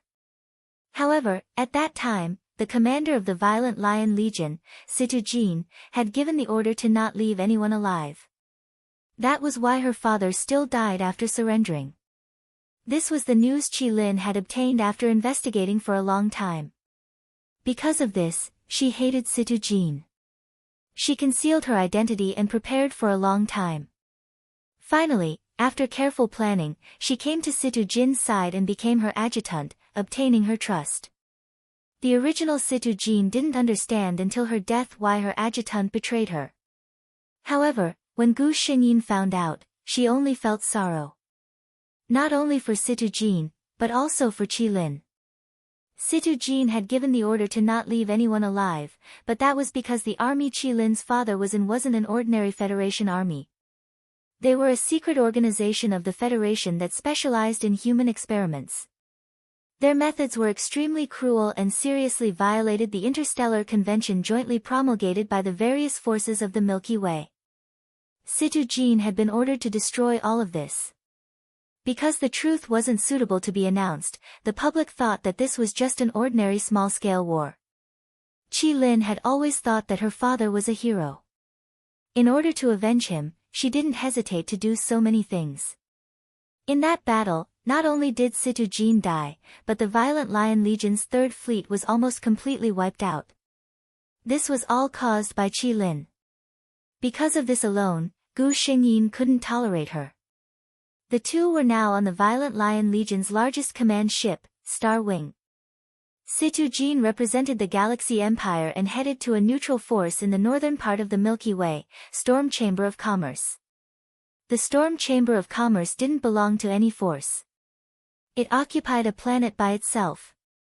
It was said that the leader of the Chamber of Commerce had some unclear relationship with the two largest forces in the Milky Way, the Galaxy Empire and the Interstellar Federation. Therefore, it had always existed peacefully. As for the other smaller forces, it wasn't that they didn't have any ideas about the Windstorm Chamber of Commerce. It was just that a neighboring principality had clamored to occupy the Windstorm Chamber of Commerce the day before, and the next day, the royal family had changed, so no one dared to have any ideas about it. As a member of the Empire, Gu Xingyi knew that the reason why the Storm Chamber of Commerce was able to stand tall was not because they had people in both the Empire and the Federation, but because they relied on their own backers. Major Lin Qi, she suddenly said. Qi Lin was looking at Gu Xingyi from behind. She was startled when Gu Xingyin called out to her. She didn't know why, but she had a bad premonition. She smiled and said, "Sir General, what can I do for you?" Gu Xingyin turned around and looked at her intently. He said in a deep voice, I want to know, why did you change your appearance and try so hard to come to my side? Qi Lin. As soon as she finished speaking, Qi Lin's expression changed. From Gu Xingyin's words, she only knew that there was a problem with her identity. She didn't know the inside story. However, Qi Lin knew that with the Empire's powerful intelligence network, if they really wanted to investigate, her details would appear in Situ Jin's database in less than an hour. Chapter 409. General. Qi Lin's expression changed, and she said, I've always admired you, but my birth can't pass the Violent Lion Legion's inspection. She decided to confess with a half-truth. I'm sure you know that my father was a federal soldier, and my galactic pass says that I'm a federal citizen. With such an identity, it's impossible for me to get close to you, so I used a little trick. She knew that unless an S-level secret investigation was launched, the things she did in private wouldn't be enough to be unearthed. As long as she dealt with it properly, Qi Lin comforted herself that nothing would go wrong. Oh. Gu Xingyin's expression didn't change. She still spoke calmly, but her words were like thunder exploding in Qi Lin's ears. I thought you spent so much effort to sneak into the Violent Lion Legion and come to my side to avenge your father. Qi Lin suddenly raised her head and looked at the person in front of her. She was still expressionless, but Qi Lin seemed to see a faint mockery in her cold gaze. The general knew everything about her. Qi Lin felt helpless. Everything about her so-called revenge plan had to be built on a foundation to succeed, and that was Situ Jin's trust. If Situ Jin no longer trusted her, then she would just be a small adjutant, and those plans would be an extravagant hope. This was also the reason why Gu Xingyin chose to lay her cards on the table. The difference between Qi Lin and Situ Jin was too great. Gu Xingyin didn't need to spend much effort on her. Without Situ Jin's trust, Qi Lin wouldn't have been able to do anything on the Violent Lion Legion's battleship, which was strictly disciplined and well-guarded. Qi Lin saw that her goal was exposed, so she didn't say anything else. She sneered and looked at Gu Xingyin. Since you already know my goal, why are you pretending to be confused?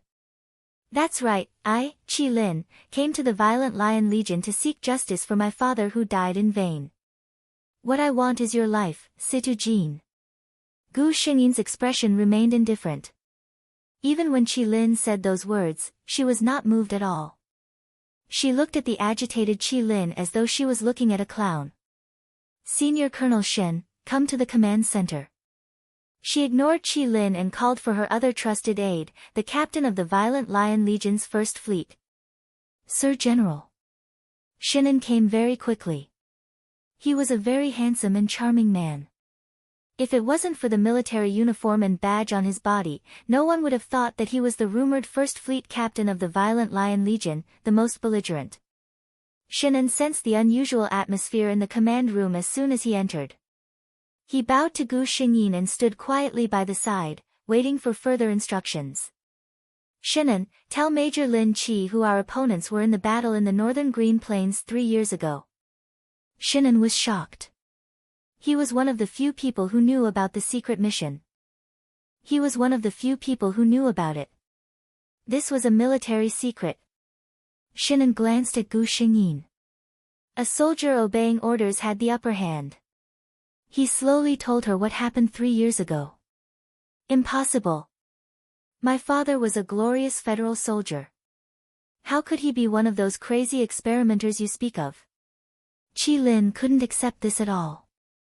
If what Shinan said was true, then wouldn't all the beliefs he had all along become a joke? Chapter 410. Gu Xingyin looked at her exhausted figure on the ground and pressed a button. Soon, a few fully armed soldiers walked over and saluted Gu Xingyin. General. Gu Xingyin lifted her chin slightly and looked at Qi Lin. This person's background is very suspicious. I suspect that she deliberately approached the core command group of the Violent Lion Legion and has other motives. Take her to the Empire's military court. The soldiers clearly knew this adjutant who was highly regarded by the general. They were shocked when they heard this. However, as professional soldiers, they would not disobey their superiors' orders. They obeyed the order and took the person away. After knowing that Qi Lin was taken away, Shannon asked his superior, "General, what happened?" Gu Xingyin looked at this partner who had accompanied Situ Jin for more than 10 years. Her expression softened. "The battle you mentioned just now, Qi Lin is the descendant of one of the soldiers. She came to take revenge on the violent Lion Legion." Shen An's expression changed. There was a trace of disgust in his eyes. He sneered. "Those inhumane people. Lin Qi. Qi Lin still has the face to talk about revenge? She might not know that the Violent Lion Legion's operation was tacitly approved by the Federation President. The Federation President and the Prime Minister had different political views. Both sides were constantly fighting for the right to speak in politics. The reason why the Empire's operation had gone so smoothly was also due to the efforts of the Federation President. Gu Xingyin shook her head.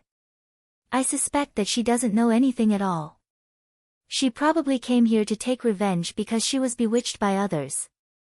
Let's wait for the results of the military court." After dealing with Qi Lin, Gu Xingyin did not feel much more relaxed. She knew that Qi Lin alone could not have made such a thorough plan to come to Situ Jin's side step by step. There must be someone behind her controlling everything. Moreover, that person might have his own influence in the military. Moreover, to Situ Jin, that person did not come with good intentions. As Qi Lin's revenge plan in the storyline succeeded, the mastermind behind it did not appear. Therefore, the system could not reveal any information beyond the storyline to Gu Xingyin. "Forget it, let's take it one step at a time." Since Qi Lin had already been exposed, the other party should not have the ability to plant a new nail in the Violent Lion Legion in the short term. After 1 day and 1 night, the fleet from the Violent Lion Legion arrived at the planet where the Storm Chamber of Commerce was located, Storm Star. Gu Xingyin was a general of the Galaxy Empire. Her status was even higher than that of the lords of some small planets. Naturally, the group received a personal reception from the Windstorm Chamber of Commerce's president. It's said that General Situ is a hag. Some natives of Storm Planet, who had only heard of Gu Xingyin's reputation, whispered. "I don't know. Other than the war, I rarely hear any rumors about this lord." The military kept the information of the generals strictly confidential. When they appeared, all kinds of surveillance equipment were activated. Even if it was taken, it would be destroyed. Unlike the men, many women from Storm Star also stood here today, wanting to see the first female general of the Empire. Situ Jin had countless fans in the Milky Way. Even if most people had never seen her face, they did not reject the fact that this legendary figure was their idol. Chapter 411. The enormous Starhawk slowly landed on Storm Star, and rows of orderly soldiers walked down from the warship. Thomas, the head of the Storm Chamber of Commerce, was envious. He knew how terrifying these silent soldiers could be in battle. Immediately, everyone turned to look at the cabin door. A tall figure walked out and walked down the stairs of the warship step by step. Tap, tap, tap. This was the sound of military boots stepping on the ground. When their commander passed by, the soldiers on both sides stretched out their right hands and performed a standard military salute. The wind blew up her dark green windbreaker. Gu Xingyin didn't have any extra expression on her face as she walked straight to the president of the Storm Chamber of Commerce. Before she could say anything, her expression suddenly froze. The next moment, the dagger at her waist was unsheathed and accurately blocked somewhere. Clang! The sound of metal colliding rang out. At the same time, Gu Xingyin withdrew her left hand. Not far away, there was the sound of a dull object falling to the ground. Without needing her to say anything, the soldiers behind her consciously ran in that direction. President Thomas, the security and defense of Storm Star still needs to be strengthened. Gu Xingyin calmly looked at the president of the Storm Chamber of Commerce, whose expression had become quite unsightly since the scene just happened. Seeing this extremely imposing woman neatly put the dagger that had blocked the bullet back to her waist, President Thomas put away the shock in his heart and sincerely apologized. "I'm really sorry that this happened. Your Excellency, the Storm Chamber of Commerce will definitely give you a satisfactory explanation." Gu Xingyi nodded slightly and walked into the Storm Chamber of Commerce under Thomas's lead. Outside, the crowd of people who had just recovered from the shock were left. Just now, were my eyes playing tricks on me? Someone actually used a dagger to block a bullet? You're not playing tricks on your eyes, but isn't the main point that Storm Star received an assassination attempt the moment Her Excellency arrived? No. Isn't the main point that Her Excellency isn't a hag and is actually so handsome? Yes. If a woman can grow up to look like Her Excellency Situ, I would also be willing to marry her. A girl wearing a cute puffy skirt said with longing in her eyes. In the middle of the heated discussion, a man with short red hair stood out. Not only because of his pure red hair, but also because of the careless smile on his extremely handsome face. I like a cold and handsome woman. His eyes flashed with interest, but his words made the subordinates behind him break out in a cold sweat. Sir, she's a general of the Empire. You. The man behind him hesitated. The red-haired man glanced at him. What's wrong with being a general of the Empire? Don't generals of the Empire need to date? I'm such a handsome and charming man, how could she not like me? This subordinate was speechless at his master's willfulness, but he didn't dare to say anything more. Sir, don't look at how gentle he is right now. If you really annoy him, you won't even know how you died. Let's go, Hans. The red-haired man lazily called out to his subordinate and turned around to leave. He was thinking about how he should arrange his first encounter with the beauty. Chapter 412. Gu Xingyin and her entourage received the best treatment at the Storm Chamber of Commerce. Situ Jean came to Storm Star this time mainly to represent the Empire and the Storm Chamber of Commerce to discuss the purchase of a special interstellar energy or gray iron ore. Gray iron ore was one of the basic materials used to build starships. As the #1 exporter of gray iron ore, the Storm Chamber of Commerce was a worthy ally in the eyes of all forces. Of course, Gu Xingyin did not need to discuss the specific details. Naturally, there were specialized personnel in charge of negotiating with the Storm Chamber of Commerce. All she had to do was show her face, show the Empire's attitude, and express the importance of the Storm Chamber of Commerce. Your Excellency, in the afternoon, I will take you to visit our Storm Star. After lunch, a person in charge of the Storm Chamber of Commerce respectfully came to Gu Xingyin's side. Gu Xingyin happened to have nothing to do. She changed into her daily clothes and strolled around the central business district of Storm Star with 2 personal guards. However, although she did not wear a military uniform and no one knew her identity, her appearance alone attracted the attention of many people. After getting off the hover car for less than half an hour, Gu Xingyin received 3 invitations. These invitations were none other than those young, rich, and bored young masters and young ladies who wanted to have a good time with her. When the person in charge of the Storm Chamber of Commerce saw this situation, he deeply regretted that he did not think of asking Situ Jean to cover up a little. After all, her appearance was really a bit too attractive. The people of Storm Star had always been open-minded.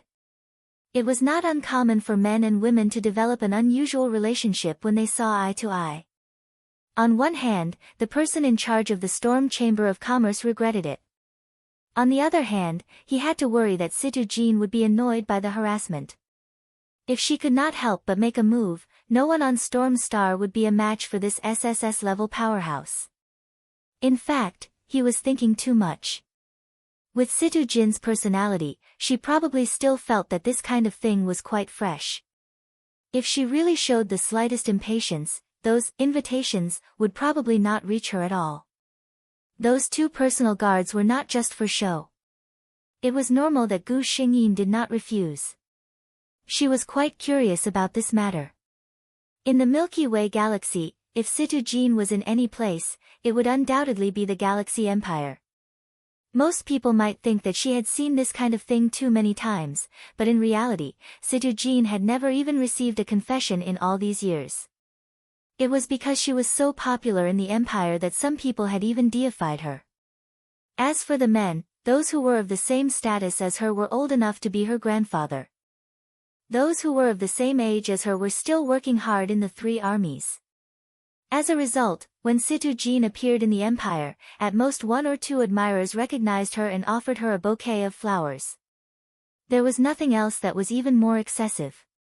After rejecting a few more people, Gu Xingyin felt that it was about time. Later on, the men and women who were attracted by her appearance could not get close to her anymore. Until the man who seemed to be glowing appeared. The moment the red-haired man appeared, Gu Xingyin's body automatically tensed up and entered battle mode. This was a strong person who was not weaker than her.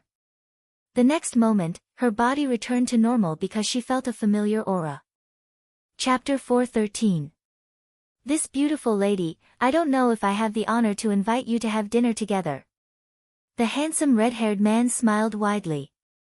The two guards beside Gu Xingyin habitually stopped him from approaching, but for some reason, the red-haired man walked forward as usual, and the two men walked around as if they didn't see him. The faces of Gu Xingyin's guards changed instantly. This man was not someone they could deal with. The person in charge of the Windstorm Chamber of Commerce standing beside Gu Xingyin also had an ugly expression. If something happened to the Empire's admiral on Windstorm Star, it would not be a small matter. The red-haired man did not pay attention to the others. His eyes were fixed on Gu Xingyin's face, and his eyes were full of determination. What do you think? Beautiful lady? Okay. Gu Xingyin nodded coldly. The red-haired man was stunned for a moment. Not only him, but the people around Gu Xingyin were also stunned. Obviously, no one believed that she had just accepted a stranger's invitation. Moreover, it was a stranger's invitation. The red-haired man was only surprised for a second, and then he quickly showed an even brighter smile. I'm really flattered. Gu Xingyin glanced at him, and then looked at the sky. It's still early. If you want, take me around Windstorm Star. The guards beside her were anxious when they heard this. Miss. This was what they called her in front of outsiders. Gu Xingyin looked at them indifferently, and the two immediately fell silent. Go back and wait for me. It'll be fine. As for the person in charge of the Windstorm Chamber of Commerce, he wanted to stop them, but when he saw Gu Xingyin's eyes, he swallowed the words back. Forget it, this was an expert with an SSS physique. How could something happen so easily? General, why did you send away the people around you? After the few people left, the red-haired man said lazily. The woman in front of him was not surprised to hear him say her identity, which made his smile deeper. Who are you? What's your motive for approaching me? Gu Xingyin looked at him coldly. Don't be so serious. The red-haired man smiled and shook his finger. First question. My name is Enoch. I'm 10 years older than you. I'm currently single. He ignored Gu Xingyin's oppressive gaze and smiled faintly as he extended a second finger. The second question is, I fell in love with you at first sight and want to pursue you. After he finished speaking, he looked at Gu Xingyin and said, I've already answered your Excellency's question. I wonder if you can promise me something. Gu Xingyin frowned and looked at him. I don't. Before she could finish her words, she suddenly retreated, but it was already too late. A warm sensation landed on her lips. Everyone knew what it was. The man retreated quickly, but he was still a step too late. Gently raising his hand to wipe the blood from the wound on his face, Enoch smiled helplessly. General, you're really ruthless. He was sure that if he hadn't retreated fast enough, the wound would have reached his neck. Gu Xingyin was shrouded in a gloomy atmosphere. Do you know what happened to the last person who dared to offend me? The red-haired man blinked innocently. I don't know. I only know that if I, Enoch, want someone, I will never fail. Chapter 414. Gu Xingyin suddenly smiled. It wasn't just a slight curl of her lips, but a real laugh. It was said that a rich man in the empire once said that if anyone could make General Situ smile, he would be willing to give them a villa in the empire's capital. However, no one had been able to achieve this. Even Enoch was dazzled by this smile. In the next second, the cold tip of the knife was pressed against his neck. Gu Xingyin stood behind him and whispered in his ear, take a guess. If I continue like this, will I be able to take your life? As soon as she finished speaking, she suddenly felt the person in front of her tremble slightly. Ha ha ha. Ha ha ha. The man suddenly burst into laughter. Fortunately, there weren't many people around, otherwise, they would have attracted a lot of attention. Enoch didn't care about the knife at his neck at all and turned around. You won't kill me, he said with certainty. If she really wanted to take his life, this woman wouldn't waste time talking to him. Gu Xingyin put the knife back at her waist. Since the man saw through her intentions, she couldn't be bothered to pretend anymore. The man was in a very good mood. He said to Gu Xingyin, I'll show you the real fun of Storm Star. These. He glanced at the commercial street not far away with a disdainful expression. They can only be used to coax little girls. Gu Xingyin agreed. Who was Situ Jin? Shopping on the commercial street really didn't suit her. Enoch took Gu Xingyin to a private hover car. Very cool. Gu Xingyin looked up and down and commented. Enoch's smile deepened. Of course, I designed this myself. The two of them chatted casually. Most of the time, it was Enoch talking to himself. Gu Xingyin listened and occasionally made a sound to indicate that he was listening. I'm still a bit confused. Ah, Jean, you actually followed me out so easily. You even allowed me to call you Ah Jean. Enoch didn't say this out loud. Gu Xingyin glanced at him with a hint of a smile in her eyes. Firstly, you are very strong. So strong that even an SSS expert like me is fearful. Secondly, you're very handsome. You fit my taste. The hover car that was traveling at a high speed made a huge drift in the air, scaring the cars behind it. Just as the car owner was about to stick his head out and curse, the car in front of him had already disappeared. Enoch looked at the expressionless woman beside him in disbelief. Was he being flirted with? His gaze was so obvious that Gu Xingyin frowned. Don't show such a stupid look. If Enoch's subordinates were here to hear this, their eyeballs would probably fall out. Their boss looked very kind, but only they knew how scary he could be when he was ruthless. The last person who dared to scold him had long become nourishment for Mother Earth. However, when Enoch heard this, he wasn't angry. Instead, his brows relaxed and he smiled happily. What a coincidence. Ah, Jean, you fit my taste too. Why don't we try it together? He tested him half-jokingly but received an affirmative reply. Okay. The car once again glided in the air in a big arc. Enoch felt that something must be wrong today. He looked at the woman beside him and knew that something was wrong. There was an old saying on Blue Planet, if something is abnormal, it must be a demon. Chapter 4:15. However, even if it was abnormal, Enoch still felt that he had fallen for her. From the first time he saw this woman, he felt that the two of them should belong to each other. No one of the same sex or opposite sex had ever made him feel this way. He suddenly thought of a question and stared at Gu Xingyin with burning eyes. Do you treat every man who meets your standards like this? He did not show it on his face, but his heart was already boiling with murderous intent. If her answer was yes, he would not let any of those men go. Gu Xingyin looked at him strangely. In your eyes, do I, Situ Jin, look like someone who is not picky? Enoch was relieved and looked at her with a smile. No, you have good taste. Otherwise, you wouldn't have fallen for me. Gu Xingyin thought to herself. If it was the real Situ Jin, she really wouldn't have fallen for you. Situ Jin's life goal was to become the first marshal of the empire. As for the relationship between a man and a woman, it was never in her consideration. Enoch brought her to a place. It was a very tall building. With the current construction level, buildings with less than 100 floors were not considered tall. However, the height of this building was one of the highest in the entire Storm Star. Enoch familiarly took out a black crystal card and swiped it into one of the card slots. The door opened automatically, and the two of them went straight to the highest point. Put this on. Enoch took out a strange-looking mask from the space button and handed it to Gu Xingyin.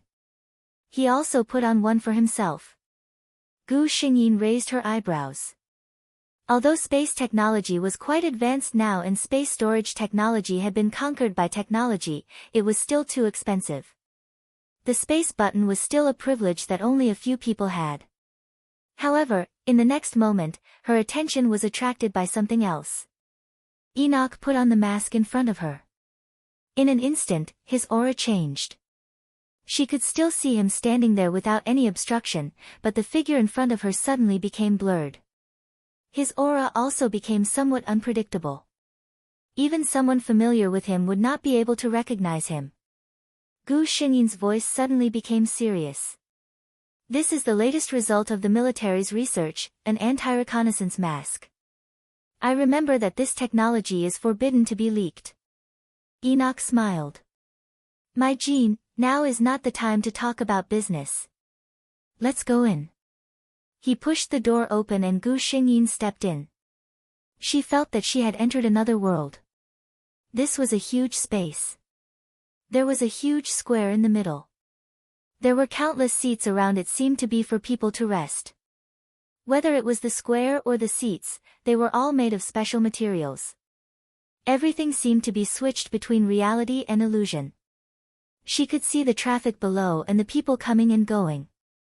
Above her head was a clear sky with white clouds.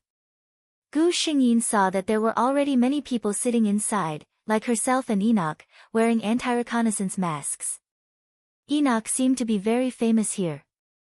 As soon as he came in, many people stood up, but their eyes were not friendly. Here, powerhouses from all over the galaxy have gathered. How can people who come to Storm Star not see this place? Enoch said softly behind her. Chapter 4:16. Gu Xingyin followed Enoch in. Fire, you actually brought someone here today? A man's voice rang out beside them. Enoch nodded. This is my girlfriend. He frowned and was thinking about how to address her. Gu Xingyin said calmly, Gu Xingyin. Enoch looked at her in confusion. As far as he knew, Situ Jean didn't have any relatives or friends with the surname Gu. Also, Enoch felt that the name Gu Xingyin was very familiar. The man who had spoken earlier suddenly became surprised. Girlfriend? Oh my God. Fire, you actually have a girlfriend? Why haven't I heard you mention it before? Enoch smiled and said, yes, I just met her today. The man who had spoken earlier was speechless. The woman you just met today is your girlfriend. He glanced at Gu Xingyin with a strange look in his eyes. Could she have been forced by the fire? He carefully looked at Gu Xingyin, but under the influence of the anti-detection mask, he couldn't see anything other than her figure. He thought for a moment and said, that woman, Hua Hu, will also be here today. You have to be careful, beautiful lady. Gu Xingyin almost instantly got some information from his words. She looked at Enoch with a faint smile and said, Hua Hu, huh? Her voice wasn't as sweet as an ordinary woman's voice. Instead, it was slightly hoarse. With such a high pitch, it was as if there was a small hook in it that made people's hearts itch. Enoch's heart softened when he heard that. He smiled and said, she's not an important person. You know, people as outstanding as your man are always very popular. The man beside them was speechless. She was still so shameless. At this moment, someone from the group of people who had stood up earlier stood up. Fire, we're ready. Didn't you say that you were bringing a partner over? What do you mean by bringing a woman over today? The man's tone was full of malice. He pointed at Gu Xingyin and said, don't tell me this is your partner. His tone was filled with disdain for Gu Xingyin. Humph. Enoch's expression turned cold. The man who spoke seemed to have sensed something. He quickly retracted his hand, but he was still a step too late. The hand that was previously pointing at Gu Xingyin was now dripping with blood. If I hear you speak rudely again, the next time, my target will be. Enoch's voice was cold as he pointed at his neck. That person's expression changed greatly, but he didn't dare to say anything and retreated. Gu Xingyin looked at Enoch questioningly. Enoch understood the meaning she wanted to express and said with a smile, "There are a few reckless fellows who have agreed to challenge me today. There were 6 of them. Perhaps they felt that 6 against 1 was too shameless, so they specifically stated that I could bring 1 companion." He emphasized the word 1. Gu Xingyin nodded in understanding. "So it's 6 against 2. The customs of the Storm Star are really different from ours." Enoch understood the meaning of her words. A trace of a smile flashed through his eyes. He asked cooperatively, "How is it different?" Gu Xingyin said lightly, "Since it's a competition, of course it's 1 against 1. It doesn't matter if you're not strong enough. You have to keep your face." The people on the opposite side listened to them echoing one another. Their hearts were full of shame and anger, but in the end, they didn't dare to say that they were going to challenge Enoch 1 against 1. Chapter 4:17. Gu Xingyin immediately lost interest in this competition. Although she hadn't seen Enoch's strength with her own eyes, he was undoubtedly at the top level if he could make Situ Jin, an SSS rank expert, feel afraid. Those people dared to challenge him, so they were obviously not weak. However, Gu Xingyin lowered her eyes. A martial artist without guts was still lacking something. Enoch clearly felt her change and said with a smile, "What's wrong? You're not interested anymore? That won't do. I dragged you here to support me. We still have to fight 2 against 6. Was he asking her to fight? Gu Xingyin looked at Enoch strangely in disbelief. You want me to fight? She asked with an inexplicable expression. Can you afford the appearance fee? Enoch's smile didn't change. Of course I can't, so I'll pay with my body. Gu Xingyin. Why is my lover in this world so shameless? Suddenly, the door that had been closed opened again. A fiery red figure walked in. Although her face couldn't be seen, the tight red clothes showed off her voluptuous and seductive figure. Even if one didn't look at her face, one could tell that she was a stunner just by looking at her figure. The woman looked around the field and her gaze landed on Enoch. Then, she walked towards him. Fire, I heard that you were going to fight with someone today, so I rushed over. I'm not late, am I? The stunner's voice was especially seductive. When she spoke, it was like the thickest honey emitting a pure and beautiful fragrance, seducing people. Gu Xingyin almost immediately guessed who it was. Sure enough, in the next second, a gloating voice sounded from the other side. Huohu, to think that you're so concerned about me. I brought a girlfriend today. Huohu heard this and looked in Gu Xingyin's direction. Although she couldn't see the other party's face, Gu Xingyin could feel her gaze lingering on her. Huohu looked at Enoch in disbelief. Fire? Is this your girlfriend? You have a girlfriend? Enoch nodded. Although he didn't like Firefox, he didn't hate her either. As you can see, I'm already taken. Don't waste your time on me. Hearing his words, Huohu's voice suddenly became sharp. Impossible, I don't believe it. This woman has never appeared before. You also said before that you have no interest in sex. You must be annoyed by me and deliberately found someone to lie to me, right? Gu Xingyin stood at the side and did not say anything. She only looked at Enoch.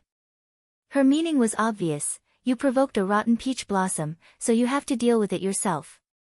Enoch's voice was very serious. Firefox, I remember that the 2 of us were never close. If you talk like that, my girlfriend will misunderstand. He continued, you're not important enough for me to find someone to put you off. Don't think too much about it. It is a fact that I have a girlfriend and I like her very much. In order to avoid suspicion, you'd better stay away from me in the future. Otherwise, if you make my girlfriend unhappy, it's hard to say what I'll do. These words could be regarded as heart-wrenching. It turned out that the lovers in this world were not only thick-skinned but also sharp-tongued. Gu Xingyin thought so. The woman called Firefox seemed to be unable to bear Enoch's words. She took several steps back and then looked at Gu Xingyin. I want to duel with you. Chapter 4:18. Hua Hu looked at Gu Xingyin next to Enoch and said in a loud voice, "I'll duel with you. If you lose, you should know your place and leave Hua Hu on your own initiative. How about it?" Gu Xingyin didn't expect that Hua Hu would burn her while she was watching the play. Before she could speak, Enoch got angry. "Hua Hu, do you know what you're talking about? I don't like you. This matter has nothing to do with her. Don't drag others into this." Although no one knew Gu Xingyin's strength better than him, Enoch didn't want his woman to suffer any unexpected disaster because of him. He didn't suppress his strength in anger, and a huge pressure rushed straight to Hua Hu. Hua Hu only felt that her body was heavy, and she knew that she had angered the man. At this time, the best thing to do was to retreat. But she looked at the woman who was standing beside him calmly, and felt a burst of unwillingness in her heart. Hua Hu was a mysterious and powerful man. Since the first time she came to this place, she had never been defeated. She didn't hide her love for him.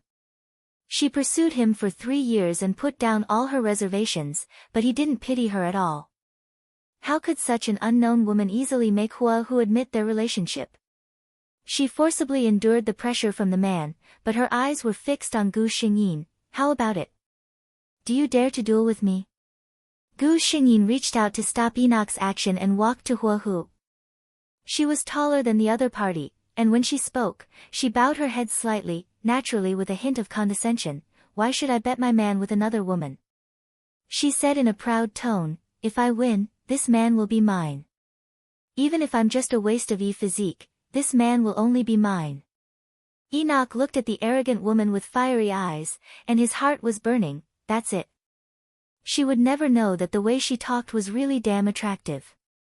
He was extremely glad that both of them were wearing masks today. No one else could see her like this. Hua Hu was a little dumbfounded. She thought she was arrogant enough, but she didn't expect that there would be a woman more arrogant than her. She subconsciously looked at the other party, wanting to see his reaction when he heard this. Enoch's reaction was, no reaction at all. However, at this time, there was no reaction, which meant that he had tacitly agreed to this sentence. Gu Xingyin continued, "But I can accept your challenge. Of course, for a simple duel, I don't need you to bet anything. In a while, Fire and I will have a battle. You can watch from the side. When the battle is over, you can decide whether or not you want to duel with me." She had her own pride. Since she had been challenged, even if the other party was being unreasonable, she had to accept the challenge. However, even though she knew that she could win, she was not willing to use her man as a wager. This was a kind of trampling on Enoch and the unstable relationship between the two of them. "Okay." Hua Hu replied in a daze. In fact, she already knew that this duel was unnecessary. Whatever he wanted, he would never be able to get it. Gu Xingyin walked back to Enoch and looked at the people who had been left behind for a long time. "Everyone, didn't you say that you want to duel? Let's make it quick." Chapter 419. That group of people had been waiting impatiently for a long time. Previously, when they saw Hua Hu coming, they thought that she would be able to cause some trouble for Fire. Who would have thought that the woman would be so useless? The leader said with a grim smile, "Fire, we admit that you are very strong, but your woman is not necessarily so. Since you want to die with a burden, we won't be polite to you." Enoch's lips curled into a smile. "Well, let's wait and see." A quarter of an hour later, 6 more figures appeared on the ground. Gu Xingyin looked at them indifferently. "Do you want to continue?" The leader of the other side looked at Gu Xingyin as if he was looking at a demon. He originally thought that Fire was strong enough. Who would have thought that a woman he casually found would be so strong? The leader's heart was filled with bitterness. How could a woman who could catch the eye of such a powerful and abnormal guy like Fire really be weak? "We admit defeat." The leader got up and said to Enoch, "I will send someone to deliver the things I promised." These people may have felt that they no longer had the face to stay here, so after saying that, they walked out one by one. Gu Xingyin looked at Hua Hu again. The woman was standing there silently at the moment, and no one knew what she was thinking. I said that you can wait until I finish the competition before you decide whether the previous agreement still counts. Gu Xingyin looked at her. Hua Hu smiled sadly, thank you for leaving me some leeway so that I won't be so humiliated. What was the point of competing? Everyone present had seen Gu Xingyin's strength. Hua Hu was not belittling herself. In her hands, she might not even have the chance to fight back. She shook her head and followed them out. Enoch pulled Gu Xingyin to a seat and sat down. Well, you can tell me now, what is this so-called really fun place for? Gu Xingyin looked at the people coming to the huge square. Enoch began to talk to her slowly. It turned out that this place was a very special place on Storm Star. No one knew who created it. It was special in several ways. Firstly, it was extremely secretive. Only those who had reached A rank and above were qualified to know and enter. Secondly, those who came here were not allowed to reveal their identity, whether it was their own identity or the identity of others. Third, this place can be used to settle all kinds of personal grudges, regardless of life or death. In the interstellar era, the physique of humans had been greatly improved. It was divided into 6 grades, S, A, B, C, D, and E. It was already extremely rare to find an A-class expert, and S-class experts were even rarer. Of course, someone like Situ Jean who had an SSS extreme physique was an existence that was hard to come by in 100 years. Gu Xingyin fell silent as she listened. In fact, there were similar places in the Galaxy Empire. However, they were only similar and couldn't reach this level. At the end of the day, under the rule of the royal family, some things were not so convenient.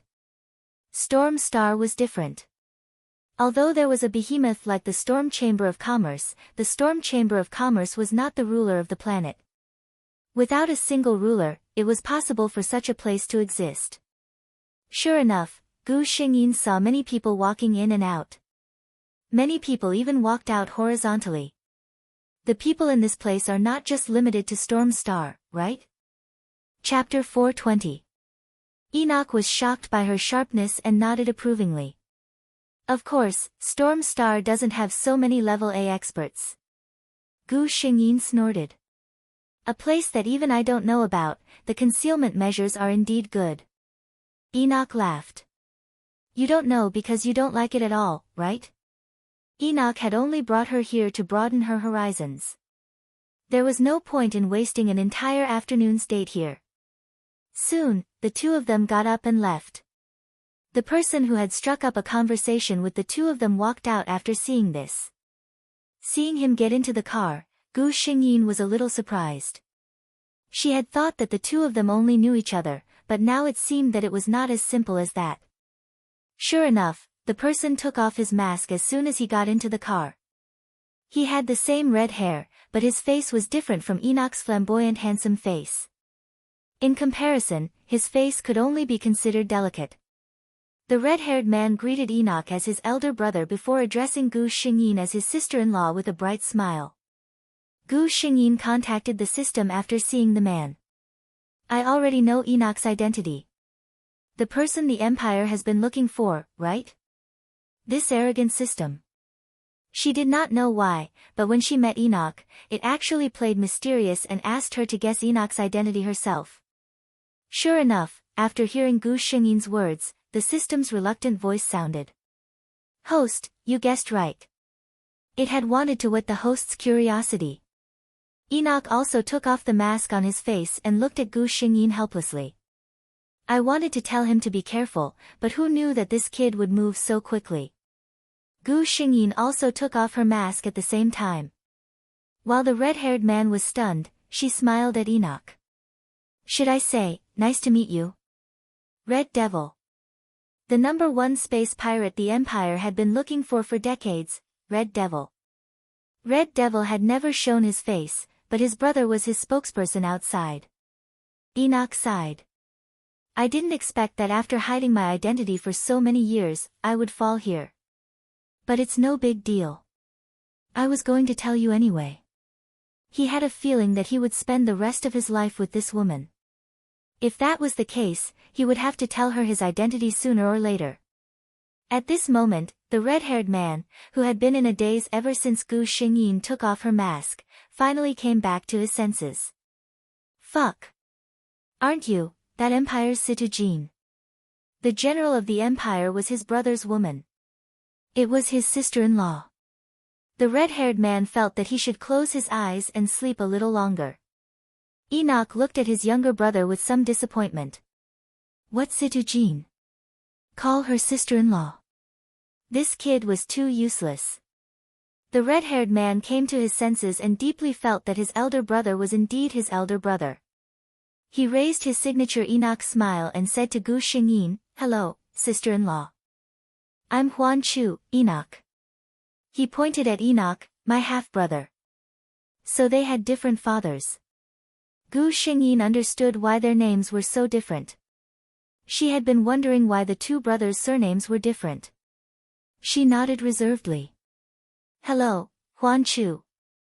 Huan Chu felt that he was still in a dream. He was actually sitting in the same car as the Empire's General Situjin, and he even called her sister-in-law. If Lily knew about this, would he still have to worry about not succeeding in his confession? His beautiful imagination was interrupted by Enoch. Put away your little thoughts. You're not allowed to tell anyone about Ah Jin's identity and my matters.